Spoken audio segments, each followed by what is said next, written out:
What is up, everybody? Today we are playing round number 8 of Rilton, and I am right now leading, and I am facing the only other person that is on 6 out of 7. We both are doing a very good tournament. We're the only 2 people that have 6 points. Everyone else has less than us. So I am nervous. Today's a really important game. I probably, if I really want to win the tournament, should win this today. So it's a crucial game. I'm gonna run because I'm late, like every single day. And I don't want to be late because the queue is always so big up there, and I can see that my opponent is already sitting there. So everybody, I'm going to run up to my table. Wish me luck. This is the next to last round, and I'm very excited. Mom, wish me luck too. Yeah, of course. Good luck and Thank you. Enjoy playing. It's gonna be a lot of fun. I'm actually very excited. It's gonna be a lot of fun. I'm gonna do my very best, and yeah, I'll try to win. I'll try to win. Okay, bye. I'm gonna bring my glasses and my lipstick. Bye. Also, we need to charge the computer. So. Bye, Mom. Yeah, bye, Anna. Bye. So, hello everybody. Anna is now on her way up. She is on her way up. She still have, what does she have? She still have 2 minutes to reach the board in time. Will she manage? It's not so easy because there is also an anti-cheating control. So it takes a bit of time to get into the playing hall. And we can see it here. We can see her opponent is sitting there behind the black pieces. And Anna will soon be there. And we can also see there are some other players who are also late. So it might be a big queue to get into the playing hall. And so Anna is playing in Rilton Elo. Rilton Elo is the second tournament in this big, huge, very beautiful chess festival, Rilton. And she, as she told you, she is leading the tournament together with her opponent. She's leading the tournament together with her opponent, Rilton van. Oh, I need to see Rilton van Onsen, and they will start the game at any moment. So they both have 6 out of 7. Anna has won 5 games. She has made 2 draws. And yesterday we saw her winning a very beautiful end game. And now she's on top together with her opponent who is sitting there. He's sitting, focusing, sitting and getting concentrated for this very, very exciting battle we will go in to see very, very soon. So they both are leading the tournament with 6 out of 7.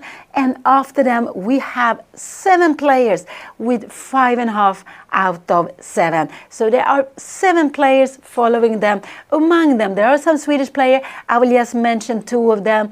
And there are 2 of them are actually Julia Östensson and Margot Sadytovskaya, 2 of the young Swedish players we have. So, but there are also other players, and it's going to be a very, very tough fight also on these 4 boards, and of course on other boards too. But they are next to the top, and here we see the first board. Even though Anna is always playing on another board, she has a special board because the camera is put up there. So she's playing on her normal board.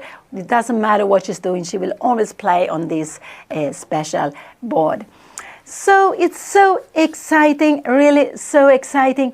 And today you see the round starts as normal at 3 o'clock. Tomorrow the last round will start already at 12 o'clock. It will be a morning round, but starting a morning round at 12 isn't that bad at all. So exciting to see what it's going to do.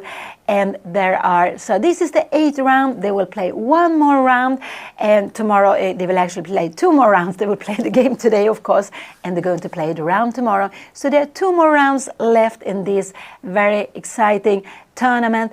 And normally these 2 rounds are of course crucial, but every round is important because Anna has been playing so well. She's now up in the top, and of course she would love to finish very well, but of course everyone likes to do that. So let's see what will happen. But this is the round number 8, and there will be another round tomorrow, and then the tournament will finish. And Anna is now, she's doing very well. I think she's up about 30 points Elo, so that is very good. And she is there. She is there just in time. She came there just in time before before the game started. It's just like, even it's 3:02, I believe, but they're a little bit delayed. They haven't started the round yet, and this is quite typical in open tournaments. They're a little bit delayed. There are lots of people who have to come. Maybe they see there are lots of people in the queue to get into the playing room, and they have this anti-cheating system where you have in all important tournaments, and so it's a little bit like getting into the airplane where you are checking that you don't bring any mobile, you don't bring any electronic thing. And now it came here, d4, g6 is what he played. So this came very quickly, d4, he played g6. Anna played her favorite move, which is d4. This is a move we all like to play in the family, and the reason is that Anna's father, Juan Bellon, he has taught it to Anna, but he has also taught it to me. So g6, c4. Let's see, bishop g7. Let's see what Anna will play here now. He played this very, very quickly. And yeah, this is how the position is. There could be different things here. It could be now when Anna plays d4, c4, the most probably it will be kind of King's Indian. It could be, but can also be some kind of different English. You can try to play it different way with black. So let's see. This is the position we have. We have this at board. Anna plays c4. Opponent play bishop g7. Let's see what Anna will play here. Let's see what she will play. So normal move here is to go knight c3, to go e4. You can also go knight f3 if you want to. But these are the most normal move. Of course, you can go g3 if you're going to fianchetto your bishop. These are all very normal move to play in this position. And I wouldn't say to go out with the bishop would be very funny to do, because it's better, if you want to go out with the bishop, it's better to go knight c3 first here. So Anna is just a little bit, they were smiling. It looks like someone was, is there some people speaking here? I don't know what is happening. Let's see what Anna will play here now. And she go e4. So e4, so you can see here, white has grabbed all the center, and black has given all this pawn center for white. And this is what you do in this kind of position. Now d6 came very, very quickly. It came very, very quickly. But this is what we have. I will bring it up. It sometimes takes a little bit time for this. So Anna has grabbed all the center, and now he's going d6, and the pawn is very, now knight c3 is coming. So this is very logical. She goes with his knight first, because maybe she wants to decide, is this knight going to f3, is it going to e2? She can have different options. So this one has no other good square, and c3, so you go out with it quickly. This one you can have some idea. And now he played this e5. And this is just getting quite exciting what he's playing. So we don't see a normal King's Indian. If he would have played knight f6, we would have had normal King's Indian, but he's going e5. And here, so he is attacking the pawn on d4. So now white can choose actually 3 different ways of playing against this. You can just go here forward, so you are closing the center. You can decide take on e5, and if you take on e5, the most normal way would be to take back with the king. You're not really worried that you are going to not be able to castle any longer, because this pawn would actually be better on c2. Maybe this would be a very beautiful square for the bishop. So with the pawn on c2, this would be better for white to play. Here we can see that is a hole here on d4. Let's see what is Anna playing. And she played d4. She played this. So this is what we had. We have this here. She played knight c3. She played e5. He played d5, and he's blitzing out this move. He went a5 here now. He played a5 here. So what is Anna going to do here now after a5? So, and why does he play this move a5? Yeah, actually he has his plan. His plan is to put this knight on c5. This is his plan. So when the knight comes into c5, and so when the knight comes to c5, it will not be possible to push it back. So this is why he played a5. He's stopping Anna from going b4. She would not have played b4 now, but he just wants to keep a little bit flexible. The first thing he wants to do, he wants to put this knight on c5. He's not going to do anything else, I guess, first. So, and also a little bit waiting. What is Anna going to do? How is she going to do with these pieces? And I guess the most logical, you can go out with this bishop if you want, and if you go out, this bishop b3. But she has to decide what is she going to do with these two pieces. So this she can absolutely, and I guess maybe you want to come here, but then you have knight e6, we can go knight e2, and maybe you want to go knight c5 in a position like this. Normally, position like this, you like to keep the bishop, so you go away here. This could absolutely be a way of playing. If f5 come, maybe we can just, maybe we can grab it like this, and maybe go knight g3, and then we can see we have threats against the pawn here. We have also this very strong move coming. So knight e7 would be a blunder. We have the check here. If the kings go somewhere, we would just grab the pawn. And this, I think we would grab the pawn. Yeah, maybe we could play, yeah, we could play like this, or maybe we can go something like bishop h6. But this would just be fantastic for white. So this is the position. For some reason, the board is a little bit slower, but we have played this. Anna went to take something to drink. Her clock is still ticking. Her opponent has been playing so quickly. And so he has blitzed out a5, and now it's Anna's time to decide what she's going to do, I guess. So she can go bishop d3 is a normal move. Bishop knight f3 is also nothing wrong, because actually you're not scared of this pin.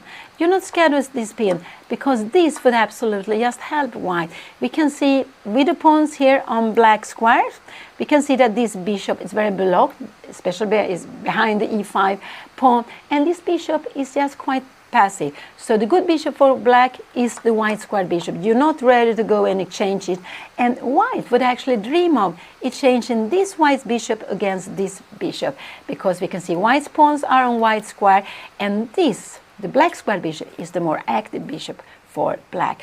And one reason why black maybe has played like this could be that black sometimes would like to go bishop h6 to change this more blocked bishop.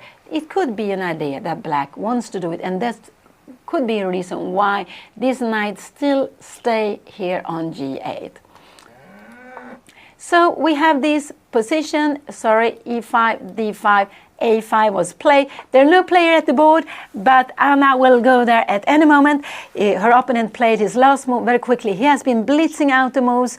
Anna has been playing quite quickly also, but she went up, I guess she went up to take some coffee, some water, and it's her move to move now. And Anna is playing this very, very nice and beautiful tournament. She's playing Rilton. She played the second group, Rilton Elo, and she and her opponent, they're having 6 out of 7. I'm sorry, they have played 7 rounds. They have 6 out of 7. That's just an amazing result from both of them. They're facing each other, and the one who wins the game, if this will be that any one of them win, will be the leader alone for the last round tomorrow. So Anna won yesterday a game against a Swedish young player, Jung Hyun, I believe, So Jung Hyun, and a very nice endgame we saw from Anna yesterday. So she's up here on 6 out of 7, and we have 5 more players, no, 7 players who are just behind the 7 player on 5.5 out of 7. So it's just going to be so exciting. These last 2 rounds, so exciting, so tense. And in an open tournament, it's like that. You need to win a lots of games. You can make some draws, but not too many draws, because there will be so many other players catching up with you. When you play a close tournament, you play a tournament with maybe 10 players, you play 9 rounds, you play all against all, then to make some draws and win will be absolutely fun. You don't need to win as many games to win the tournament, but in an open tournament, you need to win a lot of games.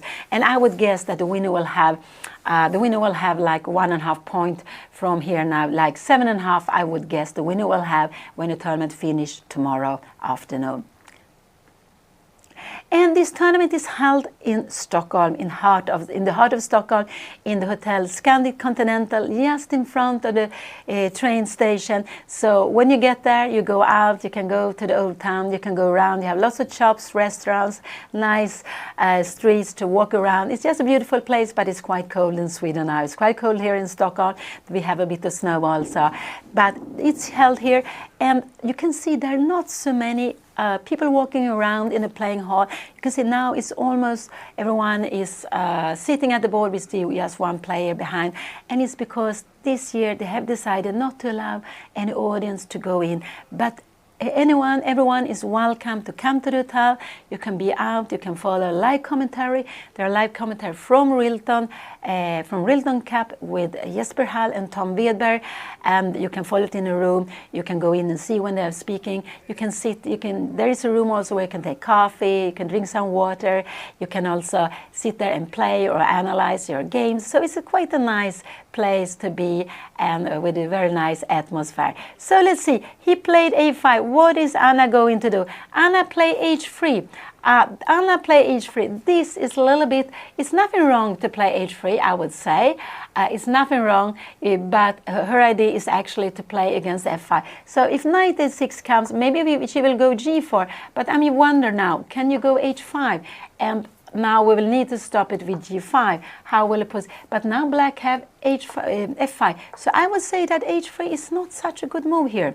If knight a6 comes, oh sorry, this is the position. She played, we have e4, d5, a5, because there is, if she goes g4 here now, then h5 will be very annoying. So in a position like this, I would like her to go bishop d3 still. I would absolutely like her to go bishop d3, because g4 will absolutely be play like this, and maybe g5 can withdraw to go something f5, and I would say that black will absolutely be fine in a position like this.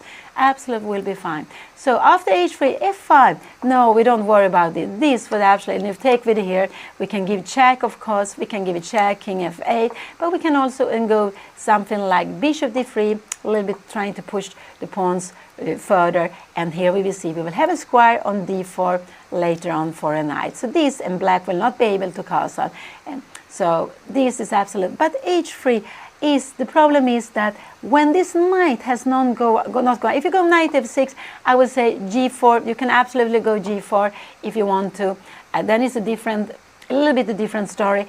But with a knight here on g8, I don't want to go g4 too quickly, because you have h5 and you will a little bit bothering this, you will a little bit you will actually, you can say that you, in a position like this, we go h5, because we don't want to take it. You take with the rook, and now we can see that this is weak, and when this pawn structure is not good for white, this has been a little bit damaged. So no, you don't want to do that. So if he plays knight a6, I would prefer that Anna go bishop d3 still. I think just to put it here, just to wait a little bit with g4, just to wait. Knight c7, we go here.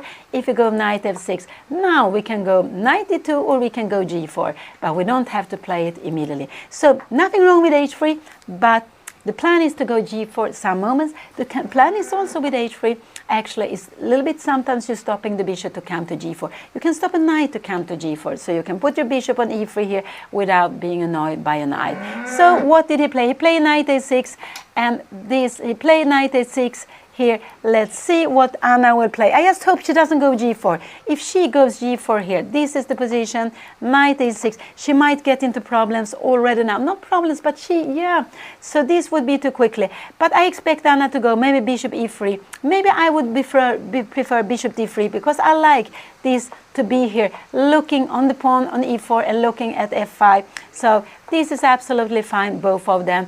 But to go bishop d3, bishop e3 is also fine. I would like to wait with the knight, just to see, am I going to put the knight on f3, am I going to put it on e2? So this is what I would really like to do. Yeah, this is absolutely not the most common position we see here. I know some players who like to do like this. They like to go fianchetto. They don't play the main lines. They are playing a little bit like we've seen here. Black waits with the king side. This is a very tactical way, and white don't play against it so often. And this is just, I would also say, this is just a very good way to not get a very boring position. It will be a very exciting position. It will absolutely be chances for both in this game. And this is why black decided to play like this, and he's also playing his move very, very quickly. Yeah, knight e6, you think it's maybe not so good, the knight is on the rim, but the knight is going to c5, and he could have gone this way also, he could have gone this way, but like going this, maybe he wants to let the knight stay here for some time, and the bishop stays, the bishop diagonal stays open. So knight e6 is a very common move here. Let's see, I hope Anna brings out one of the pieces, not make another pawn move. We see that black has developed 1 and 2 pieces, Anna has gone up with 1. So I really would like Anna to go out with 1 on the bishop. I would prefer this bishop, but bishop e3 is also absolutely a fine move to play here, I would say. But of the bishop e3, maybe he will go here. And you can take here after, maybe you go queen d2, this knight will have to come back. But we have spent 1 tempo on bishop e3. So it could be one idea with black's play here. So let's see what he is going to do here. This was actually played, sorry, this is the position, knight came out here, and so black says, I know, I want my pawn to be on a5, white will not be able to get in b4 for a long time, and I want my knight to come to c5. Let's see, what are you going to do? And I will a little bit adapt to your plans. So depending on what white is doing, black will, I guess, play a little bit differently. So this is, yes, quite such an interesting way of playing. And so this is just such an exciting round, the second last round, the round number 8, and both of these two players, both Anna and her opponent, has 6 out of 7. There are tie breaks. So I actually haven't checked the tie breaks, but if there are 2 players with the same points, you will have to go to the tie breaks. So tomorrow, if there will be more than 1 player, there will be 2 players on top. You will look at the tie breaks, who will be the winner. They will share prize money, but the trophy for the winner will go to the number 1. And so the tie breaks number 1, there are butchers, and you're counting the opponent's points, but I think you take away the one with less points. I think this is how you do. But then if this would be equal, they will have the same butcher points, the same first tie break, then they go to the second tie break, and if that would be equal, they have a third tie break also. So this is what you have, and this is what you can see now in the classification.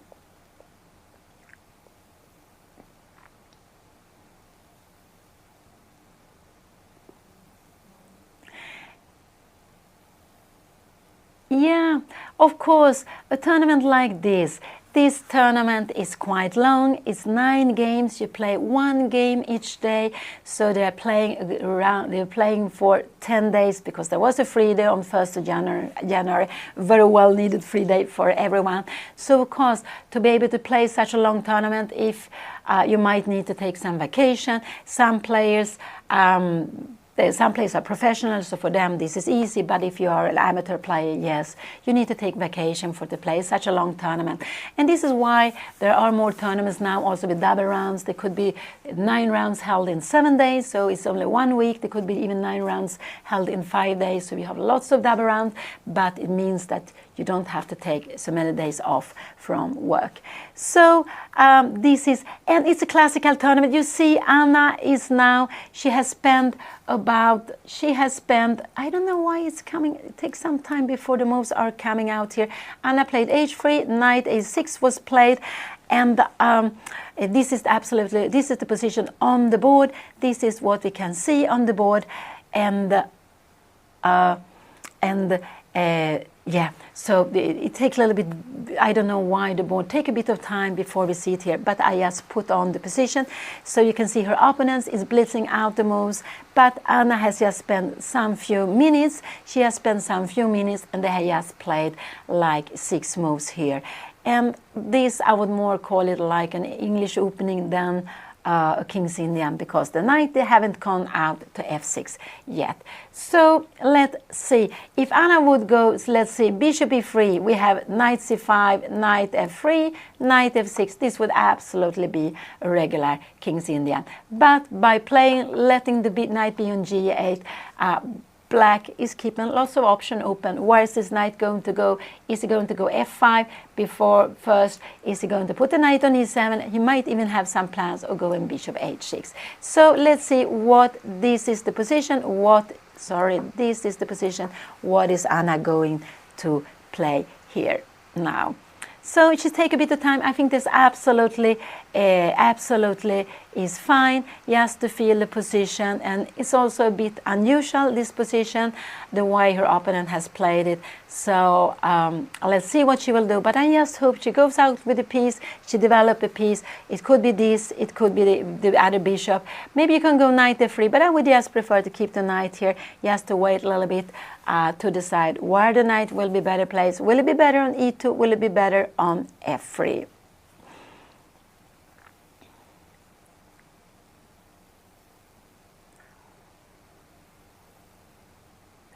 Yeah, no, I don't believe Anna will not be able to make a norm here, because I don't think she has played against players with titles, and you need to have at least 3 opponents who has titles. But so I don't think she will be able to make an norm, but she's doing such a fantastic result. I'm just so happy to see how she has been playing. She played very, very nice games, very, very nice moves. Sometimes she played really must move, the only move to keep the advantage. Sometimes it has also been sometimes the only move to save her game, to keep in the game. So she has been playing very well. That has been very nice to see. I've been very happy for it. But I don't think she will be able to make any norm here, even if she would win the last 2 games. I don't think so, because she hasn't played against any player with titles, if I remember correctly. And you need to play against 3 players with titles. They don't have, if I'm not playing for the Women International norm, they don't have to have the Women International title. They can be IMs, they can be I'm not sure if the FIDE master is higher than the Women International master. It could be that if they're a FIDE master, it can also be counted for the Women International master norms.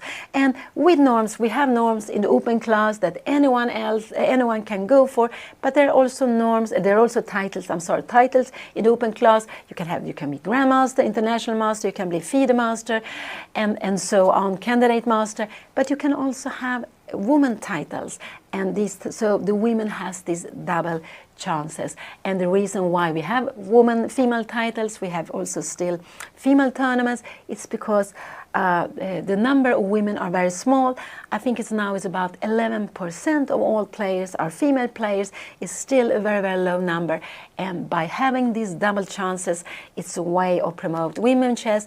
And you can see that when you have a tournament where women feel very welcome, where they are in majority, you will get more female players to play. So let's get back to the tournament. Anna is thinking, she's spending lots of time. Her opponent is sitting there and also very, very concentrated. It's such an important moment for both of them. So so it's quite important for both of them. I will just tell you a little bit about Rilton Elo, because here, something doesn't really work here.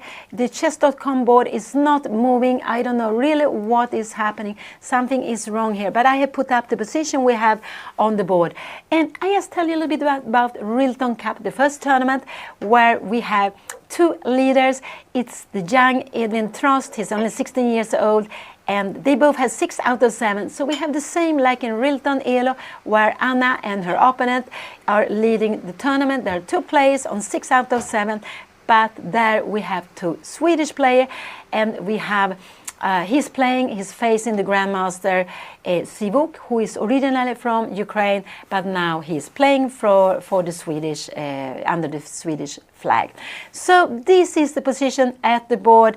This is here, we can see this, and Anna is spending some time. I think this is absolutely very, very good. So she feels the position, she's having a position she probably haven't had so many times in her life, and I guess this was the plan for Black, to get her out in a position he thinks that maybe he might know better, that he might understand better, that he liked to play. Because this is very important when you start the game, or even also when you choose your plans, you go for something you like to play, something you understand. So that is very, very important. So he has chosen to play like this in a quite unorthodox way, I would say. But there are some players who really like to do like this, a little bit playing in this way. You have given the center to white, but black has put this pawn on e5, so black has also some control in the center.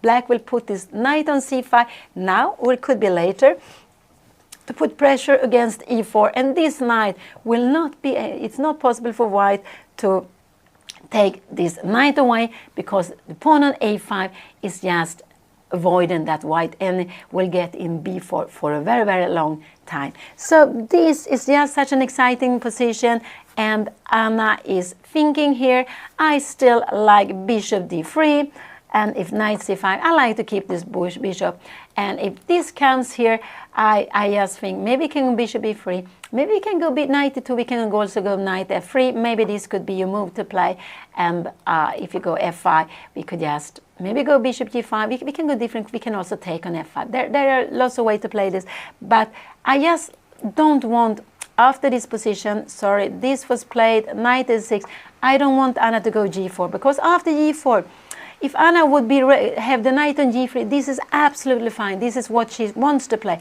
But black can attack this g4 pawn. So it means it cannot stay there any longer. You don't want to go f3. No. You don't want to go f3. You have the check. The king has to run out. No. And after, not only that you have a check, we can see that we would actually lose a pawn here. And what did she play? She played bishop e3. She played bishop to e3. I think this was the move she played. She played bishop to e3. I think this is absolutely fine. Sorry, no, it's not like this. h3 was played. Knight e6, she played bishop to e3. This is absolutely a fine move to play. Absolutely a fine move to play. And now our opponent, yeah, he can go knight c5. If you go knight c5, he's not scared that Anna is going to take the knight. But Anna is developing here. Then I guess she will go maybe knight f3. Maybe she will go knight e2. It could be absolutely possible. She can take here, absolutely. But I don't know. I wouldn't be so keen to do that so quickly, because we see all this pawn on white square. I would really exchange this bishop for the knight. But with the knight on c5, this bishop on f1, white square bishop can never take it on c5. So I wouldn't be so happy. I wouldn't like to change that. This is a little bit a beautiful bishop. So what can we see here after bishop e3? He can absolutely go knight e7. He could even think of going bishop h6, saying that you have wasted tempo with putting the bishop here. I will change your good bishop. You're coming here. Now Anna can go maybe queen e2, and the knight has to come back. But now her beautiful bishop is just changed here. So now maybe she can go long castling and maybe try to blow up the position with f4. I'm not sure. Can you go something like f4 here? Knight f6. You put knight pressure on e5. And no, sorry, we don't do that, because we have a pawn here on e2. So maybe something like that we would just take here. And if you take back, we would just go maybe knight f3. And now we can see this is becoming good for white, because black would not really dare to take here. We just go maybe queen h6. We take on e5 if you cannot make it castling. This would just be very good for white. So let's go back. So no, I don't expect this is the position. This is here. We have a bit of problem with the board. It takes a bit of time before he is before the moves come. But this is the position at the board. I like bishop e3. That was a nice move to play. So what can we expect him to play? He can go f5. Try to then after to get f4 in, but after f5 he always have to count on that Anna can take here, and if he takes with the pawn, yeah, she can go bishop, queen h5, and he will need to play this king f5. It's not so bad actually for black, but because he will go knight f6, this queen has to come back, but so it's not such a danger, because Anna will not have any more pieces to attack the king, and after knight f6 the queen will have to go back somewhere. So he could absolutely go f5, and if Anna takes, I would say she should take. I would have taken. He can take with the pawn, allow the check. He can also take with the bishop if he would like to. But then maybe you can go g4. You can also go bishop d3, because this is what I said. This is a little bit a dream to play a position like this, knight c5. I guess maybe we take on c5, we can go queen e2 also, and just to develop. And here we can see that it's a hole here on e4, a hole where white is dreaming of putting the knight here later on, to putting a knight like this, knight e2 or knight e5, and then you have a hole on e6, you have also a hole on e4. Let's go back. So this is now the position. Anna played bishop e3, Anna played bishop e3, and that was, I think that was one of the good moves you could play. Yes, develop a piece, and yes, develop the piece, and not h3, it's nothing wrong, but she should wait with g4, not to play it too quickly. What can I expect? Maybe he will go knight e7, that could absolutely be possible, and he could go f5 here, that could be possible. And now if Anna takes here, yeah, then he will take knight take f5, and this will become good for him. So this is actually, and if Anna go g4 here, we have again h5, no, maybe even f5 would be good here. So I guess that his plan could actually be, this is a little bit, could be annoying, knight e7, and the plan is to go f5, bishop d3, f5, and maybe Anna should now just play this little more f3, just to stop it. And if you go castling, now we can go knight g2, I don't know if you even can go g4 in a position like this, maybe even this is possible, but otherwise knight g2, and if you go f4 here, we will try to break it open on this side, and probably the king will probably, I would say the king will hide on the queen side. But let's see what's happening. So her opponent has lots of moves to consider here. He can consider f5, he can consider knight e7, he can consider bishop h6, he can consider knight c5. I would say these are the main moves for him to choose from. So to develop or to play with one of his pieces, or if he wants to play with the pawn f5, he can go c6, but I think he doesn't want to make a decision like this already. It might be that d6 could be getting weak. If Anna could even consider of taking here, I would say, because here she can go queen d2, and after long castling or a rook to d1, we will see there will be pressure on d6. So he played knight c5. He just kept on playing knight c5. This was absolutely a fine move to play. Now his plan is go knight f6. So I would like Anna to play maybe knight f3 here. This, I think knight f3 is fine move to play. Just to go knight f3, and if knight f6 comes, you have knight to d2, and you will defend this. You can also take on, you can also take here. Can we take on e5? No, maybe not, but we can just keep this blocked and play this position. And here it will take time for black try to get in f5. So the dream for black will probably play a plan like this and put the knight on d6 and then play f5. So let's see. This is position. What is Anna going to do? I don't want her to go g4. Would again be answered by h5, I would say.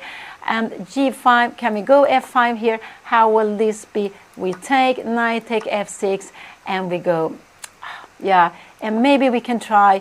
The idea is here to go queen d2. We are defending e4, but we're putting pressure here. And if you would go, you have something like that, I guess we will, maybe we can even go knight here, because if you take here, I just want to show it, we have knight h4 in the end. We're going to grab the g6 pawn, f2 is also defended. You need to come home, and we will just maybe grab on g6, maybe to go rook g1 first. But this looks very good for white. So let's see what she will play. So g4 is a possibility. It's better to play it now than before, but I'm wondering g4, could it be that her opponent goes knight e7 here? Can we go knight f3? Can he go something like f5? This could absolutely be very bad, because we get so much activity here, and this is one of the reasons why we play g4. Then when f5 comes, we want to open here the g line, we want to play here, the rook had to come somewhere, and now maybe we are bringing in the knight and we have queen h5 coming. No, you can't play like this. So maybe e4 is possible to play here. It could be possible to play. She can even take here, but I don't know, I wouldn't have done it myself. I just really love this black squared bishop. So what would I like to play? I would play maybe something like knight f3. g4 could be played. It's just now it's just better for her to play like before. And it could be, if he goes f5, just to play like this and go for this pawn. So g4 could be absolutely possibility. I would hesitate playing it. Knight f3 could also be a possibility. You can take on c5. I guess these are the three natural moves to play. Knight e2, it stands a little bit in the way here. You could play this, and after f5, what can we play? I wonder, can we play this move? This is actually here. We could go knight g3, and if f4 comes, we just take here. I just want to show you this, and we have this beautiful, we can give it check first also. I just show you everything, and we have this beautiful, beautiful square for the knight. This is just getting very good for white. And after the king will go long castling, and it could be that after long castling, I will put the arrow, d6 will come, and even the rook will enter.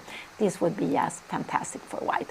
So these are the moves I would say. Knight f3, maybe knight e2, or g4. These are the three. Maybe to take on c5. We can see that Anna is just, she has been spending now like 20 minutes. Her opponent has been playing her opponent has been playing so quickly, but he has used like 5 minutes for the time.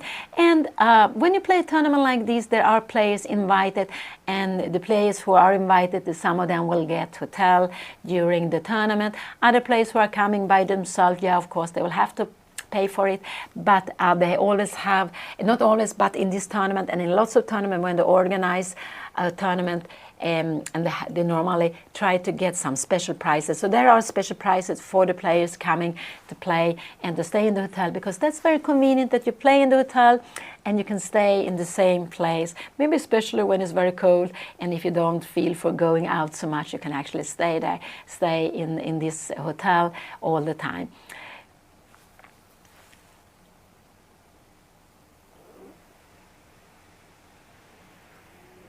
So Anna is very focused. We can see some player even looking at Anna's board, but she's very, very focused. It's such an important game, and it's also it's a position she's not so used to have. So what is she going to play here? Yeah, that will be very, very exciting.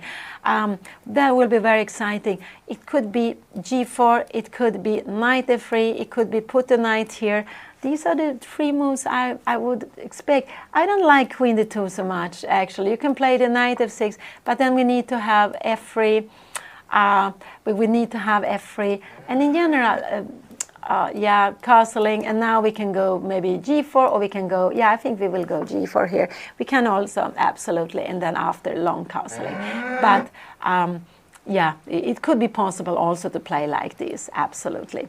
So let's see what Anna will play. It's such an exciting moment. It's such so exciting. It's just in the beginning of this 8th round. Anna has spent like 25 minutes. She has been spending lots of time in all her games, lots of time, and it actually has been the time that has worried me more than her position on the board. Normally she has had very good position, she has played very well, but she has been spending time, and today is very normal that she will spend quite a lot of time, because it's an unusual position. It's just a position with lots of flexibility, I would say, for both black and white. So there are lots of things to make decision on where to put her pieces, when to start playing with the pieces, and where she wants to have it, and that she wants to go g4 now, or she's scared that her opponent will try to attack her, or if she going to play out with her knight, where that she wants to have this knight. Now bishop d3, you not really want to play it, because now black will have the chance to take this knight and to take the bishop, and even, yeah, and maybe go f5. I just feel, but maybe this is also actually okay to play, because this bishop is a little bit passive behind the pawns. Now you also could have a break like c5, try to open up on the king side. You can see a little bit how the pawns are here. White's pawns are going that way. So many times white is playing on the queen side. Black's pawns are going that way. So black normally likes to play on the king side. But with this little move h3, it shows that Anna sometimes wants to go g4. And g4 is a little bit playing against black's plan of getting in f5. So it could be that she wants to play it some moment. So we have knight c5 here. This is the last move her opponent play very logical and very like, now he put the pressure on e4. It might be he wants to go knight f6 now, next move, and then Anna will have to decide how she wants to defend the pawn. Yeah, that's true. Anna is always playing on board 19. This is her special board. So wherever she is in the tournament, however she's doing, whatever she's doing, she will always sit on her board there with white and the black pieces. So it will be today and also tomorrow. And we can see how fully focused she is. And could it be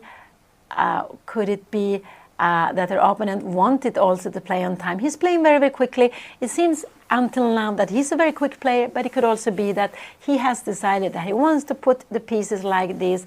So later on, he might be a player who spends more time. We don't know that yet. Just to wait and see.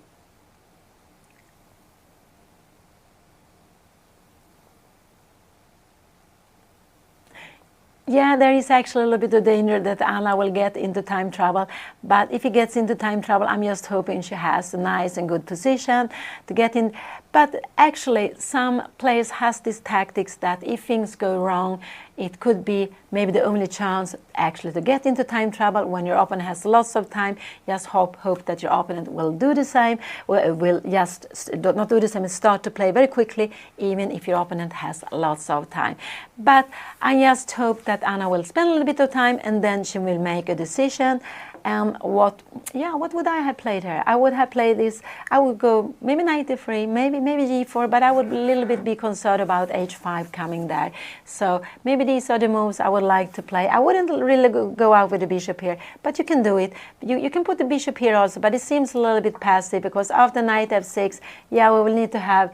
We can take on c5 if we want to, but otherwise queen c2, and we will have to defend it like this and go g4. This is actually also possible to play like this, and there is something good with this bishop to e2. Now black doesn't want to go knight h5 because we will just grab it and you will get the double pawn. So here is the position. Anna is still thinking. We have seen that a lot during these games, during this week in Stockholm and also in other tournaments. Anna is a slow player. She likes to use her time. She's exactly like her mother. I'm absolutely the same way.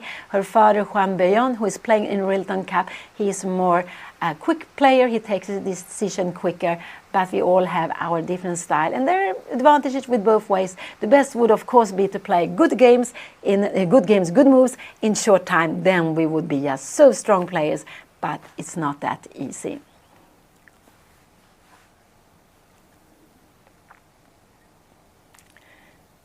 So Anna's fully focused. We can see her opponent is also sitting. He is using his time. Some players is standing from behind, looking a little bit at all the boards. But in general, we see the players are sitting. This is quite important moments. The games are starting now. They have been playing for 40 minutes, a little more than 40 minutes. And you don't want to go wrong in the opening because then things can be very, very difficult for a very long time.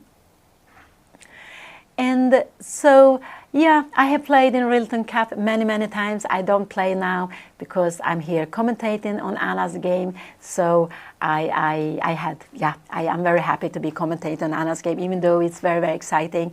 But Anna's father, he's playing in Rilton Cup. I think he has 50% now. So he has been scoring well the last rounds.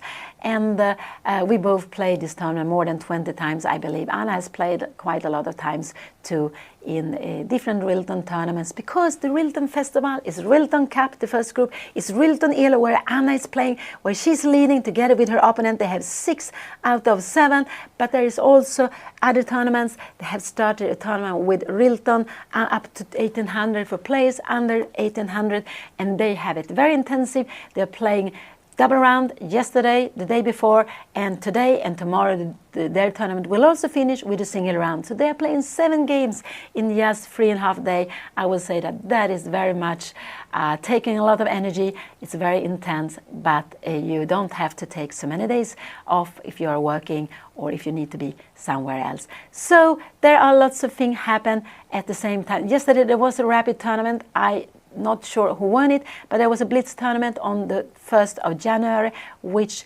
actually was won by a great player, a fantastic player, Jordan van Forest. He came here, he was coming home from the World Rapid in Blitz, and he decided to pass by Stockholm, and he won the Blitz tournament.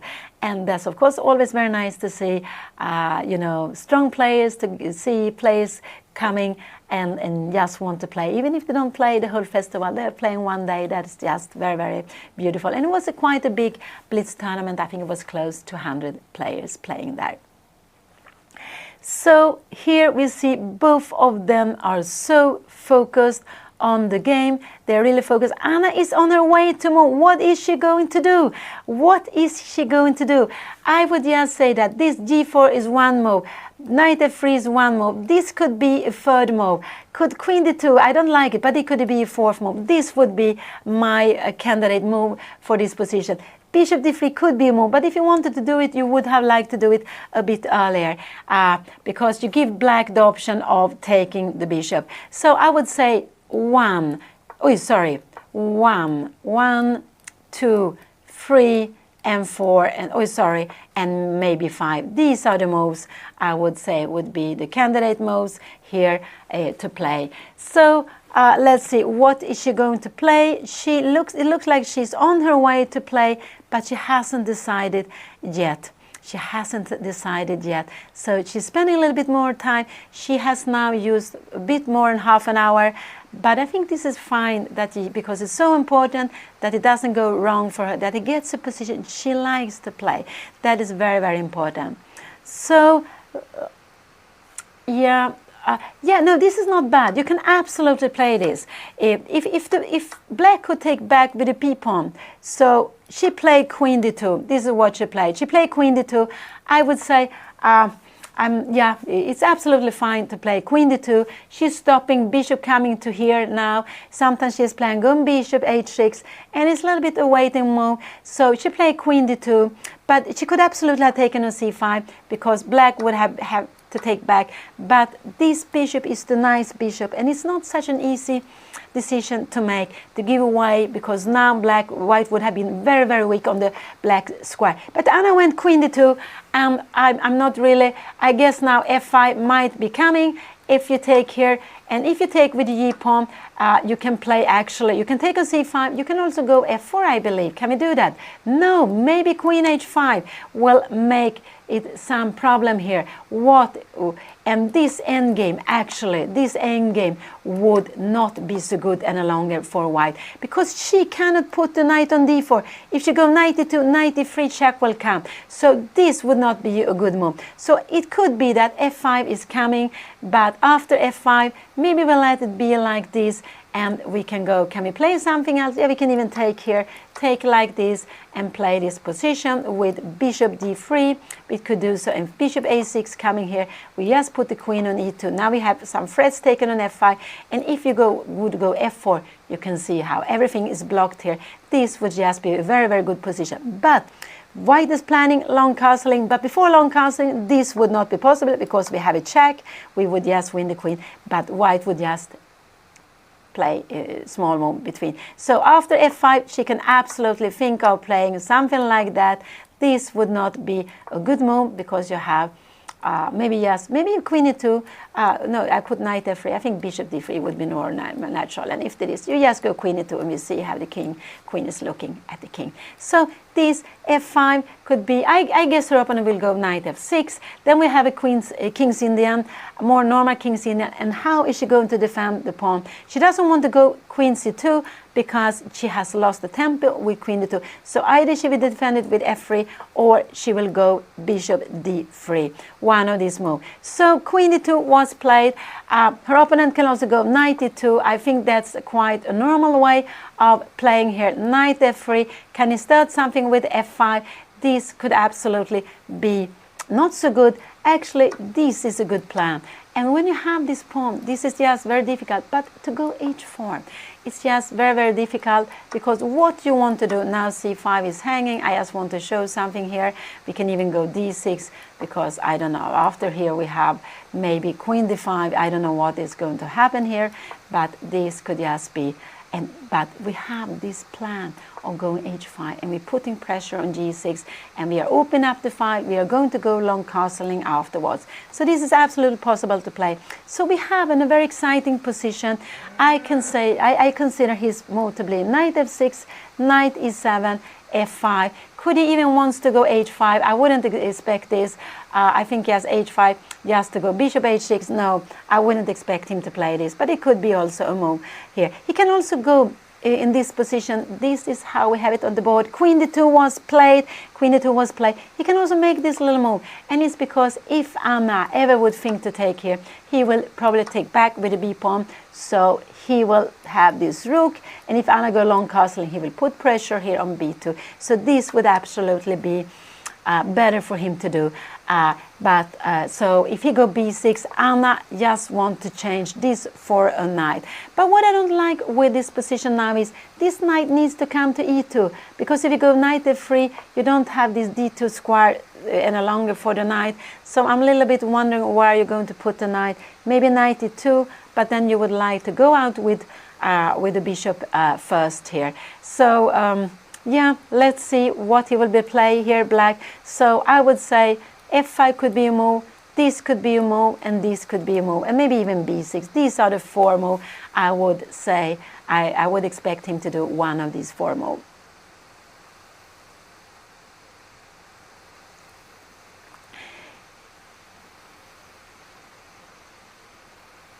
And what is Anna's plan here? I think when Anna go here, she wants to go long castling, but it could be good actually to wait a little bit with that. But it could absolutely be a plan that she has to go long castling. She's a little bit waiting for this knight to come up. If this will be happen, I guess she will go f3.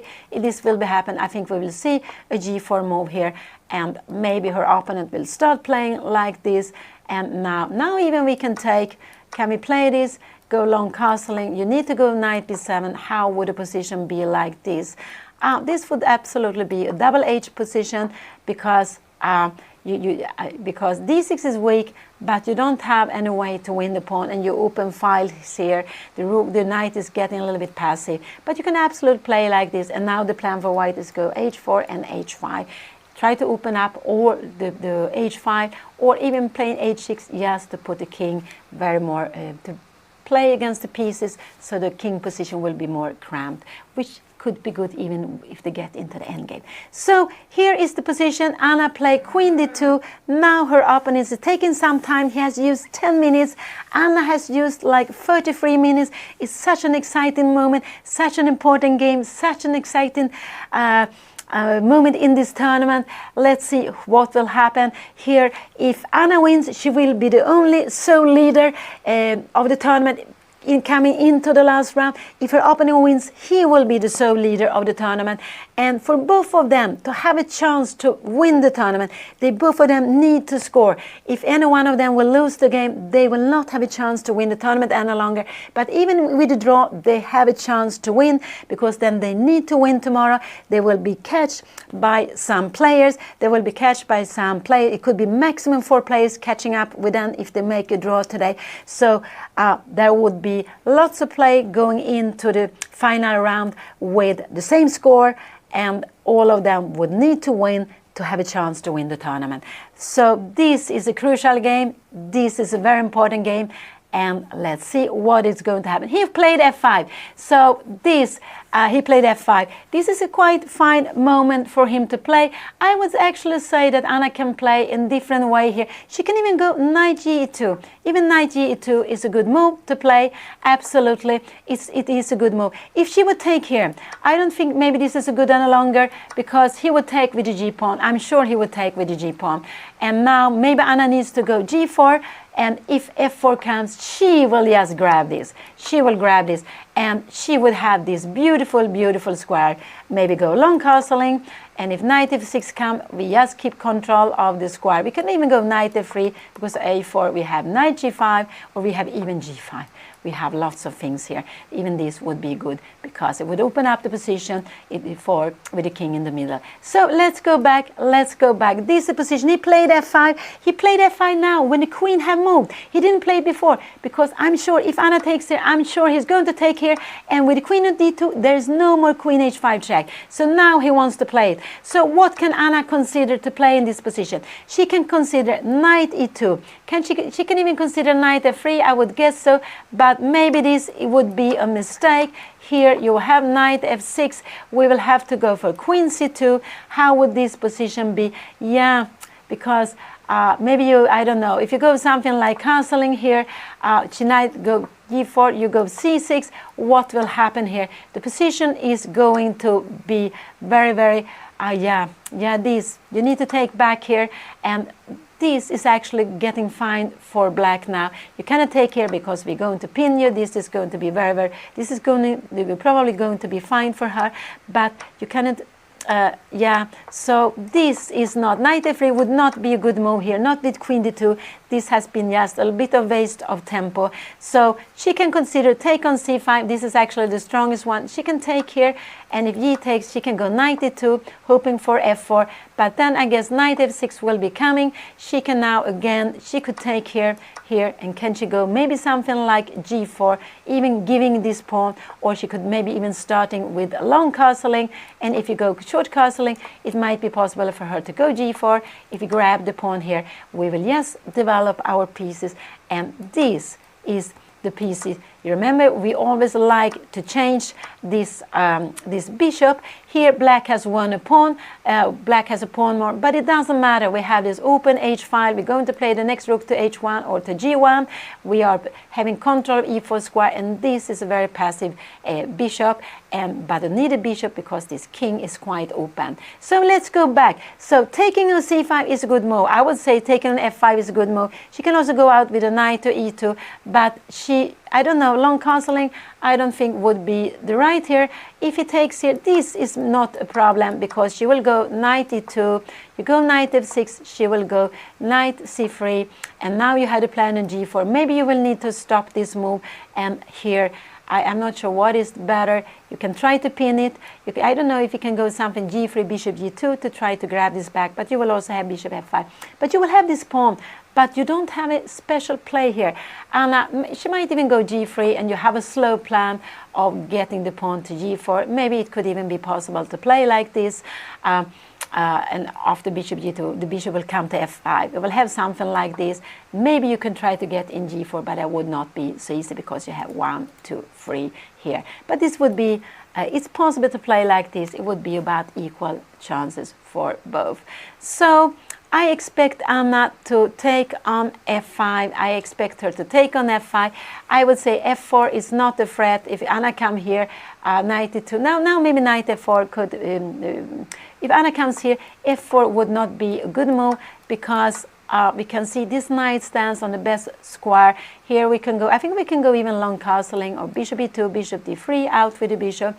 But this knight stands on a very, very good square, and you're just dreaming of try to exchange this, but you have long castling, and sometimes you want to open up the position with d6, and after that you would get this beautiful d5 square for the knight. So let's see. So f4 is not a threat, but I would say that knight take e4 is just coming. So Anna took on f5. I am sure he's going to take back with the pawn here.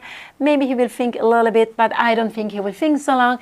If bishop takes, I think Anna will go here. Do we have time for knight e4? No. What is happening? No, we don't have time for this because after taking on e4, we have this f3 and the bishop is not coming out. So, and if you want to give it check, we can do whatever we want. We can go queen f2, we can go bishop f2 also, and we will just grab it. So let's go back. So bishop take f5, Anna, I don't expect him to play that. She doesn't have to go g4 immediately, but she can absolutely play that if she wants to. He will need to come back here, and now maybe long castling, maybe knight e2 could also be a position to play. Absolutely, maybe even knight e2. If you go something like h5, we will just, maybe we will grab it and we can just come up with a knight to g3, and you will need to come home again, and we will put pressure here on g6. So let's go back. She took there. I expect him to take back with the pawn. Did he do that? Yeah, he took back with the pawn. I would say this is the strongest move here. This is absolutely the strongest move. And you see the pawns are together. Maybe now Anna can play g4. This is actually a good move, but I'm not sure she's going to go do this, because if he takes here, you can take back here, yeah.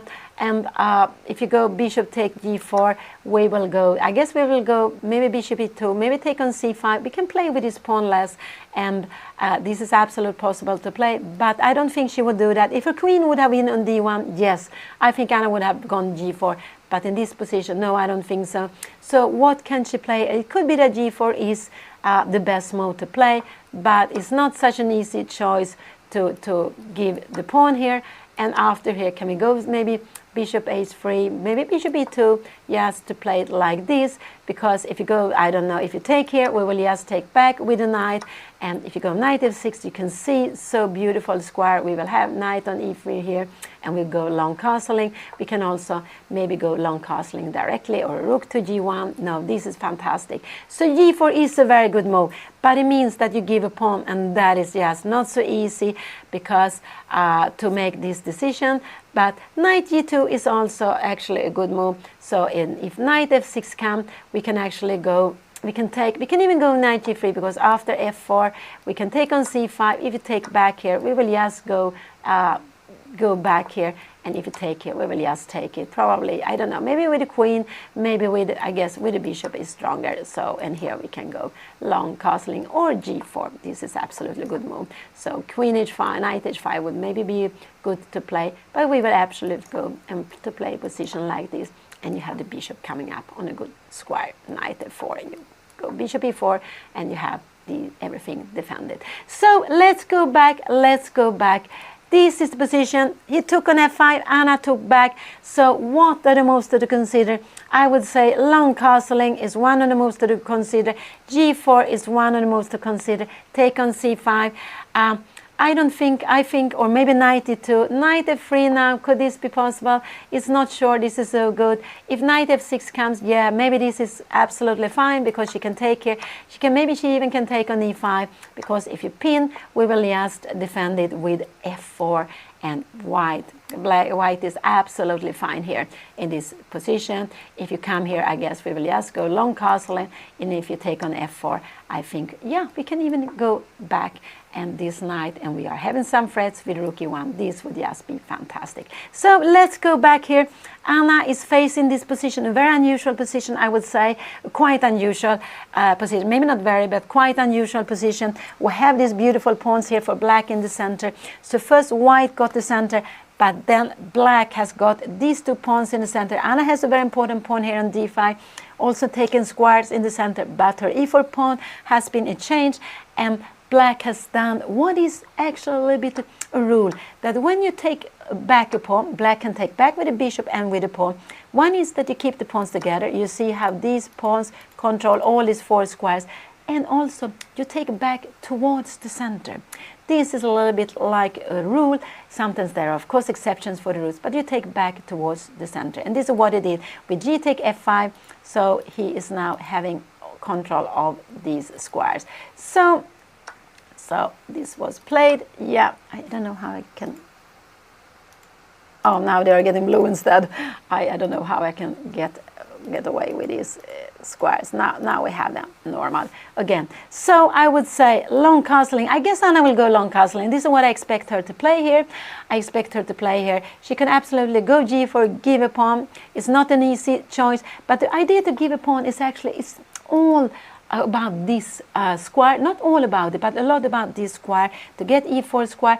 Also, because she has a rook here, it means that this rook would start playing. So she would have a very beautiful position if she goes g4, but it's not. If her opponent play b6, this is difficult. The idea is, if Anna takes, he will always take back, and this would be fine. She cannot do it any longer. So if you take on c5, you should only do. Meanwhile, he has to take with the d pawn. But I think it's very difficult, and Anna will absolutely not play that now, because if she play this, And here, she would not be able to go long castling any longer because you have bishop h6, and you can see this pin. Even if you go with the pawn here, bishop takes, and it would just be losing the queen and the game.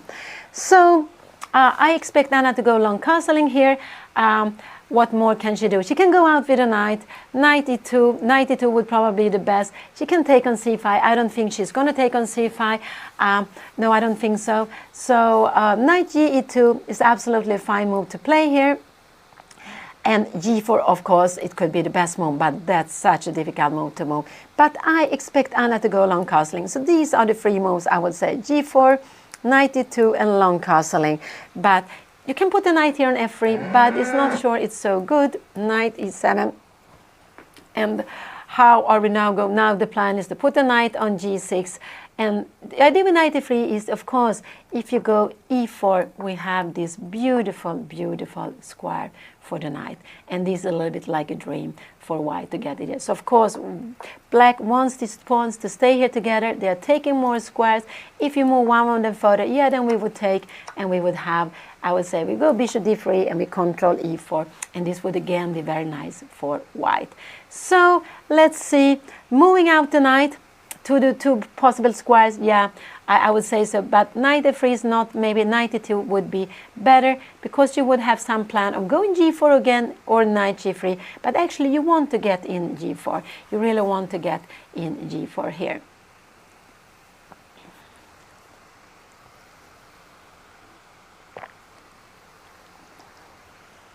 So Anna and her opponent, Jørgen van Onsen, they have both 6 out of 7th. And when they are playing the 8th round, they are leading the tournament. They are the only 2 on 6 out of 7. They are followed by 7 more players who is following them half point behind. So it's such an exciting moment. They are playing on the top board, although they are playing on Anna's board, which is always number 19 here, but they are playing there now. And so they are leading the tournament, and the winner here will have a very, very good chance to win the whole tournament. So this is such an exciting moment. We can see that her opponent has gone up. Anna is spending lots of time. He has played quite quickly. She's down to 45 minutes. She is down to 45 minutes. So she will start soon, needs to speed up. But I would say I would prefer again that she spend some time here, because it's just such an important moment that she play one fine move. She doesn't have to play the best move, but just one fine move. And I would say it would be going up. Bishop d3 now. Could this be played? I don't think this is so good any longer, because now you can take it.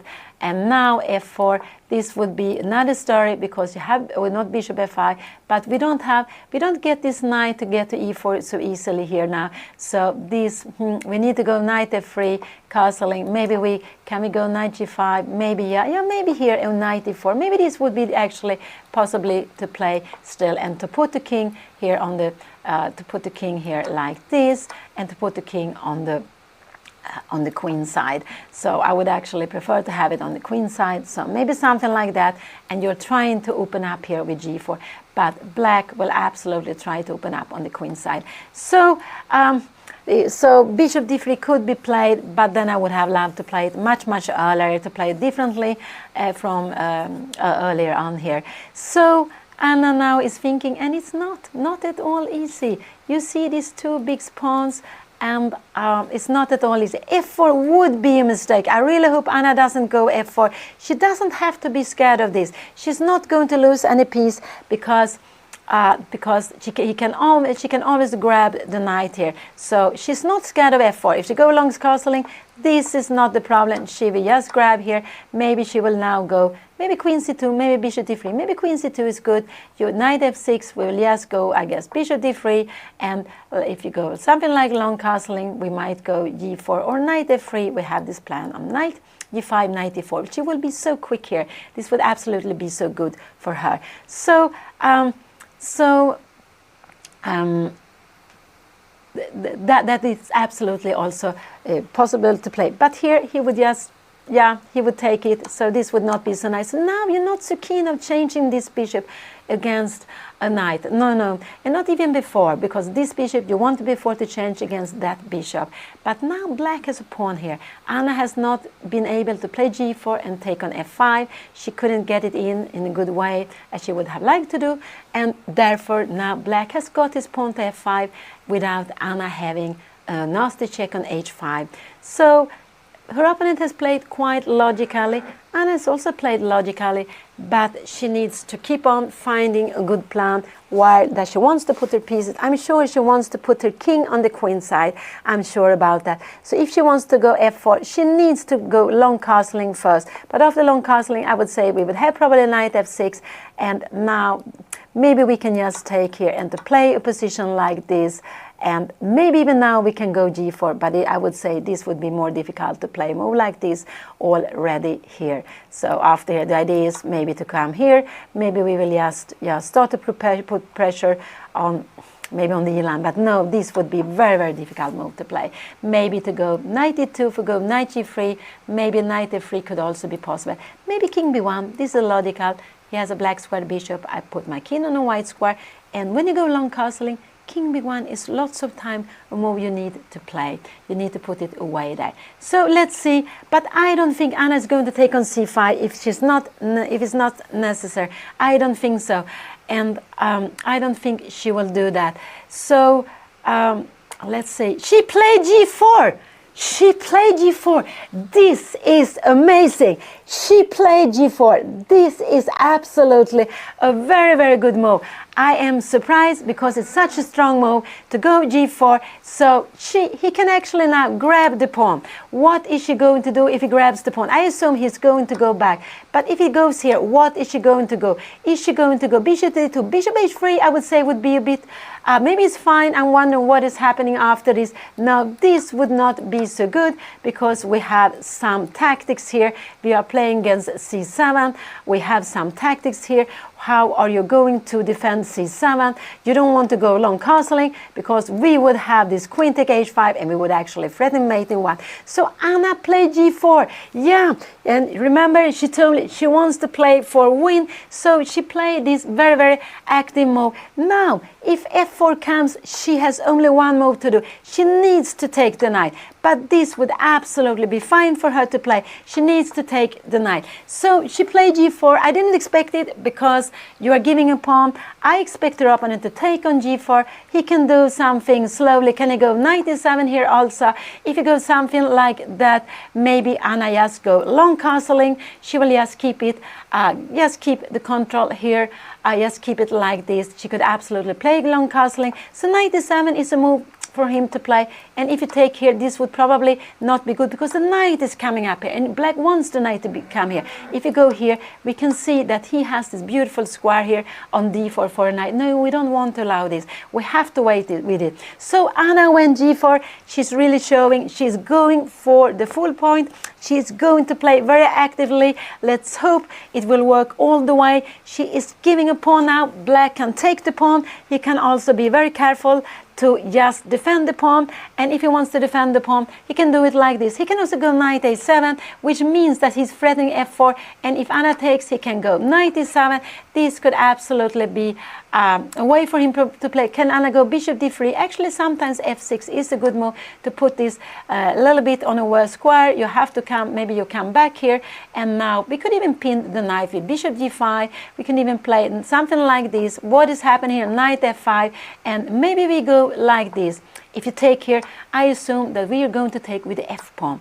And why are we taking with the f pawn? Yes, because here we can see this pawn is a backward pawn. It's also a little bit the rule you take towards the center, but this pawn is a backward pawn. You can see if you take the queen, this pawn would be very weak. Black would have this beautiful square for a rook, maybe to go long castling, and a rook could come to f4.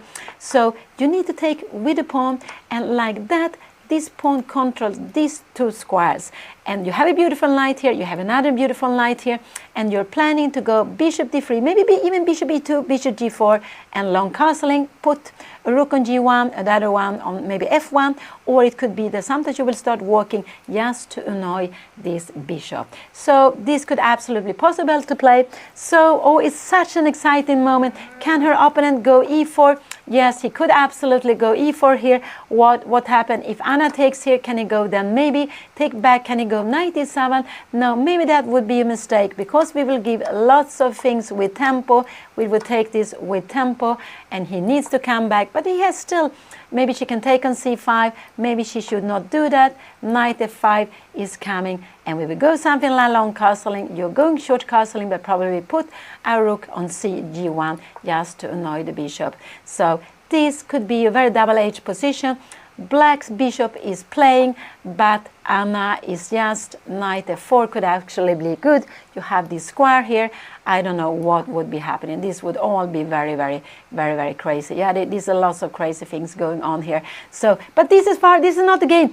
But that would be a very, very tactical position. So he can play. He can go e4. He can go f4. He can absolutely go for the pawn. He can also go knight e7, and he can also move his knight back. But I don't expect him to move his knight back. This would not be anything to be worried about. We would just go maybe long cast. I thought knight e2 would also be a fine move. And now the plan is to go knight c3 and knight g3. So I would probably play like this. After knight f6, we would go knight c3 or maybe knight g3. So we're little looking at h5. We are looking at f5, and we have this plan to go bishop g2 to take the pawn back. We can even go queen c2 and take the pawn back with the queen on c2, because the pawn is very good on g4. Sometimes we could even be planning g5, and this knight will have to go away, and then we take on e4.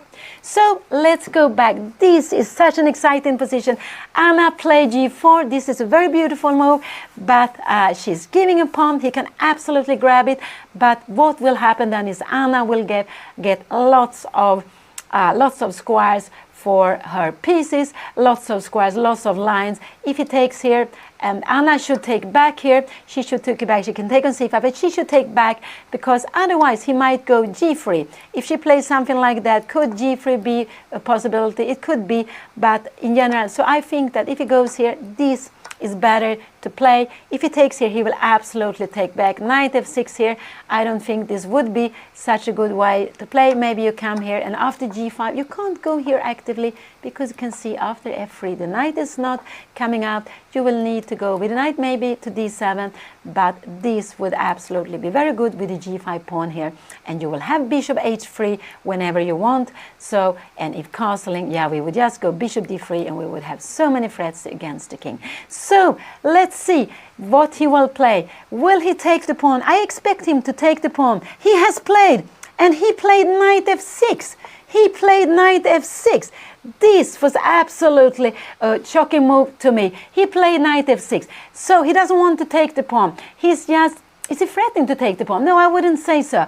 So, but if Anna goes along castling, yes, no, he's threatening to take. He will maybe play this. He might even go knight to e4, take here, and will he take with a knight, queen c2, and along castling here, we can go maybe, can we go bishop d3? This looks like a good move, yes, to play, and we can play position like this. I think absolutely Anna is fine in a position like this.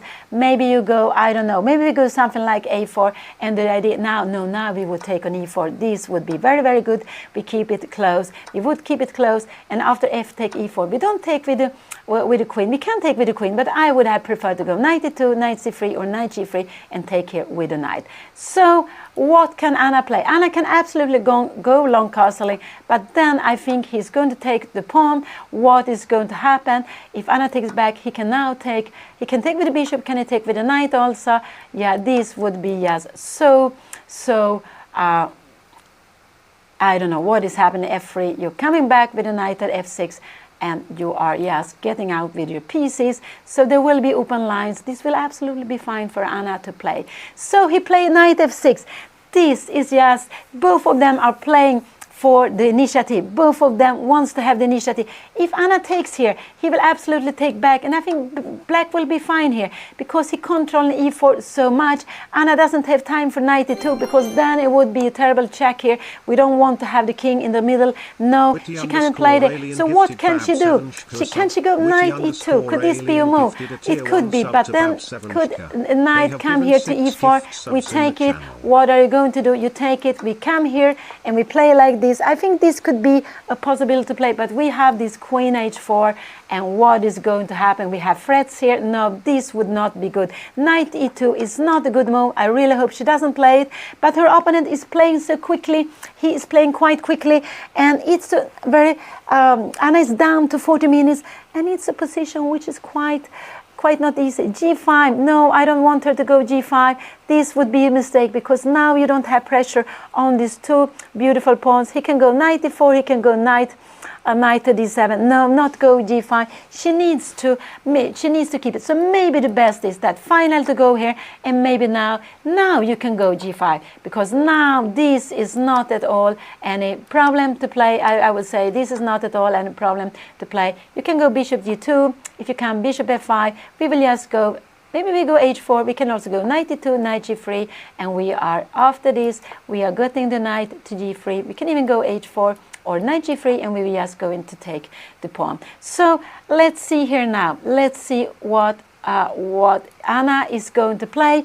It's such an exciting position, and now Anna has spent 40 moves. She has only made 40 minutes, and she's down to 40 minutes. She has only made 8 moves, but it has been such an unusual position. No. She has made 9 moves. This is the position she has made. Actually, she has made 10 moves, but she needs 10 more moves to be made. 10 more. She needs to make 30 more moves. I'm sorry, I'm getting so exciting with this position. It's such a unusual position, and it's quite difficult position, because if Anna make one little mistake, it just could be hand over the initiative to her opponent. So here, knight f6 was a good move. I didn't expect him to play this, but knight f6 was a good move. He wanted to go f5 in, and now knight f6. So what can Anna play here? She can go long castling. I would actually expect her to go long castling, but she is a little bit concerned about this pawn. I don't think she's going to take here. If you take here, and if she takes an f5, this would probably just be quite fine for her opponent, because he have this beautiful square for a knight. He has this, but she can go knight f3 here. What would happen? Knight e4 here, and here probably, yeah, we will need to go maybe something like queen e3. We have some threats here. We could also go maybe rook to g1, just to put on some pressure. And if queen f6, we have knight g5. And if you move away, we can just try to play the position like this. But if bishop a6, we will always keep it like this, or we will just take on f5 first, and we will just go h4, and after castling alongside. This is about it's a fine, I think, for both to play. So let's see. She has such a difficult moment, I would say, because there's so many things to consider. This g4 pawn is hanging. g4 was a beautiful move, but her opponent played the move with the most active move. He didn't care about the pawn. He didn't care to move his pawn, f5 pawn. He just went out with his knight. So he has actually developed 3 pieces. Anna has developed 2 and her queen, but normally it's better to develop one of these knight or bishop. So he's a little bit up when it comes to development. So I would expect Anna to go long castling. She can also maybe go knight to e2. Can she play this move? Knight f4. And now she needs to go a knight here. This could absolutely be possible, but this is a better way to play. And now again, maybe queen c2. If you go something like queen h4 here, I think, yeah, this can we start something to bother you here? This is a little bit annoying. This is actually a little bit annoying, because there are threats against f2. I don't really know how you're going to handle this, because if you take here, you will just come with a knight, and you have these problems here. And if you go here, we will just grab here, and we will probably just take on g4, because we cannot take back. And now this is not as good as it was before. Yeah. So let's see. let's see what is she going to do. But this is, I would say, it's just a difficult moment. Her opponent has played so many active moves. Both of them have been playing actively, and he has chosen a very unusual opening. He has this beautiful pawn center, and what is Anna going to do? She has many things to consider, so I think she will take her time, but she's down to 35 minutes. She is down. She has been spending quite a lot of time in the opening because it's just such an unusual opening, and it could be that her opponent was thinking that I will play something different. He can absolutely go to play like this, and after this maybe g5 should be the right way to come in. And should we go then, yeah, this is difficult, to go h4. The idea is if you come knight f4, we will absolutely go knight h3. We will just, and if you take here, we will take with the bishop, and we are putting pressure. So this could absolutely be a way of playing, but this is very, very difficult. I don't believe Anna will take on c5. It's so, I don't believe she will do it, but this is actually a fine way to play, because now knight e4, this would not be so good. We have been looking. You can go bishop g2, and we will just grab the pawn here, take it back. So let's see. So bishop takes c5 is probably the strongest move, but this is very, very difficult to do. It's just a difficult choice. But sometimes in this opening, this is what you do. You just grab the knight here, and you are getting some play on the white square. So if Anna would take here, we could see that she loses control of lots of black squares, but she's going to play on the white squares, and we can see that this pawn center will not be, this pawn will stay, but this one will not be defended any longer by the d pawn, and black would actually dream of taking back with the b pawn, but it's not possible when the pawn stands on b7. So this is Rilton Elo. Anna and her opponent, they are sharing second place. Her opponent has spent very little time. I would say he has spent 70 minutes, and Anna, she has spent almost 1 hour. She has spent 1 hour because for every move they make, they will get half minute. This is a classical tournament, so they are having 90 minutes. In this 90 minutes, they need to make 40 moves. They will get half a minute per move. And if they manage to make 40 moves in these 90 minutes, they will get half an hour extra to finish the game. So we can see Anna is getting low on time. She is getting low on time, and she has only made 10 moves. Her opponent has been playing quite quickly. This was the plan. He wanted to play something unusual, and I would say Anna has absolutely fine position, but it's not easy to find the best way to play here. It's absolutely easy, and there's so many things coming. A knight to e4 is coming. Pawn take on g4 could be coming. So what is she going to do? How is she going to handle this? But I think maybe long castling could absolutely be a fine way to play. If you play this, we can just take it. You take with here, and we move the queen to c2. This would absolutely be fine, because now queen h4 is nothing, because this is defended. We would just get this knight f3 for free, and the queen is just badly placed here on h4. So long castling. I'm actually almost hoping Anna will go long castling, because I think like this she will continue with her development. She will take a king, the king away from the center, and long castling. Her opponent can absolutely, can he take here on g4? That could be possible. She can just take back, and if knight takes, if bishop takes, yeah, I guess we will just go maybe even f3, but I'm not so. I normally don't like to move this pawn so much, but maybe this is important because you want to go bishop h3 here. You want to change this bishop, and with pawn on f3, you are taking control of e4 square. So I am hoping for her to play long castling. I think this is absolutely fine. If you take here, you take with the bishop, you take with the knight, we will absolutely go something like this, and now we will just try to put pressure on h7. It's not possible to castling the short side.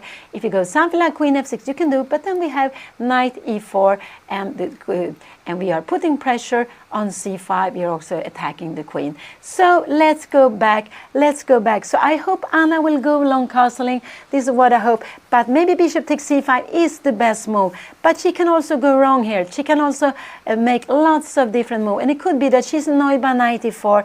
And if she's annoyed by that, then she might go taking on c5. But yeah. So what more can we consider? Yeah, long castling, taking on c5, out with a knight, but that would be maybe getting her into problems. I don't know, knight f3 here what would happen. If you go e4, yes, then we have this beautiful square here. You can come here. We can even go knight h4 actually, but I would go knight d4, looking at e6, looking at f5. We can absolutely play like this. Knight f3 could be possible, but could it be that the knight is coming here now to f4? Here we have this move, queen c2. What will happen here? You are coming back here.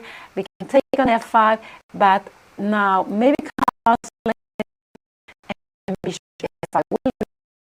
What are we going to do? Maybe it might be that we need to play like this, and maybe now, because after castling we will have bishop d3 and we will stay here. We will defend it just for a little while. You will going to take this, but we might go rook g1, king h8, and we can go something like maybe knight g5. And the idea is that we want to play a position like this, and here we will have maybe knight e6, probably this is the best, and we will just put pressure on c7. We are going to defend f2, and we're just getting this rook into play. We can do it in different ways. So white would absolutely be better, but this is the position Anna has played. She played. What did she do? She took on f5. This was absolutely not the best move.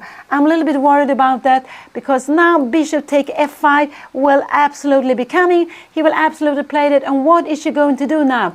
Now, what is she going to do? Because now she needs to take on c5. If she doesn't take on c5, she is going to have a worse position. So she needs to do it. Maybe if she goes knight f3, could this be a problem? Knight f3 here is coming. You take here. We can take. Can we take with the bishop? Is that the problem? No. We have rook g1. We have a threat here. No, this is not the problem.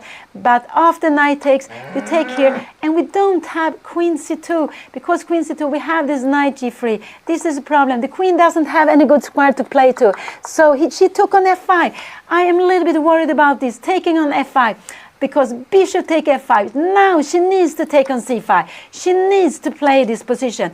And now maybe to go queen d5. She's not winning a piece, because you have bishop g6 and the queen is not good here. So what is she going to play here now? She can go now knight f3, but she needs to take this knight just to play this position.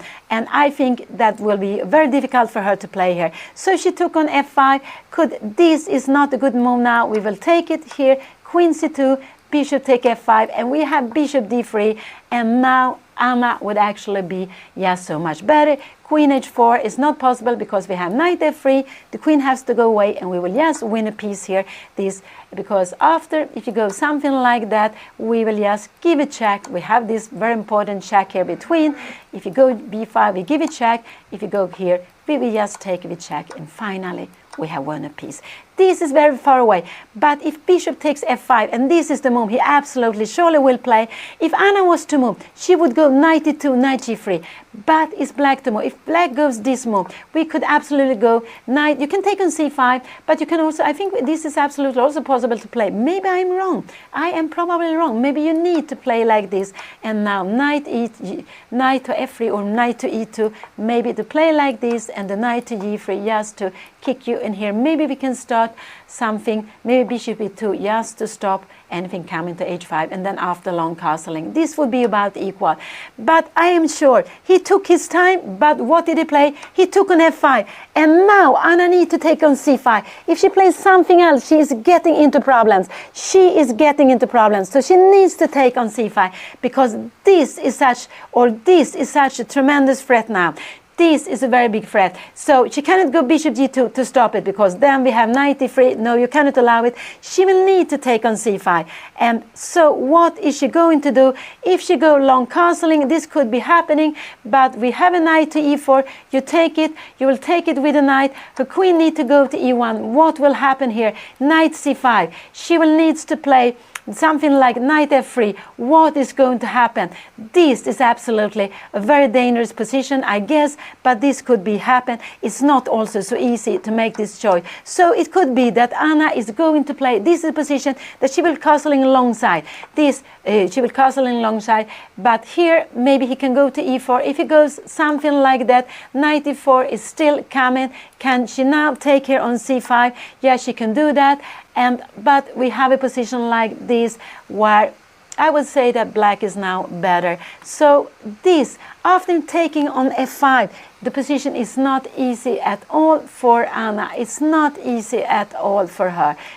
So this take here and queen g5, could this be a plan for her to play this bishop g6 and now to play something like this? But this looks very crazy. Knight h5, and do we have something here just to get out with the pieces? But no, I don't know.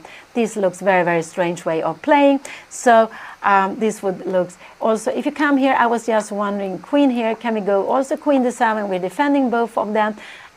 This could absolutely be a way of playing for black too. So this is a little bit not so much harmony. I don't expect Anna to take on c5, but knight e4 is such a big threat now. When she has taken on f5, knight e4 is such a big threat, and Anna is down to 27 minutes. She is down to 27 minutes. So this is just very, very difficult, I would say, for her, because she needs to play a good move. But it could easily be that black is grabbing the initiative, because white has developed 2 pieces and a queen. Black has gone up with 1, 2, 3, 4 pieces, and he's controlling this square. He's threatening to put his knight on e4. So Anna is in some problem. She will need to take on c5, but that is absolute. And she did it. She took on c5. This was absolutely good.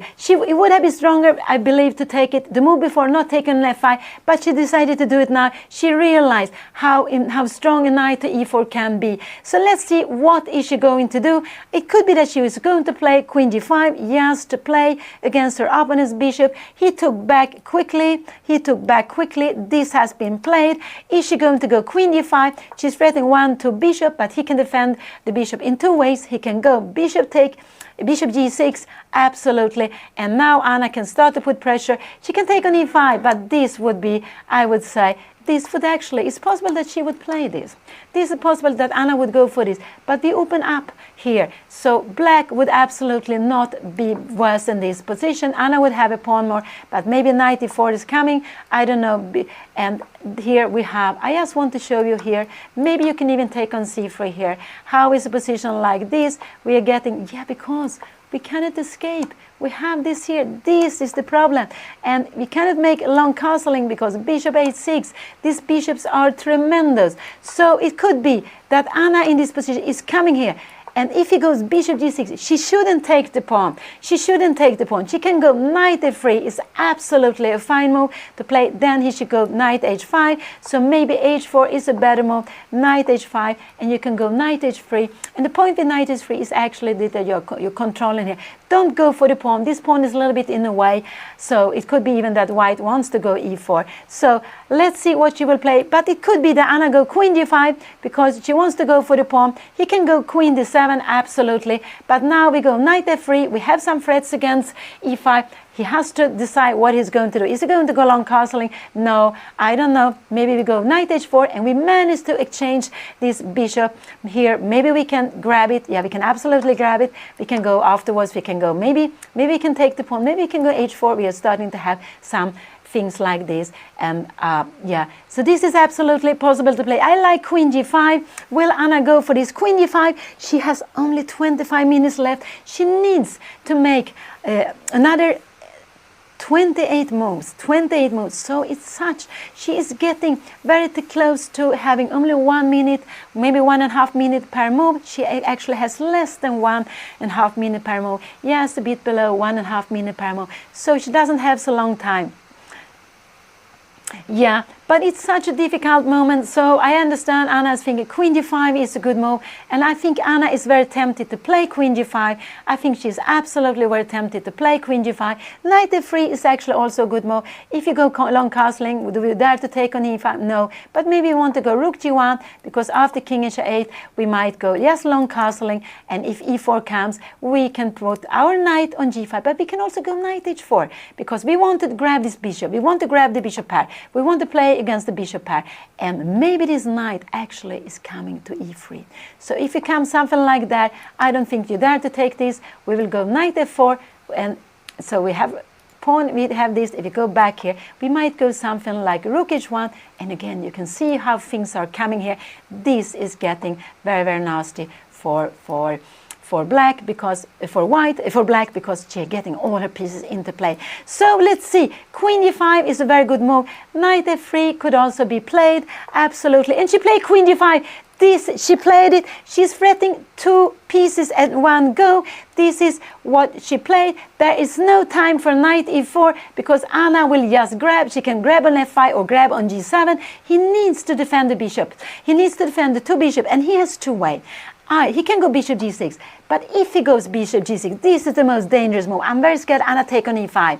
I'm very scared she takes on e5. She needs then to go knight f3, absolutely. And we have a position like this, and here you can go rook g1, you can go, yeah, maybe rook g1, maybe you're planning to take again on e5, you can absolutely play this, and if you go e4, we are changing here, we're getting the knight to g5, and what is going to happen here?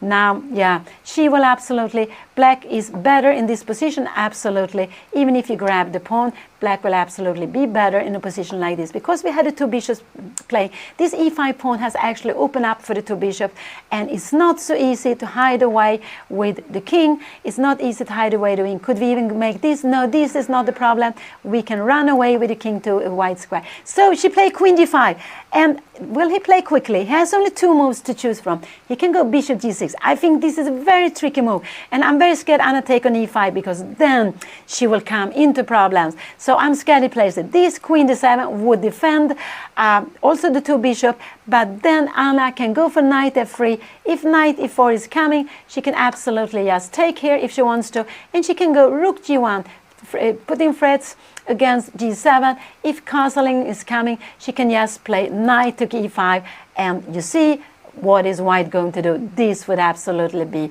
he has to go something like this, and we just grab here, take, and we would win in exchange. So I am saying that bishop g6 is a move I am scared of. He has played, but he played queen d7. That was a move that I'm less scared of, because now I'm less scared of it because now Anna cannot take the pawn on e5, and I was a little bit scared she would go for it. So now knight f3 is such a good move just to put pressure here. It's a very, very good move. She doesn't have to be worried to play like this because she has this very beautiful rook g1. I think rook g1 is a fine move. If you take here, we will just take on g7, and here you can go long castling. We will play this endgame, but this endgame I think is okay absolutely for Anna to play, even if she play with the worst bishop here, and he has this control but she can put her king on e3, and this pawn is isolated pawn, so we can see they have the same pawn structure, almost the same pawn structure. Let's go back, but this is the position. He played queen d7. I just hope Anna will go knight f3 just to put pressure, and she played knight f3. She played this beautiful knight f3. This was just a very beautiful move, and she played it quite quickly. She is having 23 minutes, but she still needs to make 26 moves, so she has less than 1.5 minutes per move, because she will get, for every move she makes, she's getting half a minute, so she gained a little bit of time, I believe, because she played knight f3 quite quickly. And this, so what is he going to do? He can go long castling. Can he go long? Oh no, this was short castling. Short castling, I guess Anna should go, yes, rook g e1, putting threats here, and maybe if you go rook a e8, she can go, yes, knight h4, and what is the bishop? Where is the bishop going? He's getting, yes, the bishop into some problems. You come here, we will just grab it like this, and we will have, this is absolutely fine position to play. After e4, I assume we will just go, maybe bishop e2 to stop, or maybe long castling, but this will absolutely be fine to play. So let's go back. Queen d5, knight f3. So he has to decide what to do. Is he going to go long castling? Can you take this pawn? This could be very, very scary. Rook d e8, could you play this?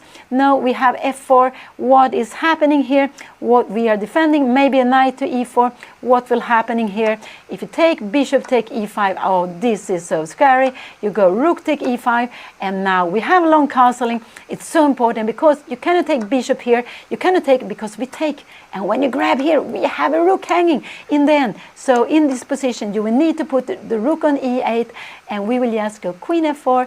And after a move like this, we have this beautiful bishop d3 with a double threat, going with the bishop to f5, but also to grabbing the or bishop on h5. This is far away, but knight f3, she is putting some pressure. She is threatening to take on e5. Is he going to castle? Is he going to castle? He can castle short side, he can castle long side. What is he going to do? Or is he going to play knight e4? Then I would say that Anna in this position, she needs to go rook e1. But this is absolutely fine to play. She needs to play. It's absolutely fine to play like this. Rook g8 you doesn't want to play, because here we can go maybe even knight to take e5 here. This is just getting into pin. No, then we will have this endgame. And in a position like this, you don't take here, because if you take, you will get the rook to an active square. You don't want to get the rook to the 7th, but we go long castling. And after long castling, Anna would probably have to take here and play maybe king d2. Her king will be very good on f4. Maybe you have a rook here to f8.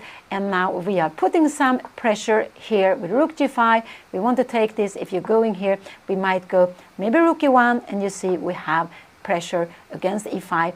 And so this is absolutely fine to play. And if the pawn comes further, I would say that this, you will go h4, and the king will have a very, very safe square here on e3. So let's go back. This is not the position. Anna play knight f3. I would say that the moves he has to calculate. One is knight e4. 2 long castling, 3 short castling. I would say these are the moves. This is not a possibility, because we will have knight e5 coming. I don't think you want to play this. You moving away. No, you can't play this now. If the queen moves away somewhere, we will take one of the bishop. No, he will not go e4. So what can I say? He can move the knight to an adequate square, then to e4. So if he's moving the knight, he will go knight e4. Otherwise, I would say he would be castling. He could also, of course, he could make a little more like g6 here.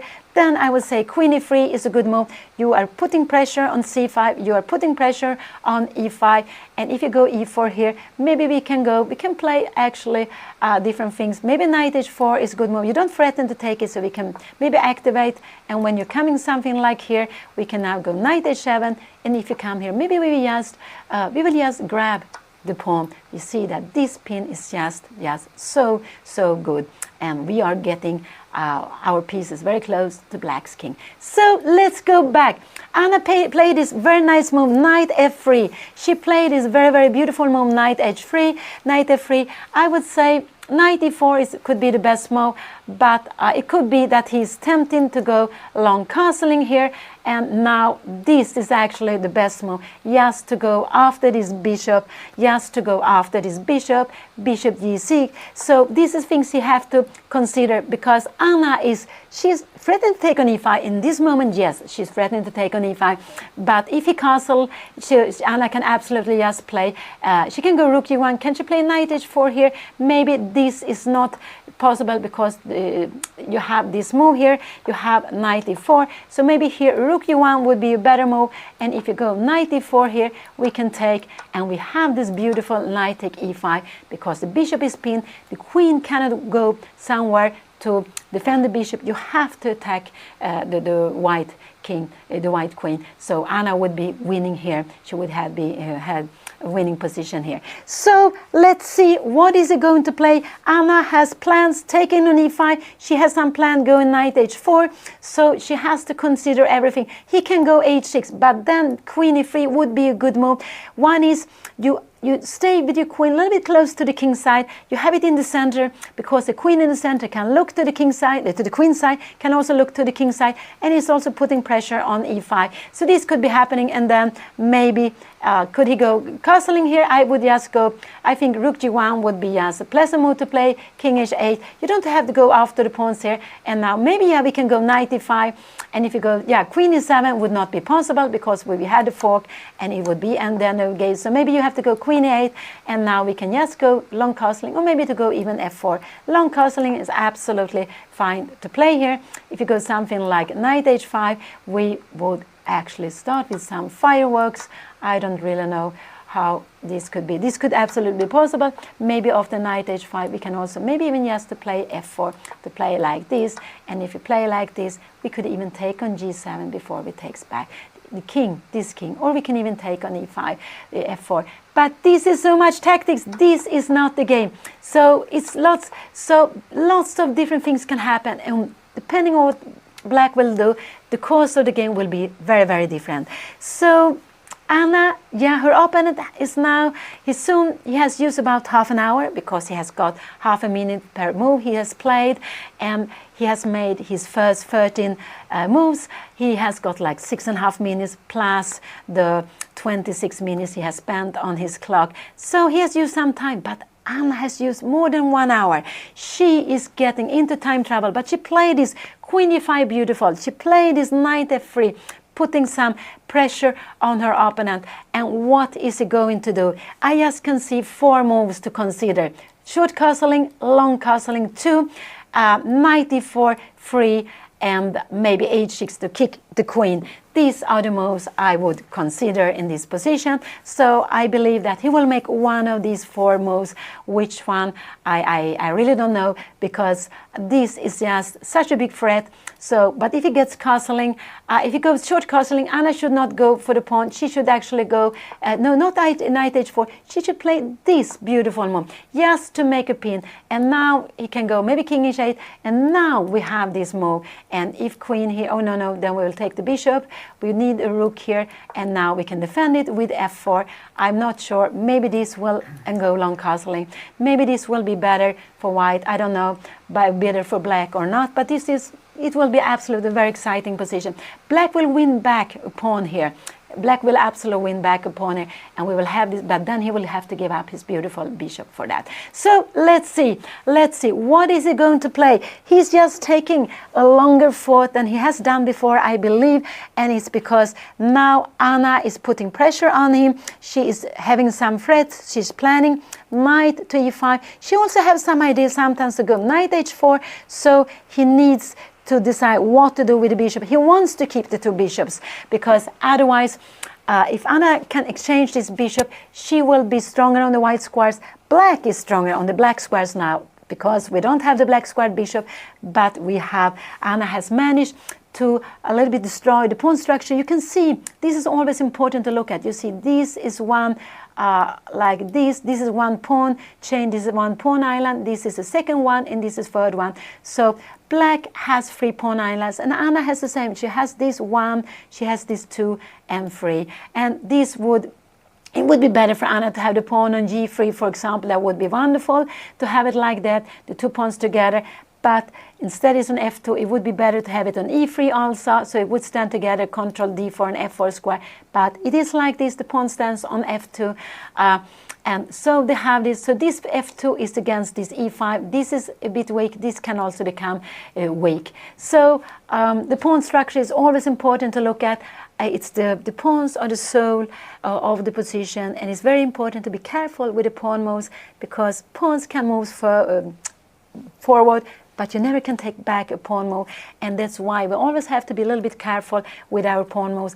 But of course not in an opening. It's very good to start the position, start again with e4 or d4, just to try to take center, to take the center with your pawns. But later on, always to consider it quite well when you make a pawn move, because pawns are not possible to go back, and the pawn structure gives us lots of different plans. We have to choose the plans lots of times depending how the pawns are. And here we can see that both have destroyed pawns structure here on the king side, but on the queen side the pawns are fine. This one maybe would be stronger here, so this is just, so it means that Anna can have a big breakthrough sometimes with d6, but of course she needs to control the square better. But it could be that Anna could blow up the position with d6 because the pawn is on c5 and not on d6. But the pawn on c5 also controls d4, so there are some plus and some minus with having this pawn here on c5 instead of d6. So now he is thinking. They are both sitting there. Oh, it's so is exciting. Yes, I hope Anna will go for some more coffee. I think she needs that. You need to have a lot of energy. She had time to have her lunch before the game, so I'm happy. That's very, very important, I believe. So, but I hope she has enough water and coffee, because this is such an exciting position. Anna has played very nicely the last moves, because I would say that when her opponent played this knight f6, he was planning lots of things, putting his knights in the center, maybe grabbing the pawn. Anna find this way of getting activity, this way of putting pressure on her opponent. And what is he going to do? It could be that this is the most tricky move. And if he goes here, I really hope Anna will go rook g1. I think rook g1 would be a beautiful move. Maybe it's not the strongest, but I would just hope she would play that, because now knight to take e5 is a threat. And what did he do? Did he go short castling? I think he did that. What did he do? He played knight e4. He played knight e4. And now Anna needs to take and go rook g1. He played knight e4. And I think that was a very tempting move to play. That was a very, very tempting move to play knight e4. And what, because he plays an active move. Both of them has been playing active moves here. So this is the most active move. He is threatening the queen. Anna needs to take it. Queen e3, this would absolutely not be good. This would absolutely be just something very bad. She would have so much problems in a position like this. I don't know, queen e7 or maybe long castling. No, we don't want to play this. Bishop h4, I guess we go maybe, or maybe we just grab a pawn here and bishop d4. No, you don't want to play this. She would have big problems. She needs to take a knight on e4, but she needs to take it. She needs to go for knight take e4, take here, and now to play rook g1. This is what she needs to do, absolutely. And now in a position like this, if your opponent go here, I think you just can take on e5, queen e7, we will just grab it, or if we just grab it and we go f4, or we can even take on g6 actually. Not rook take g6, because you have bishop take e5, and no, you don't have it, we have a check here, sorry. But I think yes, this way would be better. Take like this, and now to go long castling. Position like this pawn is weak, and we have different color bishops. It's not the end of the game. It's not going to be forced draw because the different color bishop, but because we have rooks left and lots of things can happen, but Anna would not be worse. So she needs to take on e4. Taking on e4, she needs to take on e4 and go rook g1. These is the two moves I really hope to see here on the board. She can think sometime, but it's so important she play this. If she goes something else, she will get into problems. If she goes something else, she will have problems. But take on e4 and rook g1, and she will absolutely be fine. If she goes here, bishop here, rook g1, I guess we will see this move. Now rook to queen to take 7 here, and we will see this endgame. But this endgame is absolutely fine to play. It's absolutely fine to play here. So maybe taking here. Can we go king d2? Yeah, if you have c6, we will have, we can go rook e1. Maybe we can even go king here between, yeah, I'm not sure if we can do that. It could be after c6, we could also go, maybe, can we go rook e1? No, I guess king e3 would be more logical move, but it could be that in a position like this, are we getting into problems? I'm not sure how this will be. Rook f4, we might need to go bishop e2 here. And just try to change the bishop. How is this rook endgame? It will be a little bit, perhaps a little bit better for black, because black has 2 active rooks. This is not the game, but she needs to take on e4. Anything else, she will get into problems. She needs to play the most active move, not going back. She needs to go forward, and the only way of going forward is to take on e4. So Anna is, together with her opponent, they are sharing first place. Second place, they are leading the tournament. The one who will win today have a very good chance to win the whole tournament. If it will be a draw, there will be other players catching up with them. But I would say that draw is not a bad result. It's so important to keep on scoring, in this tournament, to go into the round tomorrow, to have a chance to play for winning the tournament. But Anna is down to 20 minutes. She needs to take on e4. I'm a little bit worried that she's taking her time, but we know she has been playing quite slowly here. But she absolutely needs to take on e4 and go queen d1. If she would go like this, we would see knight take c3. She would need to take with the pawn, but you can see her pawn would just be so damaged. Queen e7, what is she going to do? She will getting into some problems here, maybe castling, maybe even e4. You know, this would absolutely be so difficult. I don't know what to do here, but she will have lots of problems because c3 is hanging. So no, she cannot go backwards. If she starts to go backwards, this would absolutely be this would absolutely be getting her into problems. She needs to go forward. She needs to take away this knight, because it's better to change it on e4. She's of course worried about the pin. What is going to happen here after the pin? She can go even bishop g2. She can absolutely go bishop e2 to play this position. If you get something like that, I guess we will go rook g1. And if you go, yes, so we defend the bishop, you put something like that, then we will have knight d2, and we are dreaming of maybe to play a position like this. I would say in a position like this, Anna will absolutely not be worse, because after a move like this, we can go knight to e4. If you go rook f4, we can even go rook g4, and we can see how everything is controlled here, how you're keeping control of everything. So this would absolutely be fine. But she needs to take on e4. And no, rook g1 is not necessary. You can even go bishop g2. You can even go bishop g2. This is fine. What would happen after castling here? We can go on, yeah, knight e5. I don't know really what will be happening. It will be lots of file open, lots of lines open. Queen f5 here. This would be bishop take f5, and we will go f4. Yeah, this is possible to play, but I'm wondering, yeah, you don't have any good square. You go the rook here to e8, and now probably we need to go castling. Long castling with short castling is not so easy, but it could be that short castling is actually the best to play this position. And I would say that this is about equal, though now it's better for black to have the pawns on black square, because it probably we will have a position like this, and we put the rook here on e1.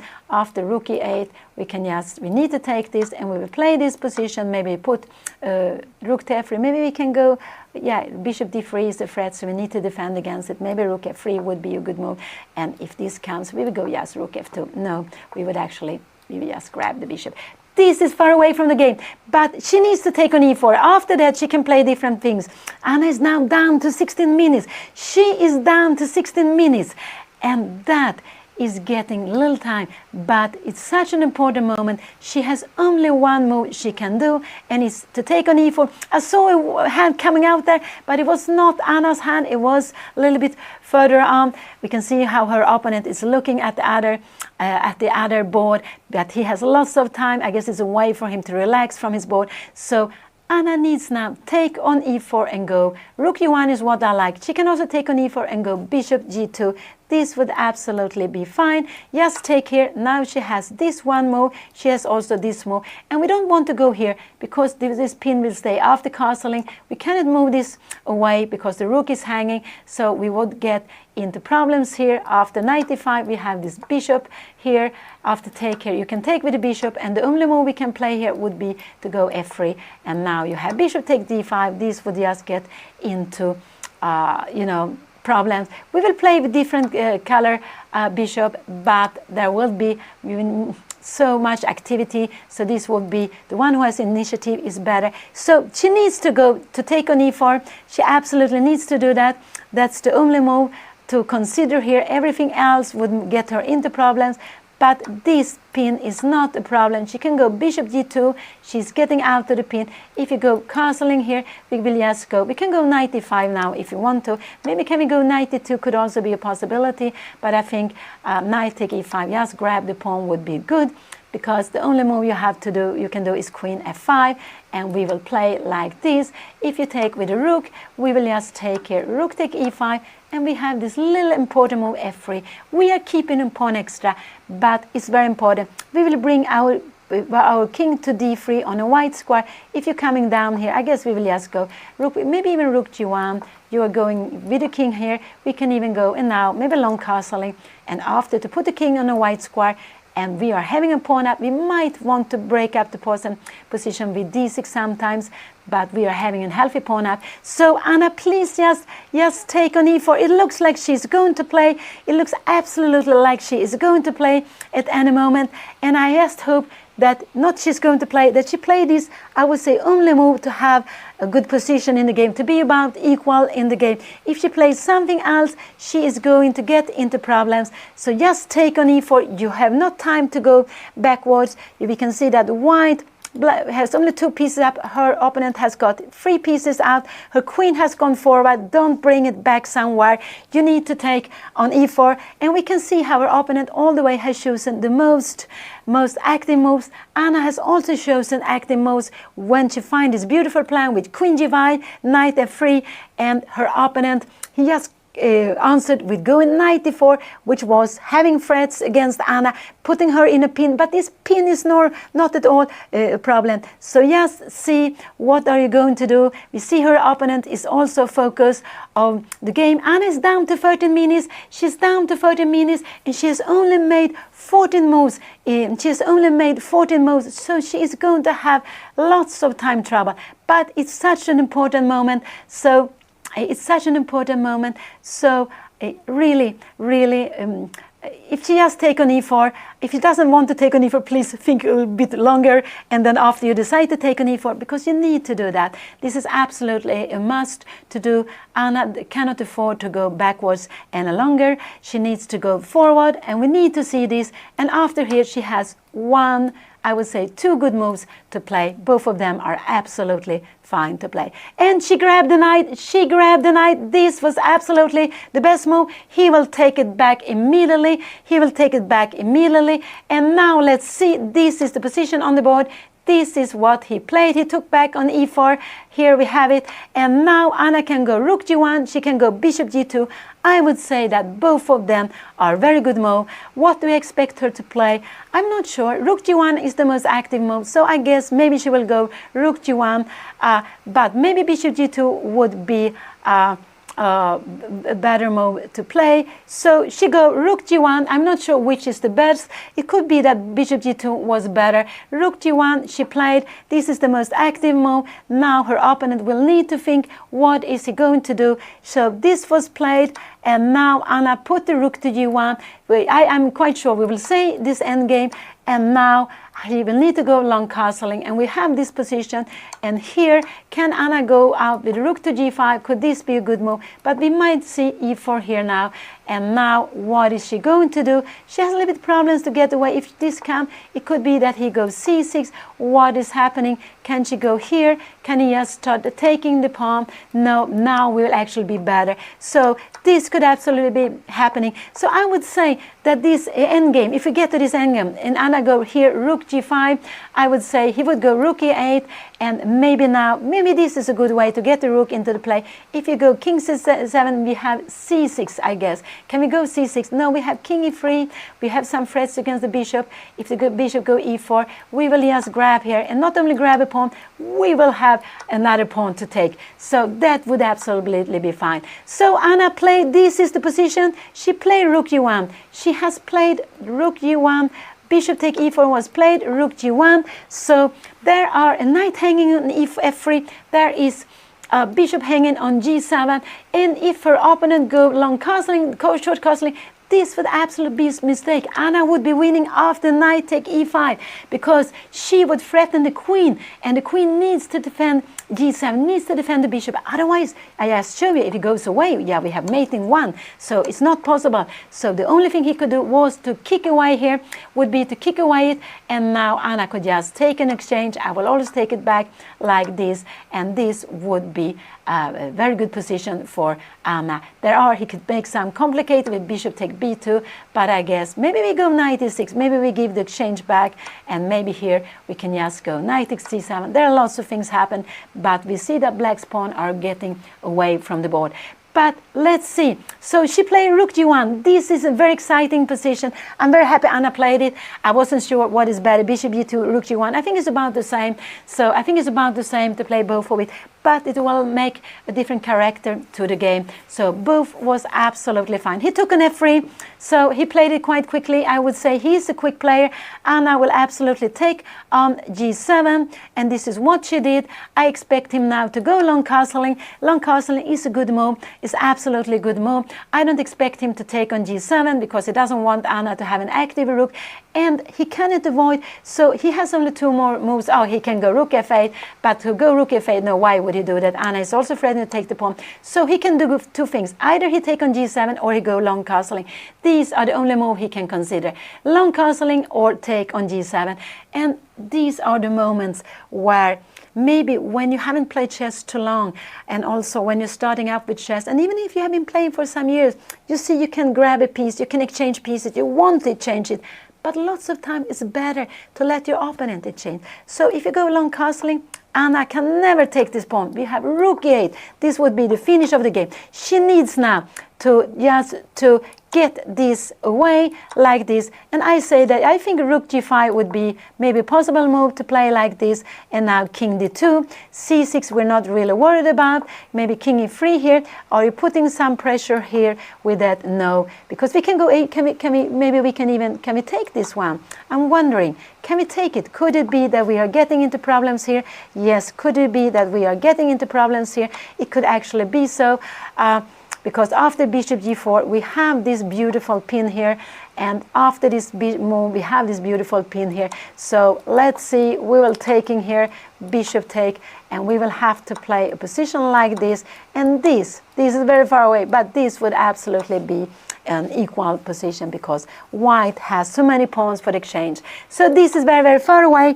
This is very far away. Anna has played rook take, queen take g7. Her opponent is thinking, but he has only 2 moves to choose from because Anna is threatened to take the rook. She is also threatened to take on e5. So either he take the queen, which would actually help Anna a little bit. This is the strongest move to go long castling. This is absolutely the best move to go long castling. And then Anna now he's planning, because Anna's king is a little bit out, and now he's planning to move away his queen. So here Anna would need to change queens. She would absolutely need to change queens. Maybe he will come queen f5, try to come closer with the queen. She would absolutely need to change queens. And we see that the rooks on d7 will be more active. So here this is better for black to play like this, and then if it takes like this, he can absolutely play this way, but after castling now Anna would have this rook very active. She could go bishop d3. She could go even bishop e2. So he played long castling. He played the best move. He played long castling. This is absolutely the best move. And now Anna, she will think a little bit, but she will absolutely need to take the queen. Absolutely need to take the queen. She's not allowed to let the queen be on the board. That would be so dangerous. That would get her into big problems. So she needs to take the queen. I just hope she will play it quite quickly, but the position had changed quite a lot these last moves. The pawn structure we've seen it changed. There are pieces coming off the board, and she really needs to feel the position. So she's going to take some minutes. I'm sure she's going to take some minutes before the next move, but it's so important. This is not a threat. This, if Anna, let's say, goes something, and the problem is, if Anna could castle alongside, she would do that, but she's not allowed to go over this square d1, and otherwise she doesn't want to put the rook on d1 either, because it would just be grabbed. And she doesn't want to put the king here. That would be so dangerous to put the king here. We have queen f5. We would try to go something like queen d5, but we have queen e4, and it is coming close here. Maybe we have queen e3. I didn't see that, but maybe the queen will just stay queen f7, and now if you try to get away with queen f4, no, she needs to change the queens. This is very important, because she has a king which is not safe. Her king is not safe. Her king would only be safe if it could be coming maybe to a1. So, and she took on d7. She played it quite quickly, and that was very good. That was a must move. That was very good. So let's see. He will absolutely take back with the rook. He will absolutely take back with the rook. I'm sure he will do that. And he played that. That was absolutely logical. The rook needs to be there. And I expect Anna to go rook g5. I am expecting her to play rook g5 to go after this pawn. I'm absolutely expecting her to play this active move. And let's see if she will do that. But this is what I'm expecting. This is the position. This is what we have. Anna took, her opponent took back with the rook. This was absolutely normal, just to avoid that Anna's rook is not coming to the 7th. Now she needs to play, and I think we will see rook g5 on the board. King d2 is also a possibility. These are the moves I would maybe play. What more could she try to do? What did she play? She played something very quickly. I don't see. She played bishop e2. maybe this is not, did she play bishop e2? I think she played bishop e2, but maybe this here and bishop e2. This is maybe not the best move. Rook f8 could be coming here now. What will be happening now? Can we go rook g5 here now? But then, yeah, no, I'm a little bit concerned about this. What is going to happen here? Rook take f8, because if she go rook g3, we have rook f7 here now. And now Anna is going to be, she is going to be worse in a position like this. She's absolutely going to worse. So rook e2, rook f8, I guess she's going to go rook g3, but he will go rook f7. And how is she going to handle it? So rook bishop e2 was not the best move. It was not the best move. He will go, no, not rook f8, because after rook f8, yeah, he might go here. It might be that Anna has to check. No, it doesn't change anything. She will still be in problems because she doesn't have a rook playing. So this was absolutely not the best move. He will absolutely put a rook. Will he go rook f8? If Anna go rook e5 now, he will not take. He will go rook f7. And I'm just wondering, can we play this? Can we play this endgame? It could be that this, can we play this here? Take, she will take with the rook, of course. So what am I saying? So if he goes here, I'm just expecting Anna to go here. But he can now take. And if he now goes rook f7, Anna will have rook f1, she is defending. Rook f4, she will need to go b3, and we have a position like this that where she will come here castling, king d3, rook f3, but we will just now actually she will be getting fine here. Maybe this is the wrong place to go. Maybe king should be here defending f3. So let's go back. It's not, what did he play? He played quickly rook f7. I hope Anna doesn't take on f3. I hope she goes rook e5. This is the move I want her to play. Rook e5. I hope she's going to play rook e5. She needs to go for some activity. Can he go e4 then? Then Anna can go king d2, but then he might go rook f8. And what is going to happen here? No, this. If she go rook e5, he will absolutely go rook. He will absolutely go e4. I believe if Anna go rook c1, he's going to go rook f8, but then Anna has time for rook c2. So I just hope she played rook g5. So she's not getting into danger. This is position. He defended it. He decided to defend with f7 rook. I think both are fine. Now rook d1 is also a good move to play. Absolutely. If you take on e2, we will take back. But if you go rook f8, we will defend this, and you can defend it. I think this is the best way to play. If you go like here, we can go rook g3, and I just want to show you that this pawn ending would actually be winning, would be much better for white, because you have 2 against 1 more far away. This is very weak pawn. So Anna would maybe in some moment change this for that one, and then she would be very quick to attack the pawns on the king side. So, but this is not the position. We have this rook f7. Now she needs to play actively. Rook g3 would be a mistake. I would say rook g5 is what she needs to play. She can also go rook d1. It's also possible. Rook g3 or rook d1. One of these moves has to be played. Rook d1 is to get the rook into the game, or rook c1 is also just to get the rook into the game. So rook c1 or rook d1, one of these, maybe rook c1 is absolutely fine. If you go rook f8, yeah, we go rook e2. But then now we have bishop e4. No, I'm not happy about this. No. We need to put the rook on d1. This is better. If you go rook f8, we will go rook d2. If you move here, we will just maybe we go, I will see, can we go rook g5? Yes, I guess we'll go rook e5. If you take here, we actually have this beautiful check, and we will take the rook. So let's see. She needs either to be active with this rook, or to bring rook d1, rook d2. This is what I'm hoping for to see. Absolutely. She can also go rook c1. I'm sorry. After this move, she has rook c2, bishop e4. She has rook d2. And if you take it, you have this beautiful check, and you would win the game. You would absolutely win the game here. So that is not possible for black to play. So let's see. So we can say that now Anna sometimes has tactics against this king, because this king is on white square. If this king would be on b8 or d8, she doesn't have this tactics, but sometimes she could have. So now it's important. She shouldn't take on f3. She should either activate her rook or activate or put pressure on the e5 pawn. These are the two moves I like, or three moves I like to see. Out to g5, not here, because after this move, rook f8 will be coming. She will get into problems. And I think Anna played this bishop e2 very quickly because she was getting low on time. This is why she played this. So she wanted to play more quickly. She wanted to take away the bishop so she could just get her rook into play. And she should just continue with the rook to get the rook into play. She can do it like this if she wants to. This is one way of playing. If you take here you go rook f3, we will absolutely go, no, sorry, you know, I'm getting a little bit tired here. Rook f8, we will go rook f1. If you go rook f4, we will absolutely, yeah, rook f4, this, probably she will go b3, but this, how is this going to be, this position of the check here? Yeah, this, maybe rook h4, we will get the rook to g3, and yeah, no, here she can absolutely defend, but she has to be careful. a4 will be coming, because black wants to take c4, but she will just let it stay. It might be that she goes a4 sometimes, I'm not sure, but a4 will be coming, but she must let it be. But this is a rook endgame. So let's see, Anna is down to 8 minutes. She is down to 7.5 minutes, and she has like 21 more moves to make. She needs to get her rook into play. She needs to get her rook into play, and I would say rook d1, rook c1 is a very good idea.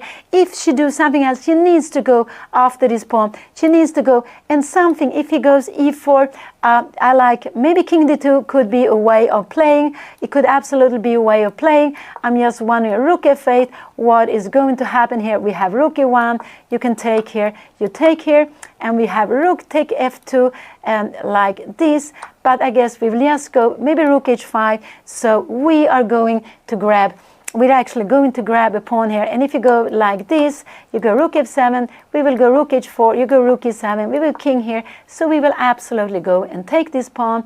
If you go here, yeah, we might just go rook d4, because as I told you, here and here we can take with the rook if you want to. So this would absolutely be fine. But she needs to make a good move here. And she doesn't have so much time. She needs to make a good move. So either to go rook e5 or to rook g5 to attack the pawn, or to go rook d1 or rook c1. What do I expect her to do? I expect Anna to do rook g5. This would get her into problems, because this is actually a very, very strong move. And here she will actually lose a pawn. I don't know what she's going to do. She's going to lose a pawn here. She needs to go maybe for this rook endgame, king e2. She needs to play rook take h3, and she comes here, and we can see that after rook h4, this one is weak, h4, and maybe here now she has rook g5, so it might be that he needs to go b5. He needs to go b5 and to play like this. And Anna she played the most active move, I would say. She decided to go for the e4 pawn, so she played it, but she has not so much time left. She doesn't have so much time left. I cannot see it here, or now here it looks like she had like 7 minutes, but she cannot get 5 minutes for one move. Rook g5 was one of the good moves, absolutely.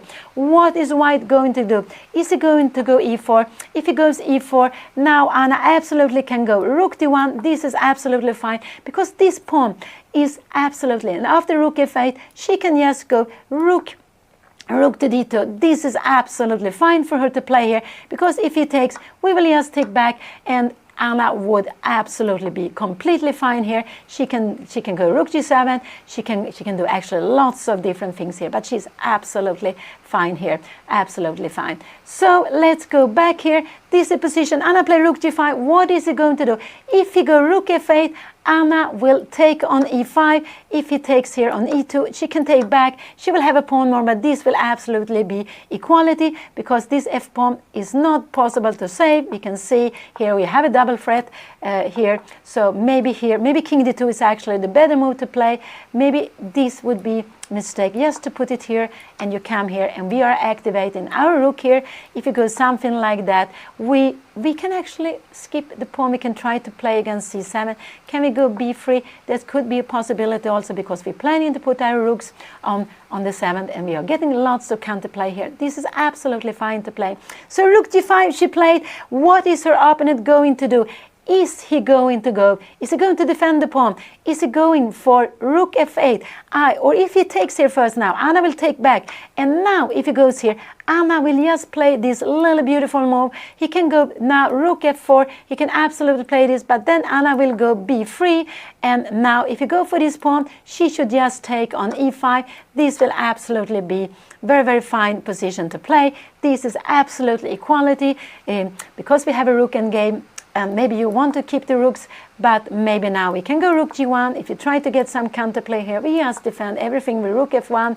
If you go here, we will go just back, and this would absolutely be equal. So, and that this pawn is more far away is no problem at all, because it's easier for Anna to play in the center. I would say her king is a little bit closer to the center. This king cannot come. Okay, if it could run up to d4, it would be very good, but this pawn would be very weak then. So this pawn is not dangerous at all. Only in the pawn ending, you should not be allowed to get into the pawn ending. But this is the position. Anna played this rook g5. This is one of the good moves. He has to decide, is he going to go to attack f2 more? Is he going to save this pawn? I expect him to play e4. I expect him to play this pawn further, because like this it defended, and now Anna can go rook d1. She can absolutely go rook d1. This is absolutely good move. And after rook f8, she has to go rook d2, and we can see if he goes something like this, she will absolutely take back, and she's absolutely fine. So rook g5 is a good move. What did he play? I cannot say. I think he played e4. What did he play? He put the pawn on e4. Now I like Anna to play the rook to d1. This is a very important move. I would say she can go king d2, rook to d1, or rook to c1. Maybe rook c1 is even better. You're keeping an eye on this. Rook c1 is a very, very good move to play here. Absolutely. So rook c1 or rook d1, this is what I want her to play, because after rook d1, if you take, we take, you threaten here, you keep this rook active, and you can even go d6 if you want to, but you can also go rook f1. Both of them are fine. I would go rook f1 because I don't want you to take here. I don't want black to take this pawn. We check, so this would be very good. So yes, go rook d1. So this rook is going to defend the pawn on f2. This is very important. She's down to 5 minutes. She's down to 5 minutes, and she would love to have 40 minutes here. This is the dream Anna has. This is what she is want to manage, but she still has here she didn't manage it. It was such a difficult, such an unusual opening, and it would look like Anna was going to get into problems, but she find a very active idea. This position is about equal, but Anna needs to play a nice move. She could even take on f3, but I don't like this take on f3 here, but she can also do that. But I like to get this piece into the play. I would absolutely like to get this piece into the play. She could go king d2. She could actually play like this and play, even now, could you play rook f1, but it's quite passive move. So even a position like this is absolutely fine for her to play. This is absolutely fine for her to play. But it's not easy. I would say this is not easy to make a choice like this, to play like this, and we have rook h4. This is not easy to go for this, but she could absolutely do that. So I would say king d2, rook c1 or rook d1 would be good move. Not long castling, because you lose the bishop. This king needs to stay here in the center to defend f2. So, but either rook c1, rook d1, planning to get the rook to defend f2, using the rook, the only piece which is not playing. Also, Anna could go even king d2, but it's more difficult to value that. So I would just say that this is more difficult to value, that you are actually allowed to get your opponent down here to f2, because you will have an active king. This pawn on e4 will be just weaker. Or she took on f3. This was just not... maybe she could have, yeah, she took an f3. So after this, she will go king take king e2. He will go, if you go rook f8, she will go rook f1, and we have this position. He will take on h3. How will this be now? Oh yeah, she took on e3. She played this too quickly. She took on f3 too quickly. I don't like that. It would have been better. So she took on f3. Now her opponent can take e-take, but this is not dangerous. If you go e-take here, she will absolutely go I think she will go rook e1. What is happening here? Rook g1, and now she can go king d2. After rook g2, we have the king to e3. This is just a lovely square. So he will absolutely take with the rook. And he took with the rook very quickly. And now Anna is getting into problems here. She can she go rook g3? She can play this move. We will see this move on the board. We will see an endgame like this, king e2, and rook take here. And now rook g1. Yeah, actually, Anna can absolutely play like this. And here, maybe a5, she will go rook g4. She's going to go after this pawn. He can go a3, b3. But now Anna cannot take on e4. This would be problem, because after this, we have this move, this, and she will be losing. So now he took rook to f3, and now Anna is actually getting into problem. This was not the move I wanted her to play. This was absolutely not the move I wanted her to play. What do I guess she will do? I guess she's going to go king e2 here. I guess she's going to go king e2 just to defend. She can also go rook e4, but I would be very scared of now he can take on h3. The rook is also some threats. King e2, what will happen here? He can even go e3. This would be getting her into big problem, because b2 pawn will be falling. I'm worried about Anna's position now. I'm absolutely worried because she has gone wrong. She can go rook d1 actually. Rook d1 could be a possibility to play. That wouldn't be. Could she go rook d1? But it's a little bit a scary move to go rook d1. If you go here, she can go rook d2, and she's actually, what would be happen here? Can we play this? Yes, we could absolutely play this, and we have king d3. This would absolutely be good. So she can go rook d1 in this position, but it would have been so much better to do it a move earlier, rook d1. So I'm just hoping that Anna now, she's down to 250. She is down to 250 here. So let's see what she's going to go. She has little time, but she needs to play well now. She needs to play well. She played rook e5. Oh, this is getting her into problems. This is getting her into problems. I believe that we will see rook f8 here. Could this be a possibility? But she has a trick, and this trick, if it takes here, Anna is going to go rook e8, and if it takes, she's going to play this position. This is absolutely equal. So this is her plan. So she went rook e5 here. She went rook e5. Now he can go rook h3. He's threatening here. He's threatening both here. I expect Anna to go here, and now he can go rook f8, and Anna will take the e4 pawn. And maybe this position would be better to play with. Would be better to play with only one rook. With two rooks, it could be dangerous, more dangerous, but it's very close to equality. So rook e4, it wasn't so bad. But after this move, I just hope Anna go king e2, because if you go, he will probably go rook h4 to defend it. But now we have rook g8, and we are getting play here. This would absolutely, he needs to go rook f8 here, and now maybe we can go rook e7. If you go rook h4, we can just go, maybe we can even, yeah, we can even go, can we play a move like this? I'm just wondering, even this would absolutely be equality. Oh, no, not going down, this would not be equality, but going up here. You have a check here, we're coming here, you have a check here, and we are coming up with our king. We can see how strong this king will be. So you're not allowed to go here. I don't know what you're going to do. Maybe you need to come here. So if you go here, you will have some checks here. You can see this would be a perpetual. Let's see. So there is still, she played rook e5. He has played, he took an h3. Now I hope Anna will go king e2. Her king needs to defend on f2. She cannot take this pawn, because this will be a check. This will be the end of the game. We can see the rook will be falling. So she needs to put her king on e2. This king needs to be in the center to defend f2. This is absolutely the best move. Yes, king to e2. So I just hope Anna will play this. She has like 140 minutes, but we have got into rook endgame. I think there was someone, I don't know if it was, who said that all rook endgames are drawn. They are not. They are very exciting. Here we had double rooks, but she has an active rook on e5. She needs to do something with her king. She played king e2. This was absolutely the best move. The king needs to defend on f2. The king will also be good in the endgame. If this pawn would be running, it would be closer to stop it. And now she's planning rook g1. She's planning rook 1. She's also planning to take this pawn. So what is black going to do? Black had two ideas. He can go rook f8. Then I guess Anna will just take on e4. He can go here. And now we will have rook f1. We will have this.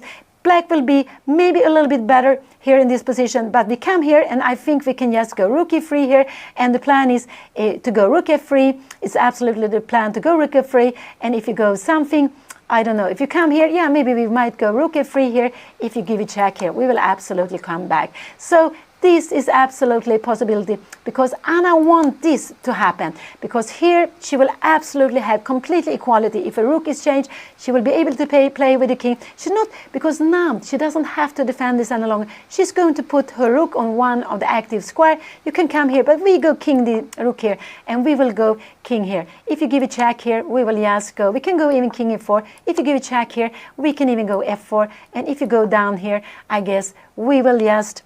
Are we letting you to take here? Maybe we will just go b3. Can we go this? You will, if you take here, we will just have rook h1, and we are getting back check the pieces. We are just having this. Just a wonderful position, and here you can even start to play with your pawn. This pawn will be much stronger because it's very close and the king is very active here. But this is very far away. Anna played this must move, king e2. She needs to defend, have the king in the center, defend the pawn on ef2. So Black has won a pawn, but Anna is planning to take this pawn back. She's planning to take this pawn back.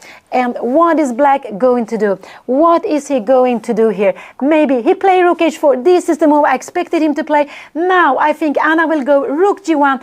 This is a very, very beautiful move. Rook g1. She put the rook on the only open file. This is a very good move. She has like 1 minute left, and she needs to make 70 moves. But rook g1 is very, very important. It is absolutely important. It could be that Anna is scared of e3. Could she be scared of e3? But after this, and rook b1, this could be something, but she is going to have so many tactics here, down here. What is going to happen? Let's see. You take here, we have rook c7, and if you go c6, yeah, we will actually go, maybe we will put away the rook needs to defend. So what did Anna do here? Did she go? What did she play? What did she play? What did she play? She played the rook. No, she didn't play the rook to g1. She played something else. She played, what did she do? What did she do? She did something, I cannot see. What? She played rook. King e3. King e3, rook f1, rook g1. This was absolutely what she played, king to e3, because you had this move now. What is he going to play here now? I am a little bit worried. He can go rook f7, check. Anna comes back, and if he can absolutely, Anna comes back, but now he needs to go with a rook to f7. So the king was actually better on e2. I would allow her to go rook g1. She played king e3. He was blitzing out rook f8. Anna blitzed out rook g1. And what can we expect him to play here? Now he can go rook f3, and Anna comes back, and he can go rook f7. If Anna goes king e3, he can actually play the other rook here, and he can come here, rook h2. What is Anna going to do? She will need to play this, and now he's getting this more rook here, more active. Now she can still have time for king e3 here. Maybe she has still time to play this move. But I'm getting scared here now. I'm getting scared here. It was very important. Anna activated her rook. She didn't have time to go take this pawn. She didn't really have time to go and take this pawn because f2 was falling. So rook king e3 was a mistake. Now Anna is worse, because if she was on the move, she would go rook g7. She would be very fine. But he has this beautiful move here now, and after king e2, he can go rook h2 if he wants to. But this would absolutely be just... This would absolutely be a draw immediately, because after this we would have a beautiful mate. So if he gives the check here, he will need to put the rook.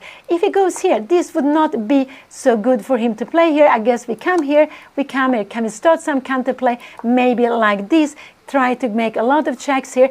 This could absolutely be good for Anna. So enough for counterplay. I have no idea what is going to happen here now, but maybe she will just get her rook up here. This will absolutely be fine. The microphone is going. Let's go back. This is the position her opponent is playing. What is he going to do here? Anna is planning the rook to g7. She's planning to put the rook on the 7th square. He can give a check here. He can go rook h2. I don't expect him to go rook h2. I expect him to give a check, but he knows after he gives a check, he comes here. Can he, after that, can he go rook f7? Will Anna have counterplay here? I'm not not sure. Can she play this in here? What will happen? Can he play this move now? Now Anna has king of e3 and she will be absolutely fine, but he can come here. And what is happening? We have a check here, and if you check here, the king will, if king f6, this is not a danger because we have king e6, king f5. What is going on here? She will have some counterplay here. This I think will absolutely be fine, but we have a king coming up. This will absolutely be fine. So this is still a rook ending, and rook endings are quite difficult. The best way to learn them is to play them out. And we have a double rook ending, which means there are more tactical ideas. It could be more danger for Anna's king, but she needed to have the king in the center. She needed to have the king to look for this f2 pawn. Sometimes it could be running up. So black has the initiative, because Anna played one little slow move. She played the king up here, but it was a little bit of slow move. She needed to play rook g1 earlier on, but she decided to go that she was scared. The reason why she played king e3, she was scared of the pawn coming to e3. I think this was the reason. And if you play a move like this, king e2, Anna is planning, I don't know, can you go king b8 here? I'm just wondering what is going to happen. Can we play something like this? And we go rook e7. There are threats here. You might need even to stop it here. And now we have rook g to g7. What is going to happen here? We will just grab this pawn. And if you grab here, this is no danger. You don't have anything better than just to make it perpetual here. So this will absolutely be fine. So we can see that both of them can maybe double their rooks to get some play. Anna tried to get double rooks against c7. Black will try to get this pawn with his double rooks. But if the king stays on the last rank, this king will be weaker. Anna, if he takes it, she will need to run up. So this is absolutely not such an easy moment to play. I would say that rook f3, king e2, rook f7 would be quite normal, but now what is happened after this? Does he dare to go into this? Does he dare to go into this? Maybe rook b8 is a good move, but this is just impossible to play. And after this move, we have this move, and the plan is to go, you are threatened mate in 1, we are threatened mate in 1. This could absolutely be a possibility. If you go c6, I guess we can just go d6, and we're still having this. No, because you take it, but we will go something like this, king c7, and we will have a very strong pass pawn. So let's see, he played, let's go. What did he play? He made rook f3, Anna needs to go king e2, she played it immediately. What is he going to do here now? What is he going to do here now? And now he played rook f7, and I am sure we will see a check here now. He played this, he played rook f7 immediately. This is what he planned. Anna needs to make lots of moves, needs to make 15 more moves, but I expect Anna to give a check, and actually this check is absolutely the best. King d7 and rook b8, and the point is now she is planning to go rook e8 to play for mate. So if you go here, we have this beautiful, but I don't think Anna has time to see this. This is very difficult to see. So this was played, king e2 was played, rook f7. This is what the position we have on the board. He wanted to defend the 7th rank, but Anna has 2 rooks, so she can go. I expect Anna to go rook g8 and the other rook to e8. This is what I expect her to play, but it's such a difficult here to her to play. What is she going to do? If she plays something else, she will get into, this is actually immediately enough counterplay, rook b8, and the rook is better than b8. You are attacking this pawn, but you have this beautiful, beautiful plan. If you go, whatever you are doing, we are going rook 8, and we are planning mate in 1. You can have these checks if you want to. You can give check here, and now even if you take here, we can play this, and now when you take here, we just take on b7, and this will absolutely be fine. Only, I would say, only white could be better, but it's absolutely equal position here. So rook, this is the position. Anna has only 1 minute to left. She will need to go rook g8, rook g8, just to give a check, but this is the good rook to give the check with. Oh, she played rook g2. Oh, she played rook g2. This was a passive move. Yeah, this was a passive move. Now her opponent even can go e3. Even e3 would be a good move for him to play. Yeah, even I guess Anna will go f3, but no, this would just be disaster. So even e3, I think we will see e3. Anna played a passive move, and it's because she has so little time. And this is the problem. It's not only she has little time, and she was worried about this. Now, if Anna would be to move, she would go king e3. Her next move would be king e3. So if he plays something, he can go king d7. I'm sure Anna will go king e3, and we will have maybe a check here. She will come here, but what is he going to do here? He will come here, and she will go to play. He will play this. And I don't know, what is he going to do here? He might go something like that, but then Anna will play rook take e4, I guess so. But he will be better with the h-pawn, because will he be better? No, I wouldn't say so much. We tried to change the rook here, and you have a check, but we will just play the king to f3, come closer. So what is he going to play? Rook g2. What I'm actually most scared of is he can even play rook h1, he can play h5, but this was a passive move. And the problem is, Anna is still fighting here, but I'm a little bit scared of e3. And now Anna would need to play f took e3, rook takes c2, and she will need to go with the king to d3.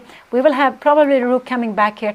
But maybe Anna, in a position like that, would try to play more actively. King d7. Can we go rook b8 in a position like this? No, this is the difference. Because after here, if you go rook e8, what is going to happen here? Yes, he gets this beautiful square. He's getting out with the rook. So he's getting out with the king. This is not any longer so good. So e3 is a very, very strong move, I would say. But he can play other things. Rook h1. He could play, I don't expect, sorry. He will absolutely not put the rook here. He can play rook h1. I don't expect him to play this move, but he absolutely can do that. Anna can take here, and then after rook b1, this pawn will be falling. She will absolutely probably go. Let's see, has he played? He played, what did he do? He played king d7. King d7 is actually, it wasn't anything wrong. Now I like Anna to go king e3, yes, to play what she played before, king e3, and I believe she will go king e3, because I think she will go king e3 here. And because after that he will need to defend the pawn on e4. Anna is planning to take the pawn. So king e3, let's see if Anna will do it. King e3 is a good move, and this is just a very good move to play, to try to take this pawn. If he goes down, Anna will have counterplay. If he tries to defend the pawn like this, Anna will have lots of counterplay here with the rook, because we have this beautiful mate here, like this, and not possible. So king e3, no, what did Anna play? Anna played b3. This was just not the best move, but it's not wrong, this move. But king e3, but she was so scared of this check. But now she cannot play king e3, maybe. Now there is a square here. So now I think a4 is such a good move here to play. So she played b3, but king e3 was the better move. He played. So what is he going to play here? I don't know. a4 is such a good move here now, because now Anna cannot go king e3 any longer. Can she do that? I'm wondering, can she play like this, check here and take here? What this would absolutely be a perpetual, because if you go down here, we have this mate, and if you, so maybe this would be possible, but in a position like this, can he go rook to h3? Can he go this way?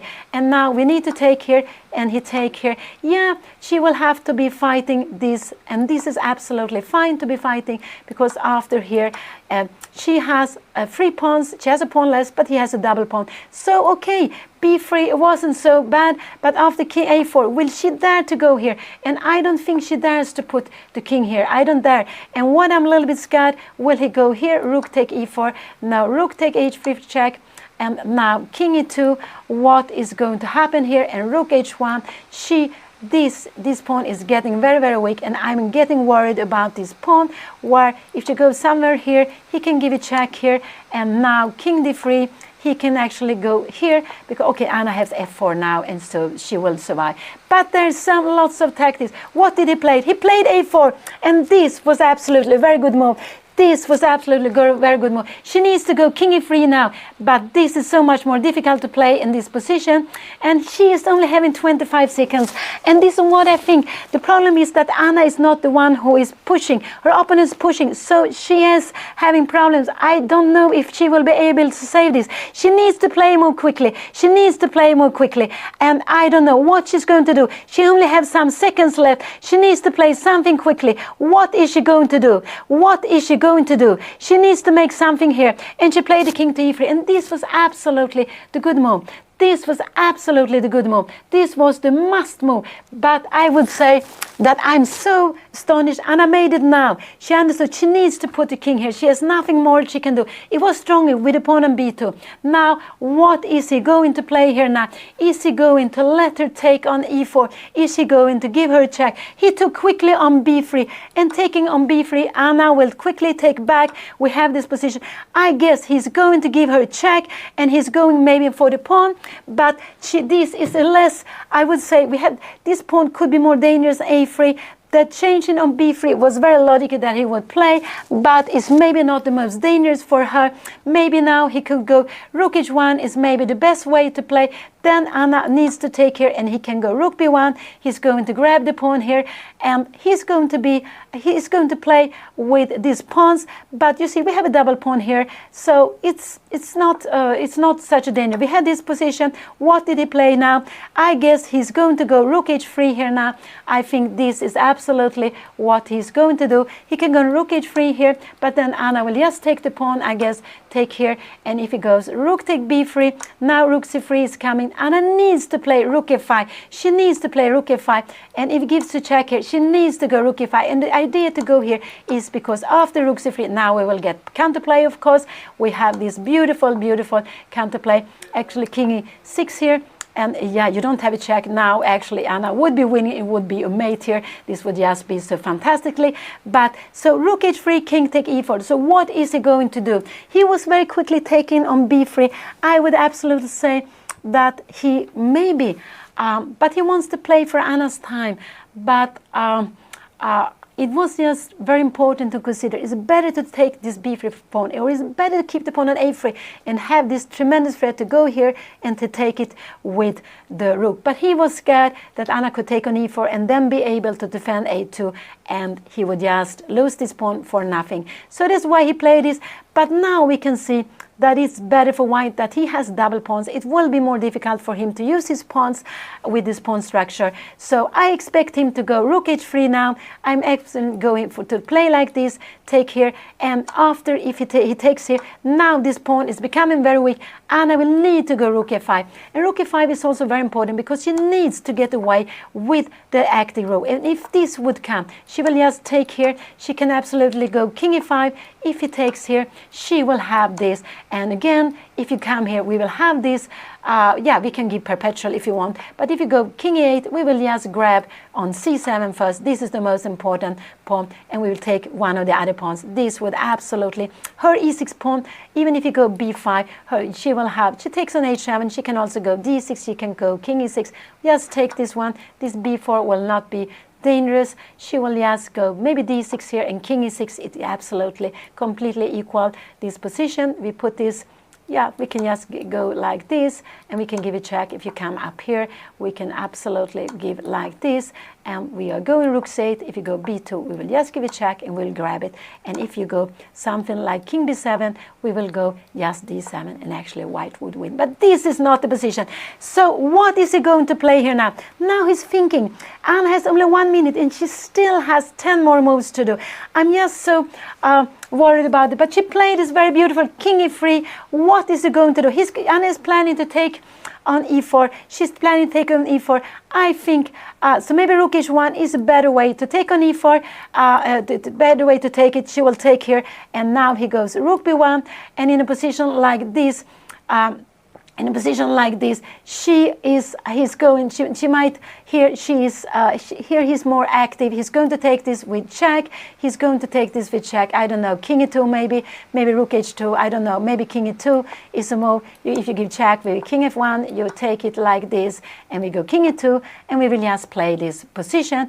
And white, yeah, black is absolutely better. You have this plan. Now you're planning to go b5. We need to go maybe king e3 here. And you have one pawn to play with. You have some idea with b5. Black is absolutely better with this extra pawn.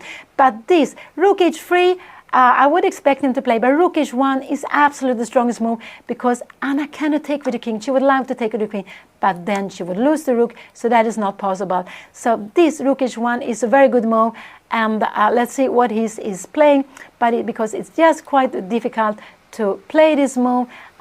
Anna she will not be able to defend this pawn here on g3. She has no chance to defend it. She will need to take, maybe she can go rook g8, but this, I would never expect Anna to go rook g8 here. What would be happen here? This would be just so crazy, everything. No, I don't expect her to play anything like this. So what did he play? He played the check. He played the rook to f4. He played this. And now I would say this was also a clever move here.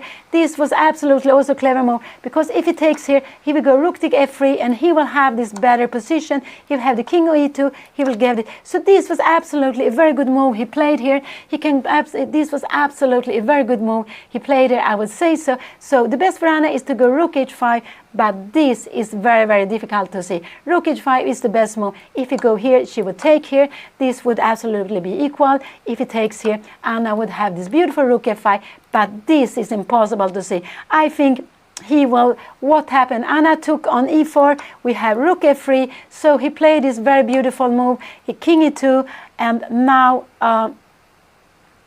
Anna, she needs, I don't know why Anna's thinking she has only one move to do. King e2 is absolutely the normal move to do. She has just some seconds, so this is what we have. So this was a strong move he played, I would say. He realized he wanted to have this. He will take the pawn here, but she needs to move here. We need to have this position. This is position Anna is thinking. I don't know why she's thinking, because she still has 8 moves to make, and she doesn't have so much time. She needs to play quickly here. She needs to, the king on d2, no, the king needs to be on e2. It doesn't really matter where the king is. So here she has only 2 moves. She needs to play quickly. She played king e2. This was absolutely the normal move. And now he got his rook to b3. He got this in a better version. This was absolutely good move. I would say that rook h2 is a good move to play here now. Rook h2 is a good move. And maybe he will go rook b4. And if rook b4, I just like king d3 or king e3. King e3 is absolutely fine to play, and just to have this position. So let's see what is Anna going to play here. He played rook f3, king e2. He took the pawn. Maybe rook h2 is now good to play, but this will be very difficult for her to play. Just to put the rook on h2, but this is absolutely a good move just to stop this pawn from getting further. So what did she do? She played rook h2. This is a good move. Absolutely, this is a good move. And now she's actually having a plan of going rook h4 and wants to take here, but she can never take on h7 and lose c4. This is not possible. So if she goes something like that, her opponent absolutely will go rook c3. And so what could he be planning here? He can, I don't know actually what he's going to do here. c6 is not such a good move, because Anna, she's playing with less pawns. She wants to change she wants to change the pawns. She would absolutely, maybe she would go f4 here, and this would absolutely be fine. So this is actually a plan Anna has. She cannot play it yet, but she has a plan of going, if she would just get this up, she would go check here, and she would go maybe f4, or she could go here. Now she's planning to take after a move like this. She can take here, and we can see that, oh no, sorry, check here. There would be a check here, taking on f2, but this position would be so much better. I wouldn't be worried to play this position any longer for Anna. I would think this is a rook endgame with a pawn less, but I would think that she has very good chance to get the draw here, because if king c8 comes, we will just put the king back here again, and we will just come here again. So let's see. Anna play rook h2. This is a position. She has still 7 more moves to make. I expect, what can he go? If he go rook before, Anna needs to defend the king. She needs to defend the rook, and if b5 comes, she just will grab the pawn, and we will play this rook endgame. She will still be worse, but there are not so many pawns left. Maybe this is a good move to play rook e6, and if you go here, maybe we can just go, we go king d4. We are getting up with our king. To have an active is absolutely fantastic. You can go here, you can play this, but in a position like this, we will go here. So this will absolutely be a completely draw. But this is long for Black will not go b5. Black wants to take c4. If Black manages to win c4, Black will be winning. But Anna has the plan here. Her plan is to go rook h4 to put counterplay against this. So rook c3 could be a move, but then I like just king d3. And if rook f3 comes back, we will just go king e2. So we will just make this little move. You can go h4 here. absolutely, if you want to, you could do that. But in a position like this, Anna could actually just play this. This she cannot play because it would be mate in 1. But she could absolutely go up here with the king. And if you give a check here, we have a rook here.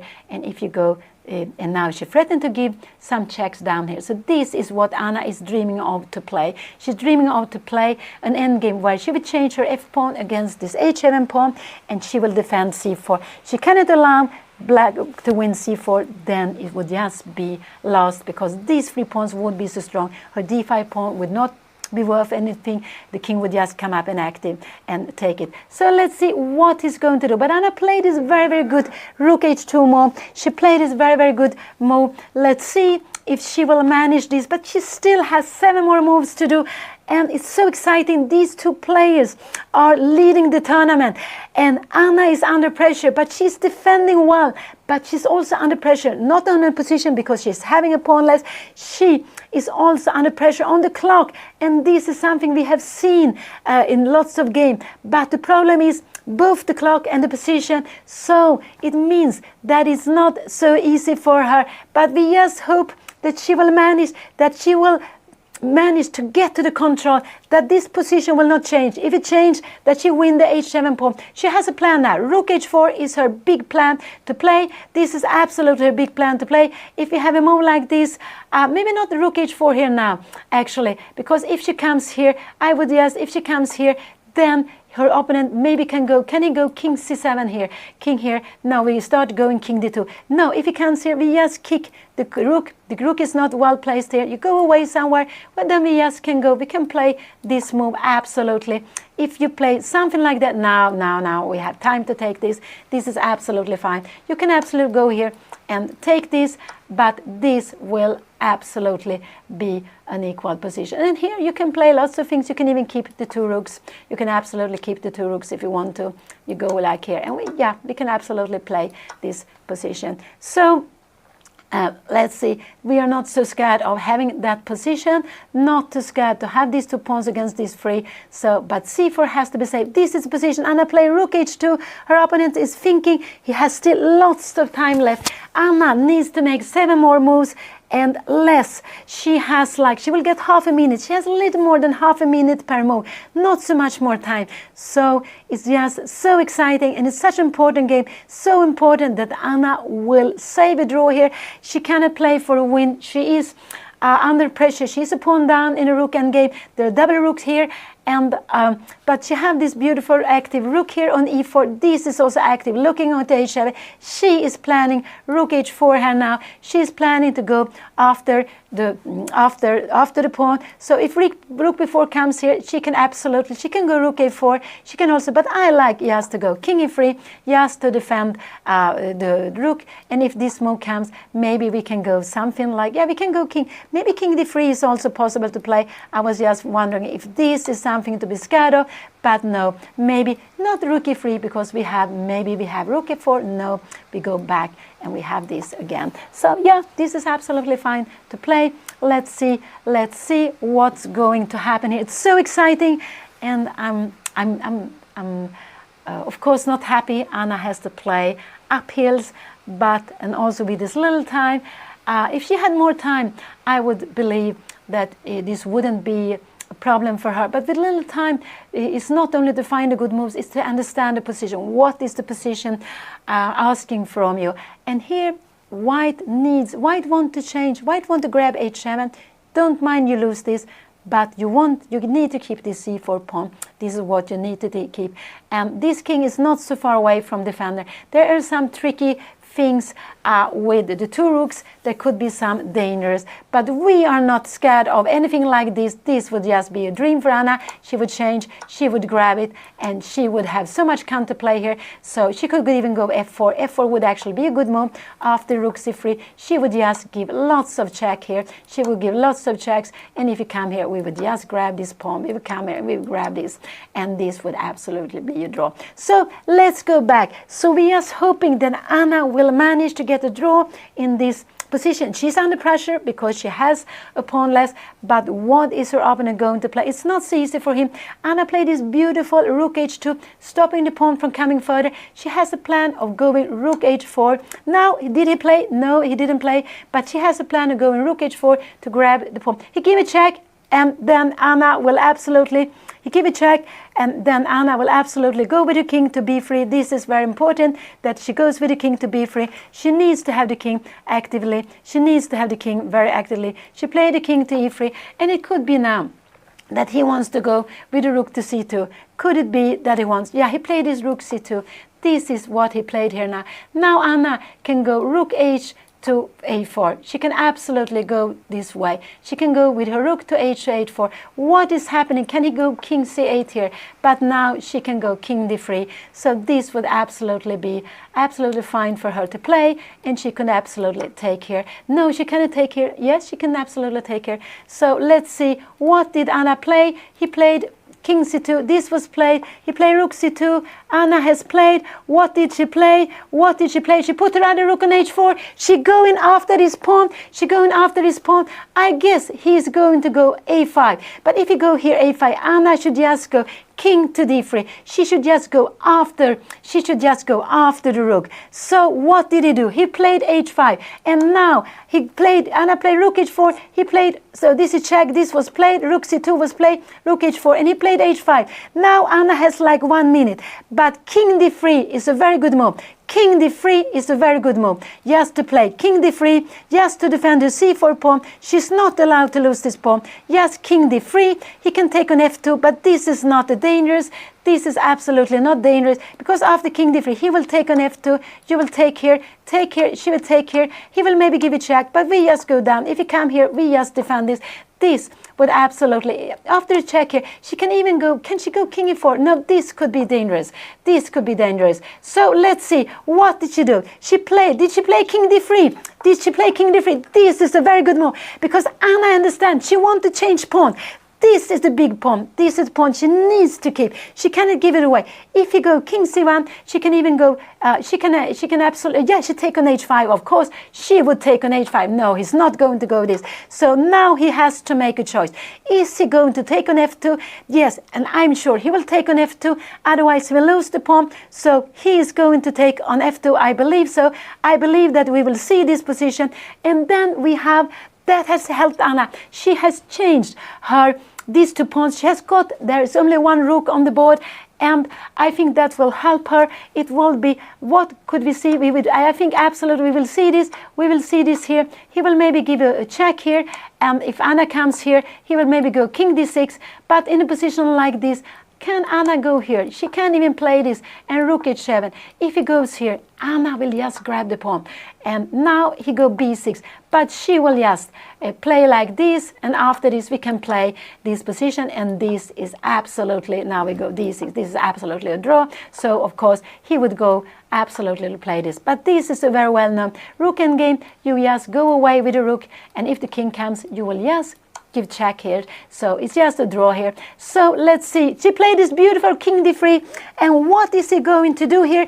I don't know, but I think he will take on f2. I cannot see anything else than take on f2 in this position. He could absolutely go rook b here, and Anna will just go rook take h7. He could go with check here, and then Anna needs to go king e2.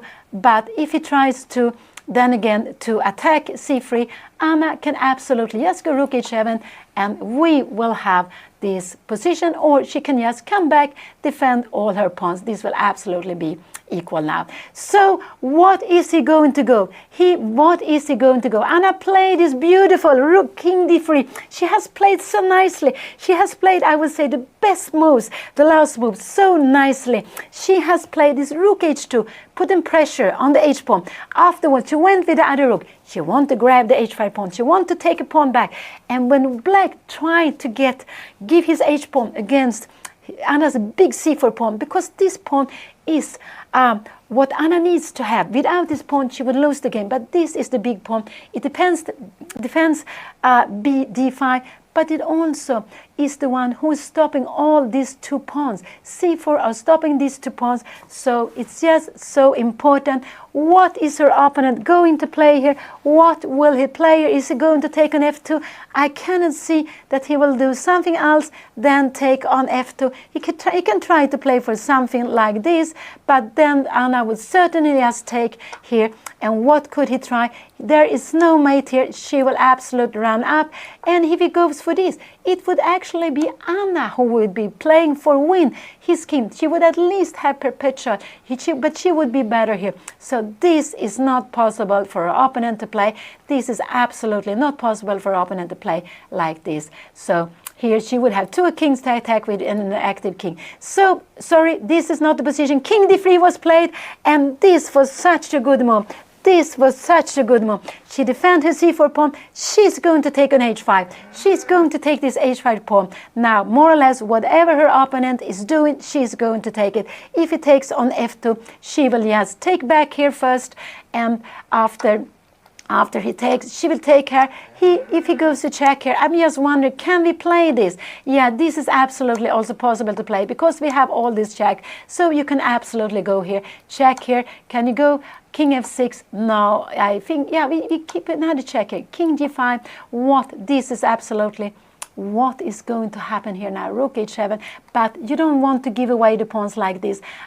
So, but he will just take here, take, I'm sure we will see this at the board, and here we will take here, and if we check here, is king e4 a good move? But we can actually even go king e5, and if you take here, now we have all these, and this would absolutely be very, very fine, because Anna is playing with a pawn down. He has 2 passed pawns together, but she has an active king, it's a passive king, so her active king will compensate black's extra pawn, and she has this pawn, which is also going to put threats on black's king. So this is the position. Anna played king d3. Now he is thinking, what is he going to do here now? Is he going to try to play for something? I don't know what, but the natural is that he will take f2 pawn. He will take it. They will change one pair of rook, and Anna will take on h5. She will play with 2 against 3. But these 2 against 3, they are on the same side, and he also has a double pawn. So, and also she is just planning to put his king back passively. So I think that would absolutely not be so much to be worried about. But she has to be a little bit careful, because she has to be looking so he doesn't get to manage, when we play these 2 against these 3, that he doesn't get to manage his king here to get up here to b4. This is something she will need to avoid. She will absolutely need to avoid it, but she can stop it in different ways, and she only does that, it wouldn't be any problem. So now he's spending some time. Anna played this beautiful, beautiful king d3. She defended her pawn. She's attacking the rook. She's attacking this pawn. She said, take my f pawn. I don't mind, because I'm going to get your h5 pawn. And when you're playing with pawns, less and this is what we saw. He took on f2, and I expect Anna to change a pair of rooks and to take on h5. This is what I expect her to do. Anna now has 4 more moves to make. She took on f2. Of course, she will take here. He will take back, and this is what we have. We have this position. He took back. He took on f2. Anna took now on h5, and now Anna getting close to the control. She took here. She needs still to make 3 more moves. She took, this is, no, sorry, this was played, this was played, this was played. I think she needs more to make 2 more moves. Could it be? Yes, 2 more moves. Yes, to take on h5. This is the position. What is he going to do? This is the position. We put it up here. Oh, sorry. Here, and now this was played. I guess he's going to give it check, maybe, and no, he didn't even want to give it check. So he has played this move. Now I would say that rook h6 is such a good move to play. Yes, rook h6, yes, to wait here. There is not anything her opponent can do here. Yes, rook h6 would be a very good move. Yes, not to let the king come up. But Anna can also wait here after this move. She can wait with a lot. He play rook f7, and he's just going to play on this, play for a long time. But Anna can play lots of moves. Also, rook h8 is absolutely a fine move to play. This is absolute. But rook h6, I think, is very, very nice to play here. So let's see what is Anna going to play. She needs to make 2 more moves here. This has been played. Oh, he played rook f6. This was a little bit surprising, I think, because he could give here. He wants to put the king on d6. He's planning to put the king on e5. Now Anna can actually go. Can she go king e4, rook g6? Can she go? She can even go king f5 here, because if you go something like that, we will give lots of checks here. So I would say she can even give a check. She can go after rook f6. I would say even giving a check is a good move, because black can only go king d8 or king d6, one of these 2 moves, and then just to go up with the king to e4. This is absolutely fine if she wants to. And she just played, but she decided to go king e4 immediately. This is absolutely a good move. This is absolutely a good move. And the only thing we have to think of is that Anna is not allowed. Maybe he wants to go c6. It could be that he wants to play this move, but then Anna will go king e5. He needs to go, I don't know, now actually he's getting absolutely, and she can absolutely wait here. She doesn't have to take on c6 just to play this position. If you come here, we will just go king here, and if you come here, we will just go rook d5, and after a move like king c6, we just need to go away. So if b5 comes, we will just take it. If this check comes, we can just go away, and this is a very, very easy position to make a draw in. So she played king e4. And what is there something to be scared of here? I don't know if there's anything to be scared of here. Could he have some plan of go rook d6 and to go c6? But Anna will give checks. No, I wouldn't believe that. So Anna only needs to think of one thing. She needs to keep the rooks. She can changing pawns is good. Keeping rooks. Changing pawns is good. Maybe now her opponent will go rook g6. I expect him to go rook g6 here. Let's see if he played it. I think he played rook to, what did he play? He played rook f7. He didn't want Anna to be more active. And now I just think that rook h6 is such a good move. He has to put the rook here. Rook h6 or rook h8, whatever she wants to do. But I would go rook h6, because if you ever try to change a pawn here, we would just grab it. We would just grab it, and this would just be the end of the game. And the end of the game would just be, and we will just stay here. You can give a check here. This is no problem. You can do whatever you want, but this, you can come back here, but we will just, this is just, would be just a draw. So no. So what did he play? He played, what did he do? I think Anna has managed to control. Has he managed to control? She played rook h6. This is a good move. I like this rook h6, because she's keeping very, very active. What is he going to do? I guess he needs to go b6, because he needs to go b6. If he goes king c8, yeah, this wouldn't change anything. We can just go back, and we have the same position again. He can give a check here. Anna comes here. He can go with a rook here, and now Anna can just be waiting here. But she has played, and even here she can go king e4. This is absolutely no problem. If he gives a check here, she can absolutely go both king e5 and she can go king d3. Both of them are absolutely fine, because this she will just get so much counterplay against c7. We have seen this before. So he played, what did he do? Anna played rook h6. She has made her 40 moves. She made her 40 moves. I'm so happy to see that.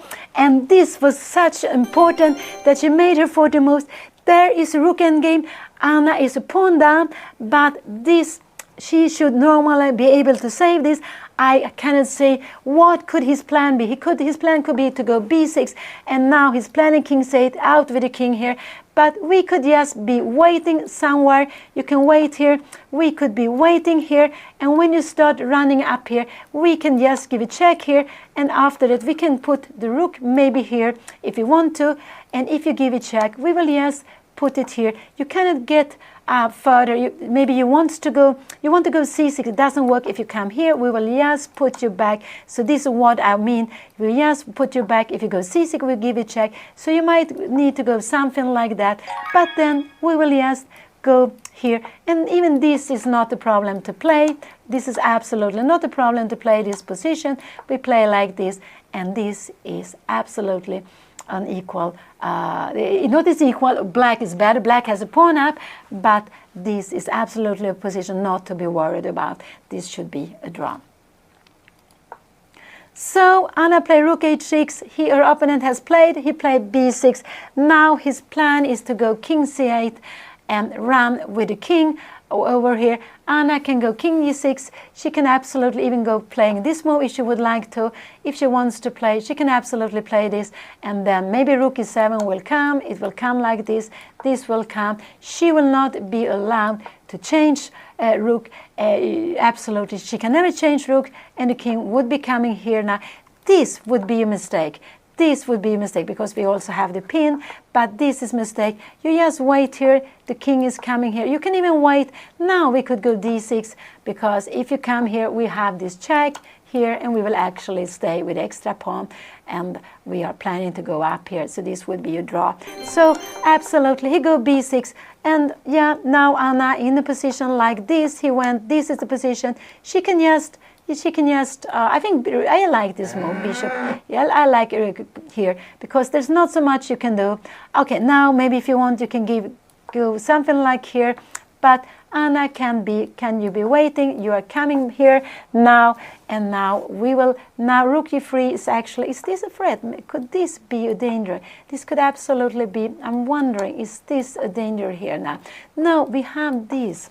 This is actually something very important to see, that sometimes you give a pawn just to get in with your piece, and if you give a check here, you can see we are threatening mate. You have to get out of the mate. If you go here, we will just grab this pawn, and if you go here, we will go like this. You can take this, but we will just take this, and whatever you do, you're running away, we will just go king here, and if you come here, we will just maybe play, or maybe we go here, we go rook c4, I don't know, no, maybe not this, but we can just stay here, there's just nothing, we can just wait here. If you do something, we will just follow here. So this is just nothing to be worried about.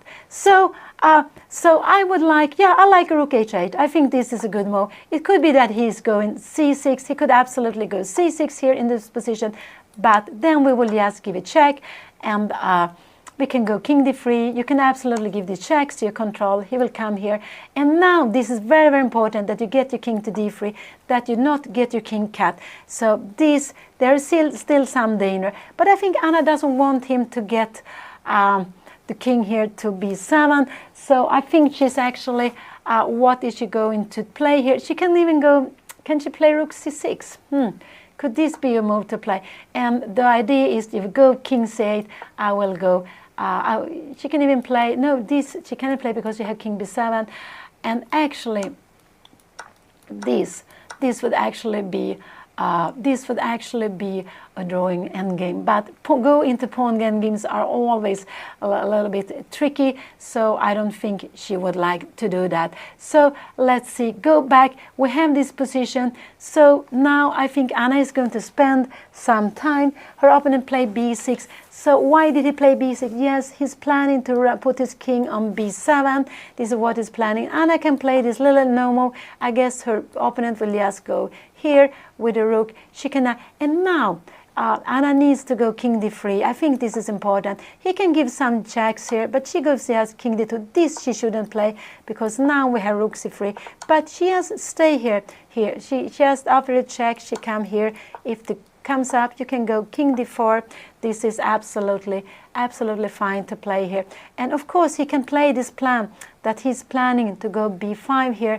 But we can absolutely, she wouldn't be worried. If he goes b5 take and you take here, you're not worried to play this position. This would absolutely be fine for her to play. Absolutely be fine. So she can give a check, even this, and she can come just to cut the king. See, the king has no way to come up here. So let's go back. So let's see. So it's important that Anna has put the king. Normally the king is good active, but it's no problem for her to keep the king here. Black's only way of getting activity is to try to play king c8, king b7, king a6, king a5. And so when the king comes to a6, Anna needs to give a check on the a line. He has to put to push the king back. This is very important, I would say. This is very important. Or to have the king, this is very important, that she can be able, if the king managed to get there, or she gets some counterplay on c7. But this is his plan, to go king c8, and I would say rook c8, rook h8 is absolutely a way of stopping it. It's absolutely a way of stopping it to go there. And so this is what I would maybe play, but you can play anything, because if you come here, king c7, you play here, we can give a check here, the king comes to b7, and now we can go maybe down here again. If you try to play rook e3 here now, we put the king on d7. We absolutely put the king on d7. This is just what we want to do. We absolutely put the king on d3. So if you give a check, we will just go down, maybe king c2 actually. Even here, this is absolutely, this should be absolutely be fine to play. We can give a check here, and we can even go d6 or rook c6. Everything is fine here. Maybe just d6, yes, and we will play this endgame, which is just, this is absolutely a draw ending. As long as you just try, you go away with the rook. Maybe here, if you're coming here, we will just go down, because when the king comes, we will absolutely give the check here. So this is, and the next move white will play is rook h3, just to keep this third rank. So if you go something like this, we can give check here, we go here, and when the pawn comes to c3, we just go back, and we have all the checks in the world. So this would absolutely be a draw. So let's go back. We will have a break. Absolutely. It's time for a break. We will just see what Anna played. She played a move. She played king d3. This was absolutely a good move, and I liked it because she realized she will need to defend this pawn. So king d3 was a good move, and now we're going to make a break. I think her opponent will play quite quickly, but so we are stopping here, and see you very soon again.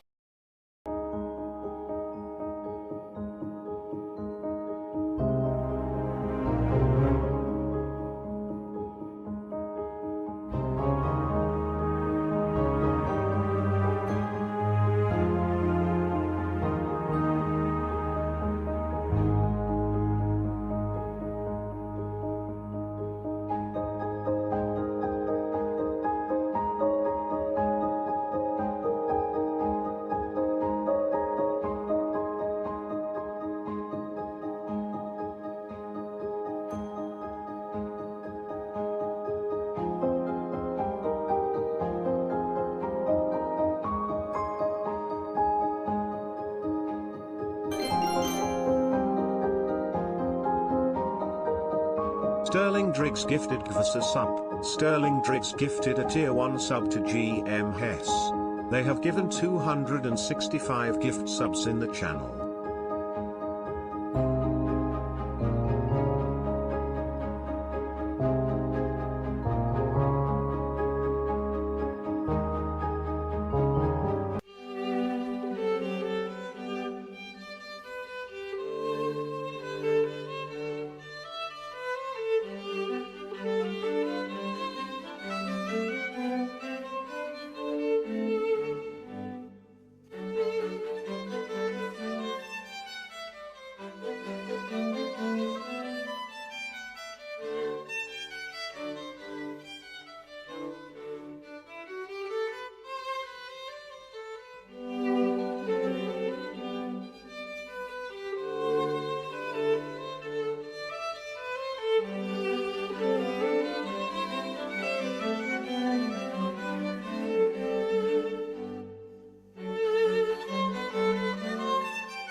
So we are back. There have been some moves happened since I left you last. So we will just go back. We can see that Anna, she went back with her king. Her opponent put his rook on d4. But the only way for him to win d5 pawn will be to go b5. And after that, Anna will just have a very active king. So it's not, Anna just need to make some, she can actually make actually whatever she wants to here. She could even go rook h8 if she wants to, just to, or she can play rook h3, rook h5. She can give checks also. But maybe this is a possibility, because if the king is coming up here, king d6, we will just give a check here. And if you come here, you will absolutely get, Anna will just have this counterplay, and this rook f4. Yeah, I guess we can even go and take, I don't know what is happening with this king here. We're going king c4, king e5. We will just go rook c6. And after king d4, we are going to start pushing our pawn here. This would absolutely, maybe like this, maybe we just rook take b6. And this is absolutely equal. So let's go back. So we have this position, and I will just show you what have happened since I left you. We had this position. Anna played king d3, and then her opponent gave checks. Anna went down, and she didn't want to go because of the king e4. This would be probably not so good. Rook c3, and she would be coming worse because she would lose c4 pawn, and this is very important. And in a position like this, here, check, her opponent has this way of escaping, so this would not have been good. So what did she play? This is the play. She played rook g6. Absolutely, it's possible he go rook h4, but she can just be waiting.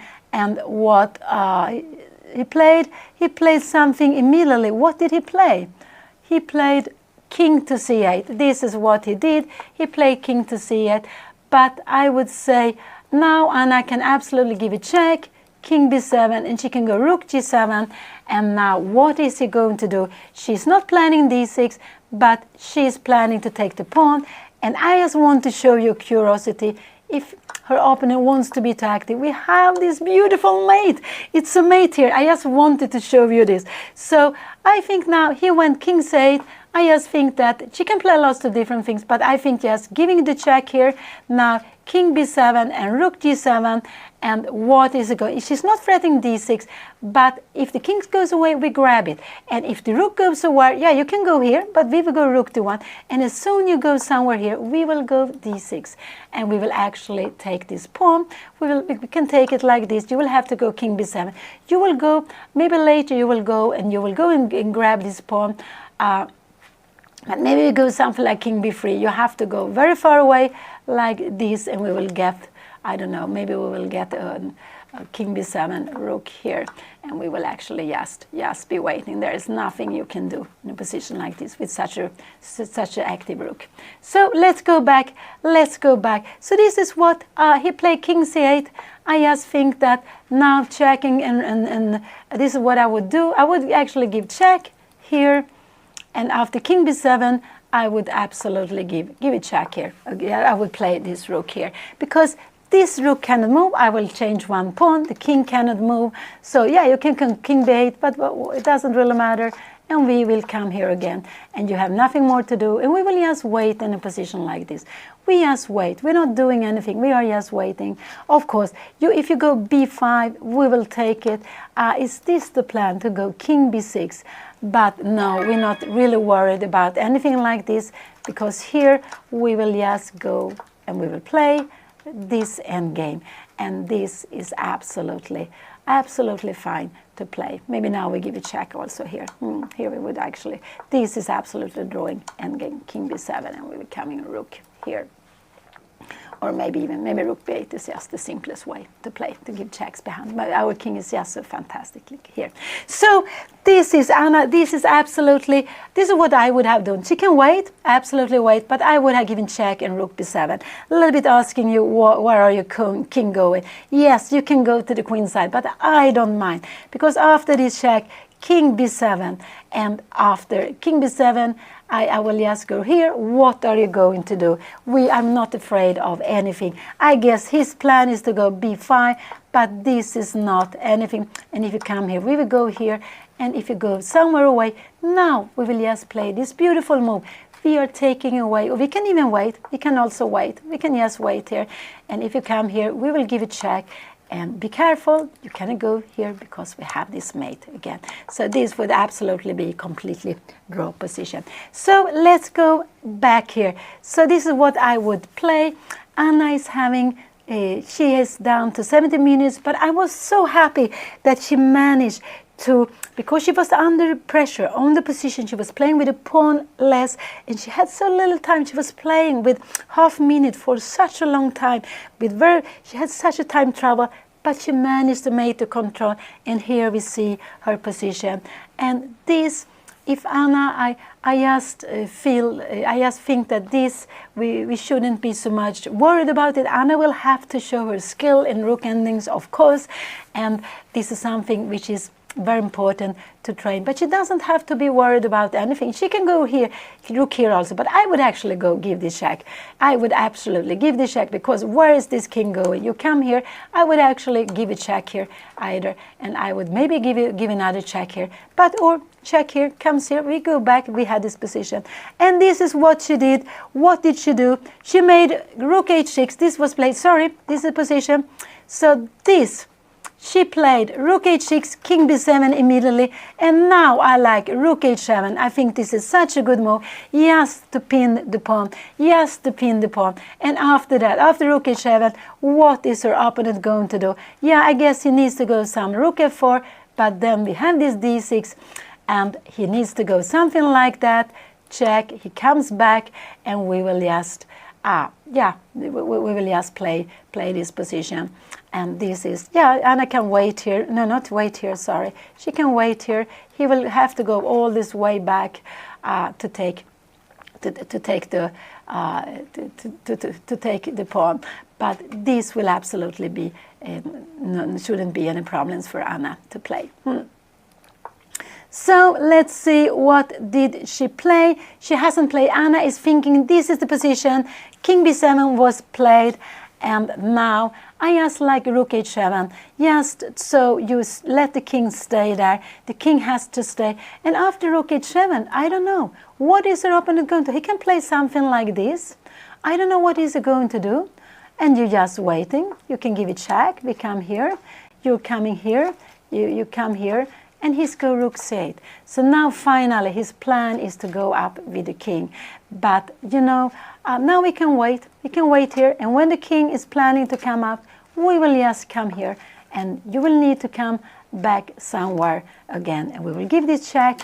We will have this, and we will getting back here again. And maybe now you can go rook h7, but we will just go rook, or we will just go rook g6 or rook g8. Both of them are fine. After king a, this could be a mistake now, because now you have the check and king e5, and this is what I'm worried about. This would absolutely be losing. So this is what he's playing for, and this is why I like rook h7. And if the rook goes somewhere, I will push the pawn to d6. If the rook goes somewhere here, I will just go. I would go d6 and king c6. So we have changed one pawn. I would absolutely do this.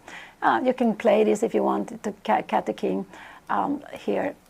Now the king will be, it will be cut, but so black will have to play the rook to d7 in a position like this. But you can just, he will need to play like this, he will need to come like this, actually.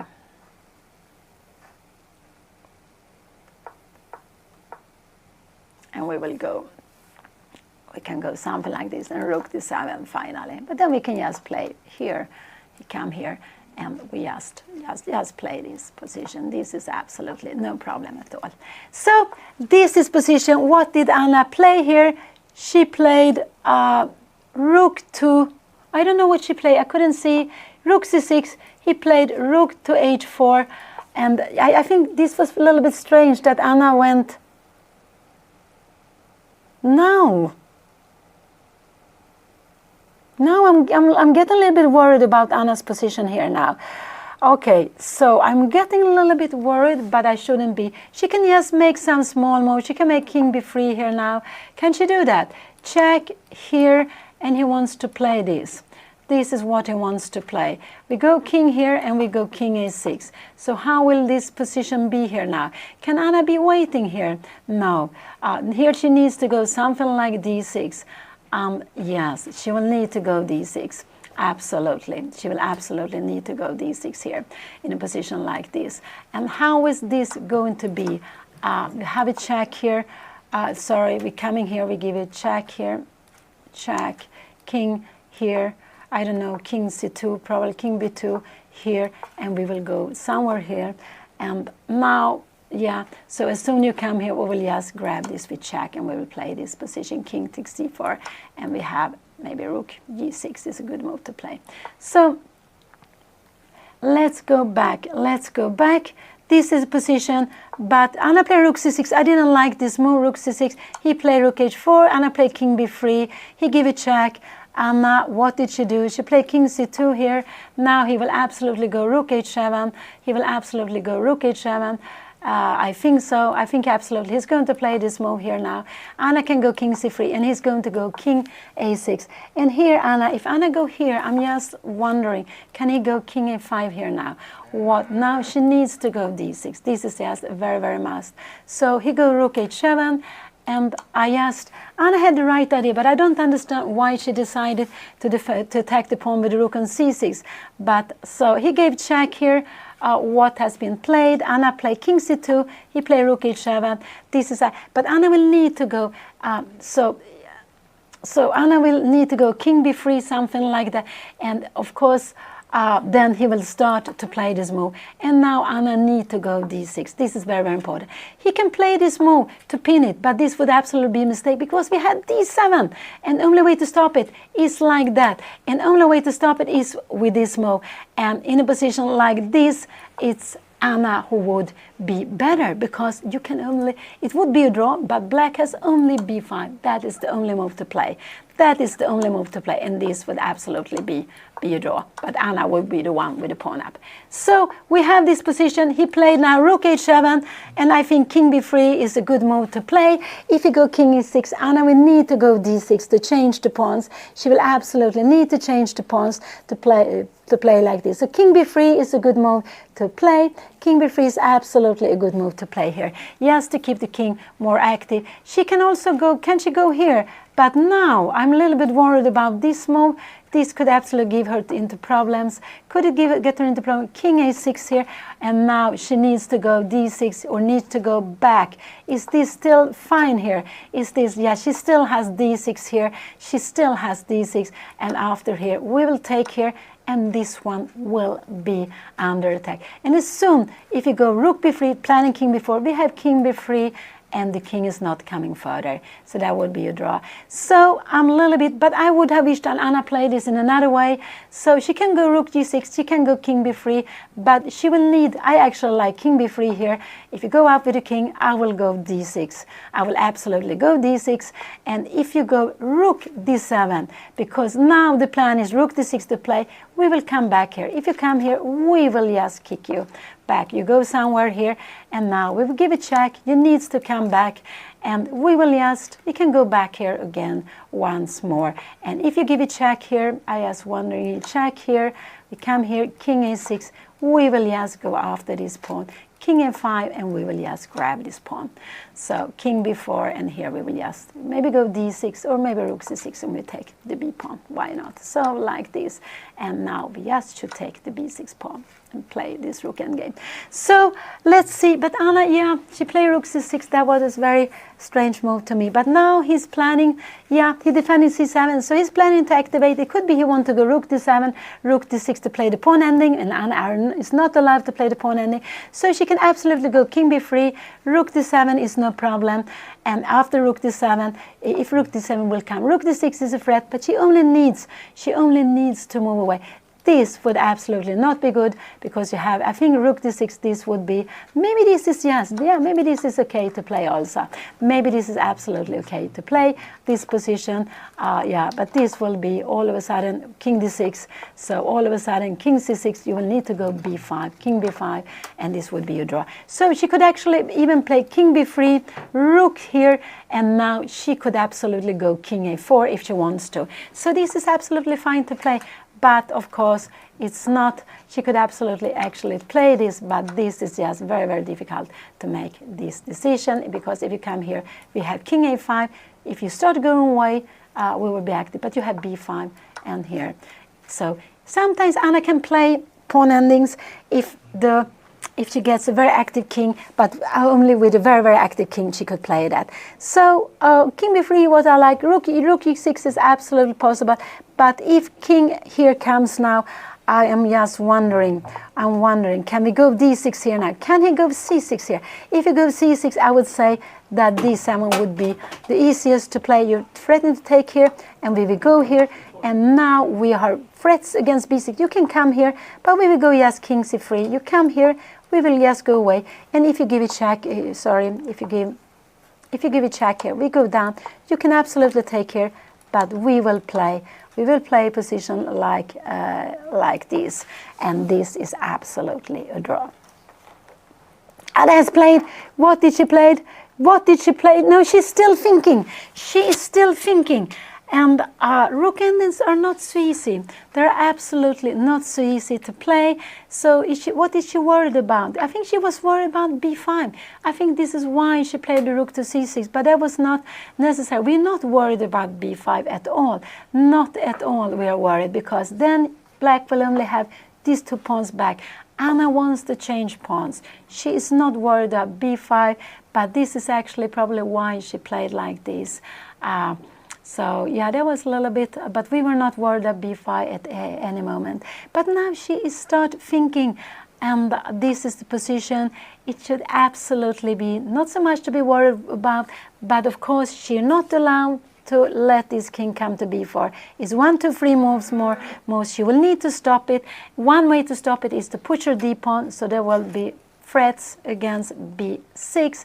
That is actually one way to stop it. So that is absolutely one way to stop it.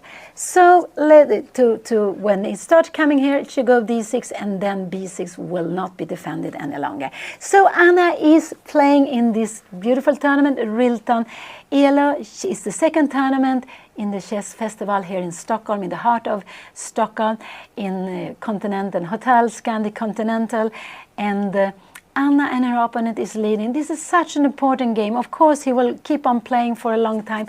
Anna doesn't have so much time, so I'm a little bit worried that she's now getting into time trouble again, and it would be better to get the position more clarified before she gets into time trouble. She's thinking, and is she worried about rook? It's just she's seeing some ghosts, but she doesn't have to be worried. She can just come here. If rook d7 comes, she can just go king c3. And I just want to show here b5. We have seen that you just grab it here, and king c4. This is absolutely nothing to be scared of. After a move like this, we will go, no, not like this. After going away with rook, we go rook c6, and we just grab it, and this is just a completely draw this position. So let's go back. What is, but she's worried, and this is, she's spending some time. She doesn't have to be worried. This is absolutely fine. But she's scared of this plan. So it means king b3 is a good move. Just so if king e6 comes, we go d6. We go absolutely d6. I like this move. You can also, after king b3, if rook d7 comes, you can even go king a4. But you can also go away here. If he comes here, yeah, we can come down here also. and we give Elias this little check, king b7, and we are coming back here, and this is absolutely fine. He can play c6, but this is no problem to be playing. We are just waiting here. And in a position like this, Anna could even go king a4, I guess. Yes, I think we can even go king a4. But otherwise, you're waiting. There's not so much you can do here. You just go with the rook to d7. We are just waiting a little bit. You're coming here, you will come here. We give a check here, and we will just stay here. You can come here, but we will just be waiting. It doesn't really matter. This is absolutely draw position. So Anna, she needs to start moving, because she's getting into time trouble, and it's because she will not get any more time. She has this 6 minutes and a half, and she will get half a minute per move, but I don't want her maybe to have, I want it to be a little more clarified before she getting down to very little time. So yes, that's why I just want Anna to play here. She will not get any more time now. She had got 30 minutes, but it's for the rest of the game. So they will not get any more extra time. They will only have this half a minute per move when they're playing. And you can see that Anna will get slow on time. And I don't want that, because this is absolutely a drawing rook endgame. But she needs just to be a little bit careful not to let her opponent get on a5. She will need maybe to change some pawns. She could have done it maybe a little bit more easily, but then she did. But she decided to play like this. I wouldn't say that that was a mistake, but she would absolutely, it was a little bit easier that way. But this is absolutely completely fine position play. It's a draw if Jana just played it well and just play normal moves. There are not any critical moment here. Not yet. It could be. It could be, but not yet. So let's see. Anna needs to play. She has 5 minutes, but she's so much focusing. It could be that she is scared of something. I don't know what it could be. But only don't put her king on the D line. This is the only thing I don't want it. I want the king to be on the C or B line. And it could be because if you go some D6, yeah, no, it doesn't really matter. No, it wouldn't really matter. But no, I didn't want the king to be on the D line. I will just show you, yeah.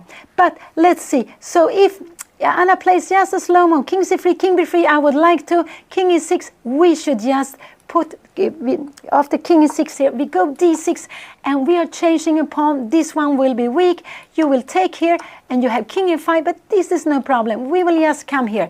And if you give, you can give a check here. We will go down. We can go down here. You go king b4, and we will just grab this pawn. You can even go here to try something, but we will start moving here, and we will absolutely now b7. We will absolutely be winning, because after this move we have this beautiful check, and now white would be winning here. So let's go back. Let's go back. This is the position. Anna is still thinking. She's thinking, and this is what worries me. She played king b3. That was absolutely a very good move. What is he going to do? Is he going to go rook d7, or is he going to go king a6? I think he's going to go king a6, and after king a6, then it's very important that Anna doesn't go king a4. This would be not a good move. She can go back, but I think yes, d6 is. This is the position. He hasn't played. Anna played king b3. If you go king e6, I just think that d6 is a very good move to play. You are changing the pawns. You want to change the pawns. You just go d6. Absolutely. And if you take here, yeah, I would actually go d7, of course. No, you don't want the pin here. He will absolutely take here, and you just take back. And now we play against this. You can go king e5, but we will just be waiting here all the time, because if the rook goes here, you are not, you cannot get further with you cannot get further. We are just waiting. This is absolutely nothing. And so you need to give this check. Okay, you need to maybe give this check to play here. Be coming here. You need to play this position. We go rook b6. You're coming here. Maybe go rook g6. And now, yeah, you can give a check, but we will just come here. And if you go somewhere with the king, we will just keep it. Make checks. And after this move, we will just wait here. Wait here and wait here. As soon the pawn comes to c3, now we put the rook behind, and we give all the checks in the world. You are threatened mate in one, but we have the check. You're coming here. Yeah, we can go here wherever we want to. Everything, there's nothing you can do. You're coming back, and we just give the checks. So this is why we need to put this pawn on c3, so the king cannot stand in front of it. So So Anna played king b3. That was one very fine move. But she's only 4 minutes. Her opponent has 54 minutes. So let's see. I expect him to go king a6 or rook d7. I think this is one of the two moves he will play. One of the two moves he will play. Absolutely. Either king a6 or rook d7. After rook d7, Anna could even go king a4. This is absolutely possible to play. Even king a4 is a possibility to play here. So she could actually do that. But there could be she could absolutely do that if she wants to. So let's see. He has played. What did he do? He played king e6. He played it. And now I hope Anna will go d6. This is very important that she is going d6. She needs to go d6, I would say. She can go king a4 also if she wants to. But I wouldn't like her to go king a4, because after king a4, maybe her opponent will go rook h4. And what is going here? She will need to come back, and if he comes here, yeah, she is going to take this pawn. We will have a position like this. This absolutely will be fine. King b4, and we have rook c6, and we can take here, absolutely. So, and after king d1, yeah, we will just get rook g6. This is a good move, just to after king d4, and we will just be here. Maybe, yeah, we give lots of checks here. So this is absolutely nothing to worry. But d6 is the easiest way, and she has only 2 minutes. So I would say that d6 is the way I would have played this. I think this is absolutely very easy. And the reason we want to make d6, we want b6 to be a weak pawn. So we will give c4 against b6, but then it will be 1 pawn more for black. But that should be a remaining draw end game. So d6, just change the pawns when you are allowed. Make this b6 pawn a weakness. This is absolutely no problem. So just please go to play d6. This is very, I think this is absolutely the easiest way for you to play. This is absolutely the easiest way for you to play. So Anna has just 2 minutes to move. And, you know, black, he couldn't try anything else. He has to try something. And, of course, it's such an important game. I mean, in any game, your pawn up, you want to try to win it because you are ahead. You're the only one who has chances. But Anna has to show that she knows how to make draw in this position. She really has to show it. And rook end games, yeah, you will need to play them up, and this is the advantage we have. We who have been playing lots of games, we have played more rook end game. So I would just say that d6 is what the move.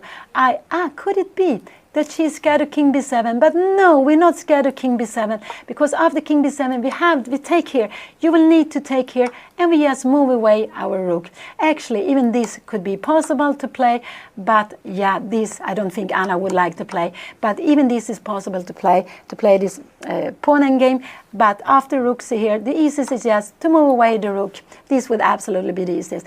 But she will need to move. She has 1 more minute here. She has only 1 more minute. So we are getting nervous. She needs to understand the position, that she needs to change pawns, because this one needs to be a weak pawn. This one needs to be the pawn that she can attack. So she needs to make d6 now or later. I like it very much now.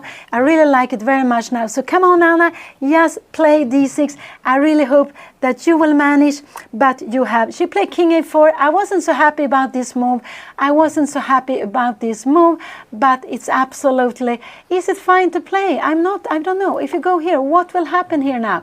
If you go rook a3 here now, what is she going to do here? We come here and rook c3, she will be losing. So what is going to happen if he goes here? She needs to go d6.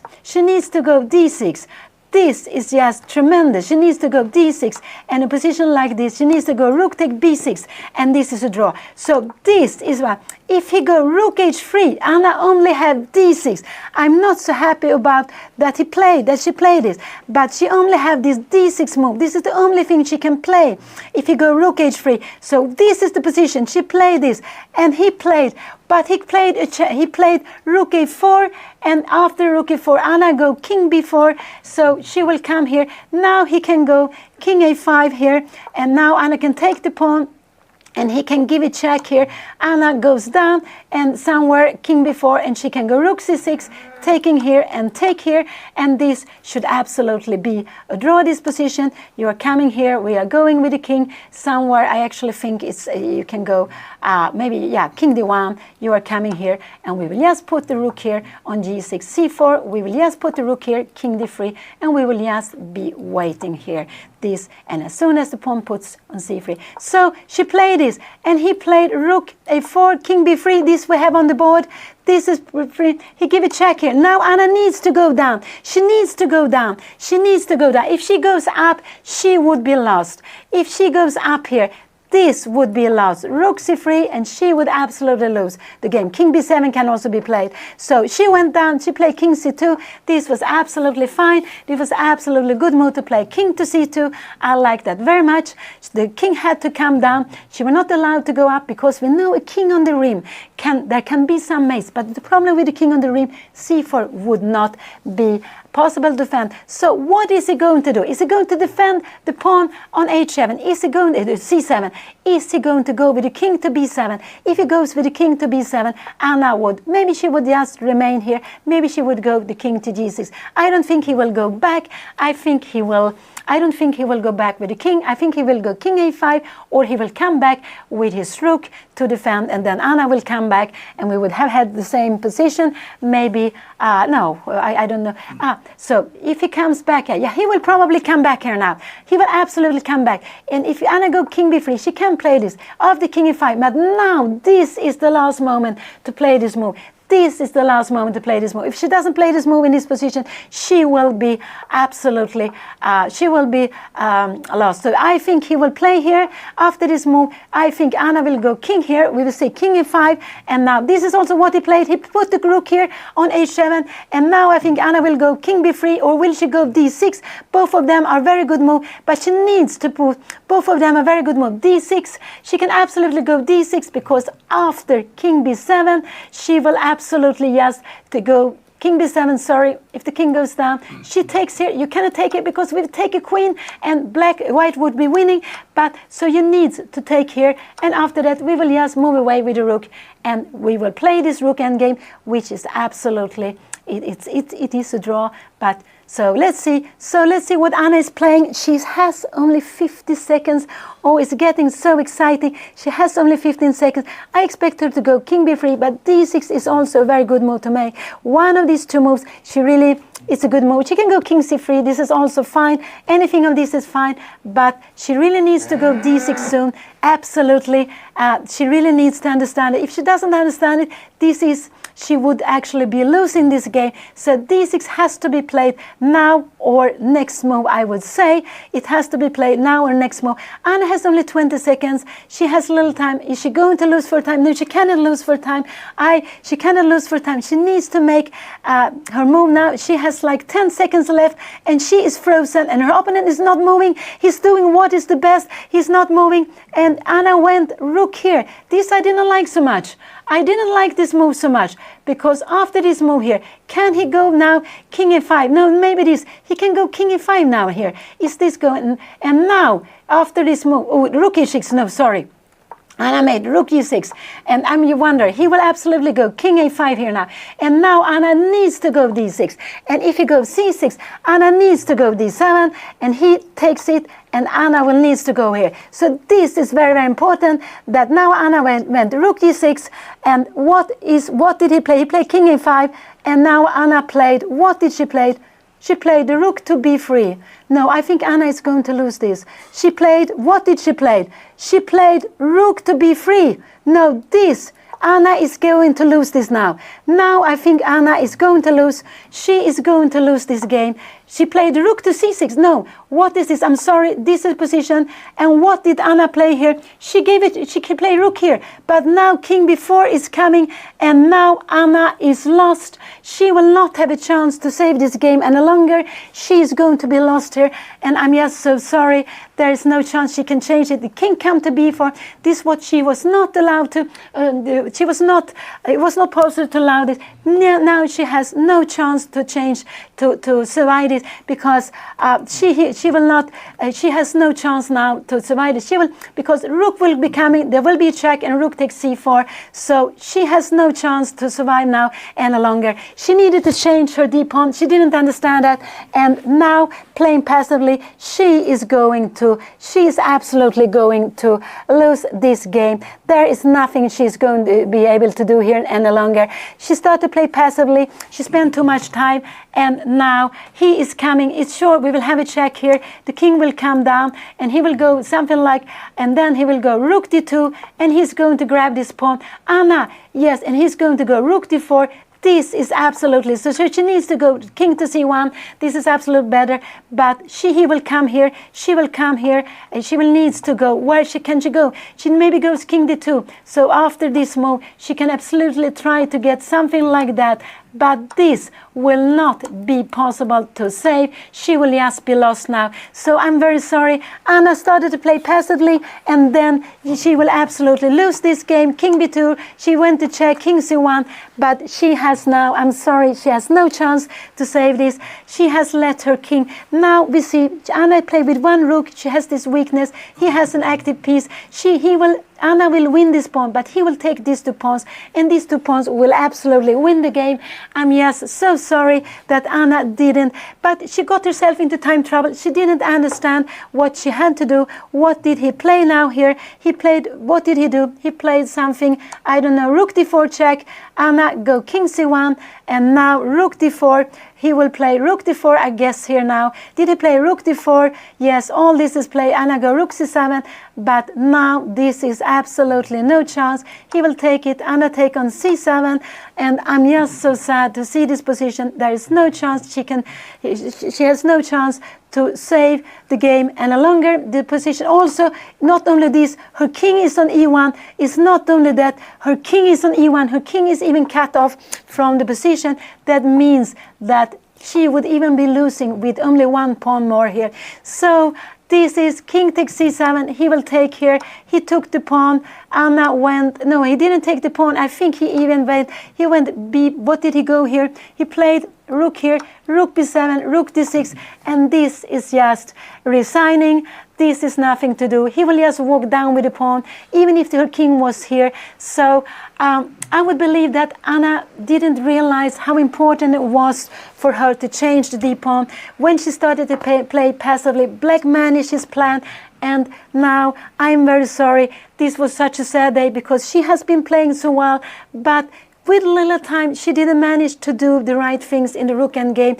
It was a rook endgame to be a draw, but she went wrong, and this is just a hopeless position. So Anna will not be able to win this time. Her opponent has a very good chance to win this tournament. She can never stop the pawn. This position would actually be winning also without, I would say, maybe it would even be winning without the c-pawn, but because there will be some checks. Maybe there would be some chance, but even without the c-pawn, this would be bad position, I guess, for white. But with the two pawns, this is just nothing she can do. It's just very, very sad. And I'm just so sorry that Anna didn't find d6. She needed to go d6. This was her only chance to play, and she will just go away, but there is nothing she can do. I think Anna, she will play on for some few moves, and then she's going to resign. She played rook h7, the pawn is moving. She can give a check, but there's nothing she can do. She will absolutely, you see, even with the king here, the king would be checked away. It would be just completely hopeless, but now the king is even cut off. It makes it even more difficult. So, yeah, this was not, Anna has played so well, but in the end, her energy wasn't there. She went wrong in the rook endgame. She will be very, very sad. So we need to cheer her up after this. She will resign at any moment. Maybe she will make some few more moves. And she has been doing fantastic tournament. She has played very well today, but she gives a check. And after the check, you can go king b3, king c3, rook d4, anything. He went this immediately, and this is just time to give up now. There's nothing she can do. And this was just so sad because it wasn't necessary. She keep on playing some more extra moves. It's a little bit like, and her opponent is he has pushing the pawns. There is just nothing she can do. And she would actually, I told you, she would actually be lost here also, even if it was only the B pawn. But he has both B pawn and C pawn. But with the king cut off, it would be also lost with the B pawn, I would say. So now, what is she doing? She gives a check here. Now he can go king b3, but he will go king b5. Yeah, he played it immediately. So he will push these pawns together, and these pawns are just so strong. So there's just nothing Anna can do. So here she resigned, and she will be here with you. She has been playing so well. Why didn't she go d6? She could have saved this game, but she went wrong. And I just feel that she had too little time. With little time, she couldn't find the right way. She was, all of a sudden, she had no time at all, and she was just panicking, and she played the wrong idea. And then Black managed with this idea, and it was such a pity because this was a rook endgame, which was a draw. So, but now Anna will know that for the future. You will also know that. So rook endgames, you need to play them. You need to keep on playing them. And when you are playing with the pawn down, you need to try to save them. Anna was very close to save this. She should, and yes, but she went wrong. She just got into time trouble a second time, and then it was just lost. And I'm just so sad. Anna will not be able to win this tournament, but she has been doing so well. She's going to play. She played the last round tomorrow. She's going to be here. I hope you can stay a little bit longer. She will tell you why she did that. But I think it was the time. She was also lack of energy. She has played such a long game. She has been playing uphills. She has been defending so long. So yeah, this was just very, very sad. She was so close to make a draw, but she didn't see it. And if you don't see it, then you don't find it. And she didn't realize, she didn't want to change pawns, and that is what she needed to do. She really didn't want to change pawns. And then we got this. Black got up with the king, and Anna lost. So Anna is say 6.5 out of 8. She has been playing so well in this tournament. She has been playing fantastically well. She played also well today. If things went a little bit wrong, after that it was equal. Then her opponent won a pawn. There was a rook ending, and she was defending so well. But it was just this last time control that she went wrong. And then, yeah, you can see the last position. She resigned here. And so tomorrow Anna will be back. She will play the last round. Her opponent, he's now leading the tournament. There are some plays behind him. I don't know how many plays. It could be 4 plays behind him. And Anna will be placed like something shared 5th place. She's maybe shared 4/5 place going into the last round. She will hopefully try to win the last game. We hope she will be able to come back. Most important that she will be getting her happiness for playing again, because it feels a lot when you go wrong. Maybe now her opponent, maybe he saw the idea, the way she could have made a draw. So I guess they were speaking a little bit about this. Maybe they spoke about the middle game, but I think they were speaking about the rook endgame. So rook endgames are not easy. You learn them by playing them out. And yeah, so it happened today. It's like this with chess. All the results can be possible. And I was so close, but finally she lost the game. But she will be with you at any moment. She will be with you here at any moment. And I believe that her opponent was playing very quickly in lots of position, and Anna was playing slowly. I think it was the time that decided this game, because Anna was playing very well. She defended very well. But when she got into this time pressure for the second time, she went wrong. She didn't understand that she needed to play more actively. You cannot play passively in rook endgames. A passive rook endgame with a pawn less, this will just be very bad. So, and this is what happened here. When she started to go passively, we could see that Black won very, very quickly. So here it is. But tomorrow will be a new day. Anna will be here any moment. We can see that she is sad, but this is just today. Tomorrow will be a new game. She has been playing so well. She has been playing so fantastically well. I am very happy to see that. But her big problem has been the time. If she had had more time on the clock, in the end, she would have managed. She would have found that she has to go d6 and that the position is a draw. But she didn't see that, and then it went wrong. But she is here at any moment. She is on her way. So just stay here a little bit, cheer her up when she is coming here. And she will be here just at any moment. And you can see how they put up the kings. This is like they do. The king is on a black square, black one. White king is also on black square in the center. It means the black one. If the king stands in front of each other, it's a draw. And if they're on white square, then white one.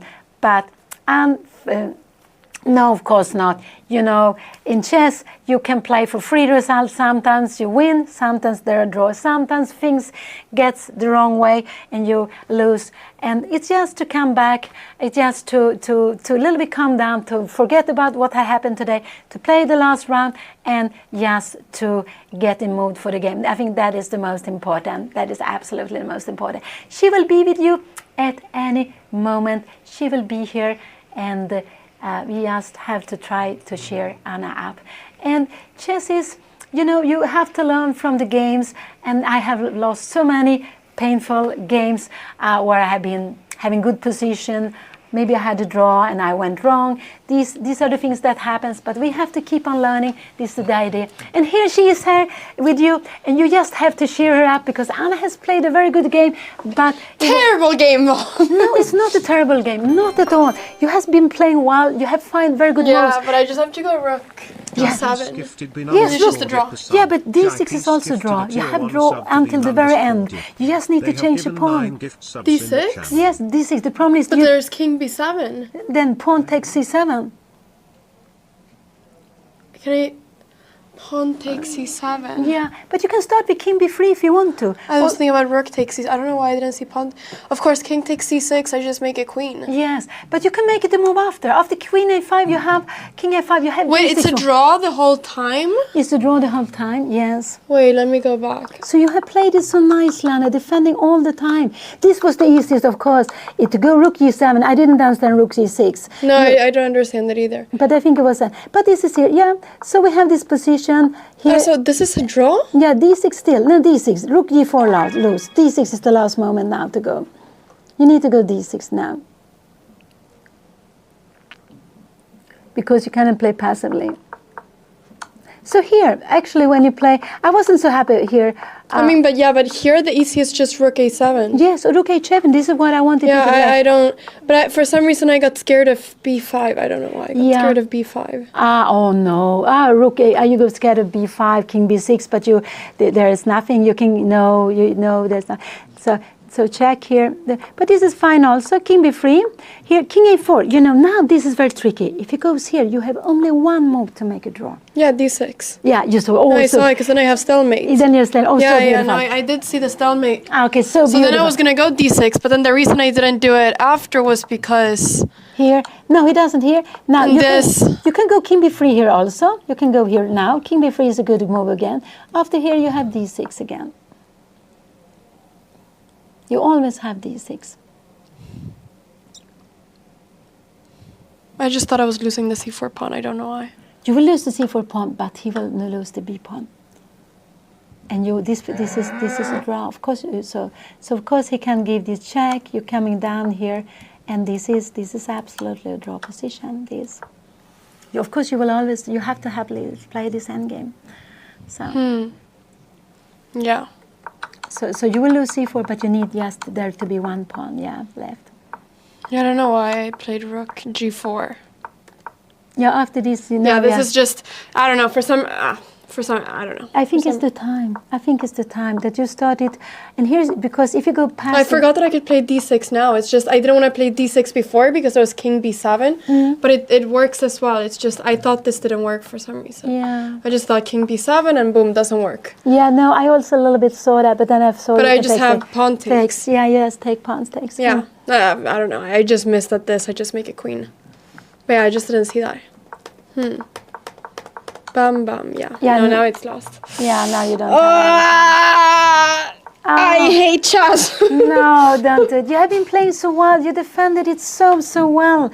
Everything when it was, So you did it also so well with Queen g5. I was very happy you find this activity plan. But maybe not Bishop e2 was the only thing I didn't like so much. So Queen e5 is the best one. I want to see this. I don't understand this position. Yes. No, actually, after knight f6, maybe the best is to go take on c5 and go g5. But this is very difficult. G4? G4 was a good move. Sorry, g5 is not possible. Bishop takes c5 and then what? No, G4 now. G4, you play G4. Okay, This is a good move. He played knight f6, and now maybe you should take on c5, but this is very difficult and go G5. Oh, g5 here you mean? Yeah, Okay, yeah, but you should take on c. No, you have to take on No, c5. no, I know. But, yeah. But here now you play this. This was very good. This was fantastically very good. Rook e1. You can go bishop g2, but rook e1 is also fine. Absolutely here. Take. Castling, you took, this was very good here. Now I don't like bishop e2. I would like rook g5. Yeah, and I played way too passively. I missed rook f7. Yeah. So No, this is a terrible move. this is not so good. But it's fine still, because it's still fine, yeah? Because after you play this very good move, you play rook g5. This was very good here. And now I like more, not to take on f3. No, rook d1, just to defend with the rook. Rook d1. It's always better to let him take, because you want your king to e2. Rook. So I like rook d1 or rook c1. Which What one? happens if... Sorry, what happens if rook here? Rook d2.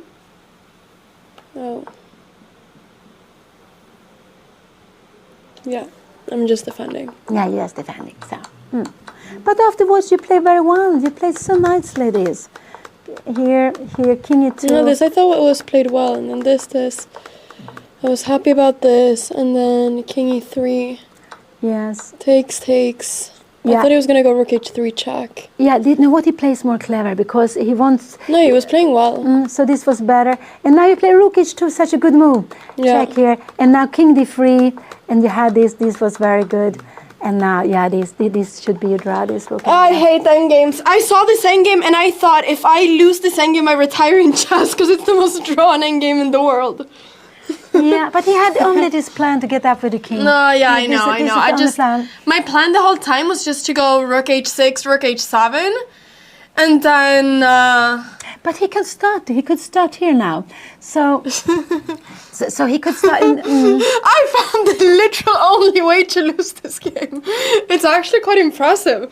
I found the singular only way to lose this endgame. But I think it was because of time, Anna. I think it was because you got into time trouble for the second time. And It's literally impossible to lose in any other way. Yeah, that is the only way. This is the only way that he gets his king to a5. Yeah, this is the only way. Oh, but okay, Anna. So you have to cheer up. Oh well. I got really tired, I think, at the end, and I was just low on time, and I thought I was losing. I think that's the thing. In this position, after I had missed here, I thought I was losing. Oh, no. That's the problem, I think. Yeah, that's that in my okay. brain, I was lost here. My only chance here was rook here, d6, I thought, and then he went rook here, and I just thought I'm losing. I didn't see how to stop everything. No, yeah. So this is absolute. But now is the last moment. This is the last moment now to go d6. Yeah. This, yeah. Yeah, no, it's an easy draw. Oh well, endgames suck. I hate endgames. I need to study endgames. That is what I have to say.